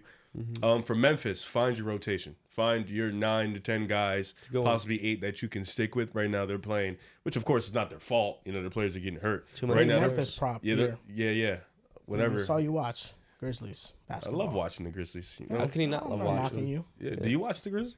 Not really. You're Yeah. fucking You're missing missing out. You know, every Look, game, listen. I don't know who the fuck is playing. That's a fucking good ass point. They're playing like 14-2. One game, I'm like, okay, I want to watch John. It's fucking Scotty. I mean, Jr. they do send starting. a Scottie notification Pippen's that No, I'm saying I'm not saying Former he's Laker, bad, by the way. I know. but I'm saying there's just you just never know who's gonna play. you really don't, and that's why you need to find your rotation, find who sticks, find obviously Ja, Jaren, Bane.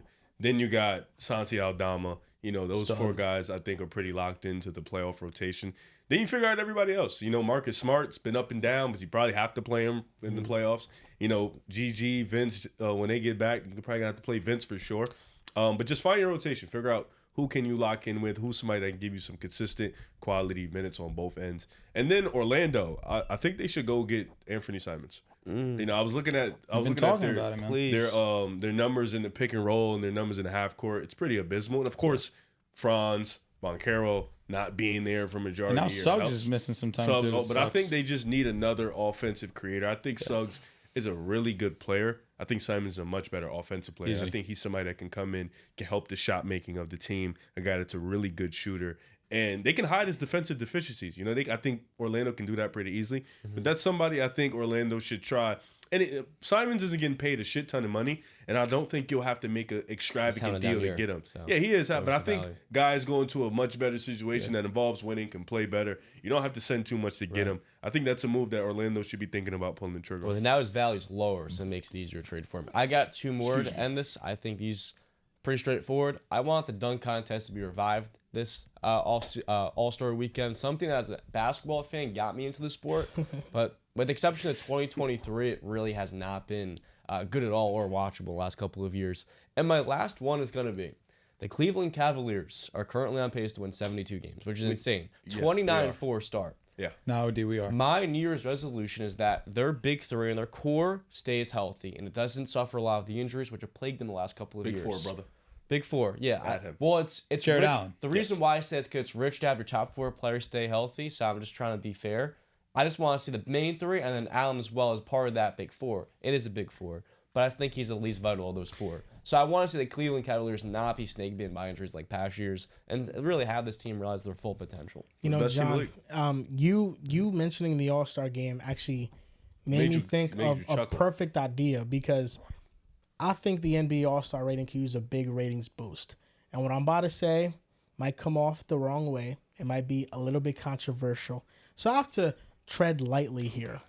I was watching a clip of A'ja Wilson talking about potentially beating an NBA player one-on-one. I knew where this was going. And that's fine. I'm not saying she won't. I'm not some sexist. No. I knew where this was going. Yeah. No, nothing. I just knew what you were going to say. I'm not sexist. I'm not misogynistic in any way. Jeff Teague was cooking.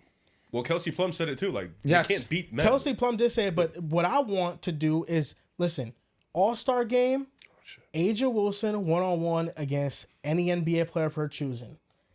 Let's do a one-on-one. Let's see who wins. It's never going to happen because there's too many egos on the line. You have the men's side of it to where, if they lose, there's a lot of ego and pride involved in WNBA. Like, imagine if A'ja Wilson faces Spencer Dinwiddie and Spencer Dinwiddie wins. It's like, you're doing that to a girl. Yeah, it's like, a role player from the NBA beat the best WNBA player. The optics of that is too much for A'ja Wilson, I think, for her to put on the line. So I don't know how they go about it, but, you know, I'm not somebody that thinks that women can't beat men. I think that they can, and I would actually love to see it. I would love to see. I thought Sabrina was going to do it last player year. and an NBA player one-on-one. Yeah, you're insane. 26. No, you're ridiculous. For 26. You're a skills comp. You were thinking Steph would ever lose. Like, bro, it took the last shot to win. I think that's more. I think that's more around the realm. I need Caitlyn in a 3-point contest. Because men aren't even 1v1ing other men. And it's just physical. When are we getting that? Yeah, we need that. That needs to happen. Skills challenge, girls versus guys, I think is much, much better. I think you can get more. Like the Steph Sabrina shit was probably the best thing of the weekend. Easily. And it was lit. Easily. Like it was Caitlyn Clark lit. should be in that competition. Yeah, I agree. Man. I think you could add Caitlyn now. You could put Sabrina back in. Now get a 2-on-2, Steph and whoever. You know, a guy like Clay or Kyrie, like just whoever, you know, like whoever's one of the best. Let me ask you a question. Shooters. One-on-one, A'ja Wilson and Spencer Dinwiddie, who will win? Probably Spencer. He's 6'6". Probably Spencer Dinwiddie. Andrew's like 6'3". Spencer Dinwiddie's a good one-on-one player. That's one thing he can do. He's got a back. Yeah, will he take it serious? That's the big question. Why does he need to take it serious? I mean, A'ja Wilson. He need to take it serious. That's what I'm saying. She's not like they need to send somebody better. I mean, A'ja? She's the MVP. A'ja's like the best in the league. Why do I keep thinking you're saying Angel Reese? My No. fault. Okay. Yeah, my fault. Okay. Yeah, that's why She's I kept MVP, thinking bro. you're saying Angel. That's so my fault. Send the A'ja. Yeah. Now Spencer might dog her.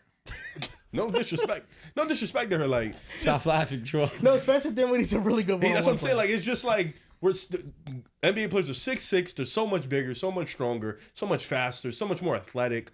Like, it's no slight to women. It's just life. Like, yeah, I will say though, this is kind of off topic. One of the best basketball players I've ever seen is a woman, Michelle Sador from Saddle River Day. And she went to Michigan, hardly played, and to put in perspective for me, watching her play, because my high school played Saddle River Day in the same league. A lot of these girls, maybe at the professional level, they can be guys any day of the week. Yeah. Especially at the collegiate level. Like, you take a girl from a collegiate NCAA team versus a high school player, they'll cook. I've seen some girls come from college, go to 24 hours and put belt the ass. Exactly. Seeing that in person, put in perspective for me. I don't know how, like, you know, that's why I'd like to see it, because I really don't know. Like, listen, my first inclination would be Spencer Dinwiddie, because I think he's a really gifted one-on-one player. But tell her play Garland. What if Aja Wilson just beats him? Like, would I be shocked? Like, she's the best WNBA player in the league. Like, no, I wouldn't be shocked. Tell her play Darius Garland. See how that looks. She don't know what the fuck going on out there. She ain't never seen no shit like this before. Garland. Like, that boy, he start playing with you. No, stop. Shout out to them though. The women do good shit over there. I watched the WNBA this year. I was locked in. It was fucking amazing. Lit. Yeah. It was lit. I don't think with Jeff T did come off like he was being disrespectful. What did he say? Like, he just his whole manner and his tone of it was just like, don't disrespect. I kind of think Aja Wilson would beat Jeff Teague now. Now probably. Yeah. Like, he doesn't. Like, if they were to play 1-on-1, I think Jeff Teague was a my money would be on Aja Wilson. I don't know. I don't know if Jeff Teague still hoops. I don't know. How old is Jeff Teague? He's not that like old. 39. Yeah. Jeff Teague still got it. He might still put her in the blender. You seen Jeff Teague calling mixed at Wake Forest? I don't know. He was the problem. He did come off showing a little crazy. He was coming off strong. He could have said it in the car. He was very. Hey, but listen, Aja Wilson, she also she dates Bam, I think. She kind of came with that energy too. So like, you know, you got to back it up too. Wait, Jordan Poole versus Aja Wilson. No, brother, Rudy Gobert. Rudy Gobert versus Aja Wilson. All Rudy has to do is get the ball. Okay, he is like 7 inches tall. The shit Jordan Poole would do to her. No, she would retire. The reason why I say that, I want to see. She would retire. Dennis Schroeder versus Aja Wilson. A guy as bagless as Rudy Gobert go up against someone. It's just he's 7'1", so like, I need somebody shorter. Dorian Finney-Smith. He would win. He's bagless though. We need like bagless guys like that. PJ Tucker versus Aja Wilson would dog him, bro. I agree. He don't even play no more. He's still in contract. There's no sitting in corners in a one-on-one. No, there's not. He has to actually dribble. He got to go get a bucket. He has to actually play. Yeah. I didn't go through mine. I'll make them quick because some of you guys had a resemblance of what I have. I said I would like to see the Bulls commit to a full tank the way that the Nets have. Yeah. It starts with trading Levine, trading Vucevic as well, both who've been having really great seasons. Zach, who's gotten his trade stock back up. This is the best prime time to actually trade him and get fair compensation for him. The Bulls have been playing sub 500 basketball. They're right now hovering in the play-in. I need them to go all in on tanking. You have to be realistic on what you have. That's what I have. Next one. I would like to see the Sixers turn things around, starting with Embiid being more available and PG not being one of the worst basketball players I've ever seen. Total offense. Correct. Defense, he's locked in. We're back. Embiid has been starting to figure things out. Yeah, that's been huge for them. But PG's still not good offensively. And it's insane to me, the fall off. Because last year he was not playing bad basketball whatsoever. This year he can't figure it out. And that's fair, but he should be getting a lot more open looks now that Embiid's on the court consistently. They don't have a point guard. Yes and no. Maxi's a bucket, but his playmaking is very... Yeah, he's not a true point guard. So that's fair. So maybe that's something that they address at the trade deadline if they can. Who, Maxi? PG. Oh, no, he's bad. Yeah. He's bad. Can't get separation no more, so now he's got to take tough-ass shots. Shit's not going in. And the last thing I have is, obviously I had to make something Lakers-related. My hope is that the Lakers can figure out to play some level of defense. Right now, we are 22nd in defensive rating. But we did just make a move with DFS. We did just bring in Shake Milton. We put a priority on defense 3 and D. That's huge for us. Right now, we shoot 35% from 3. Not great. We take a ton of threes as well. That's the NBA, to be fair. But regardless, moving off D'Lo, Austin Reeves now becomes the full-time guard. We've been seeing him play some excellent basketball while D'Lo's been off the court.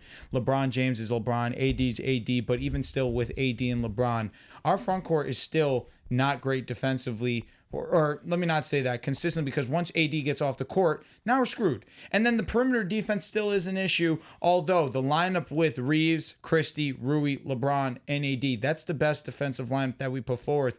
But offensively, we have our inconsistencies because Max Christie obviously is inconsistent. Rui Hachimura, who I still think is pretty great. And Austin Reeves is Austin Reeves. I still really trust in him. But defensively, that's where we have our questions. So I look at this second half for us. And also, in the month of January, we have 16 games. We need to win 11 of them. The matchups that we have, it's a very easy schedule for us. I just want to see us beat the teams that we're better than.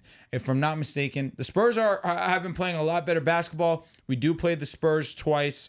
I know we played Dallas. Obviously, Dallas has been playing well without Luka, but without Luka, that is a very winnable game.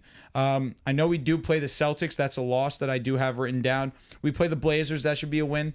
Hawks aren't a walk in the park. We should beat them. We play the Rockets, respectable team.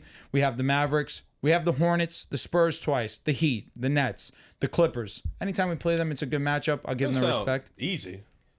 Some quality. There's some good teams here, but you have the Wizards. You have the Celtics, who, of course, they're the Celtics. The Warriors, we always play well against. The Hornets, the Sixers, the Wizards again to close out the month.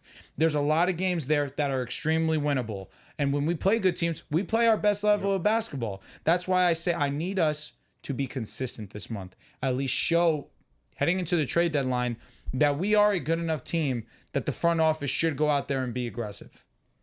And that's going to do it for this episode of the Pick a Side Podcast, episode 441. The All-Star topic we'll do next podcast. That's going to do it. You guys can follow us on Twitter at Pick a Side Pod, on Instagram and TikTok at Pick a Side Podcast. Thank you guys for watching. Happy New Year. New Year's, and we'll see you guys next time.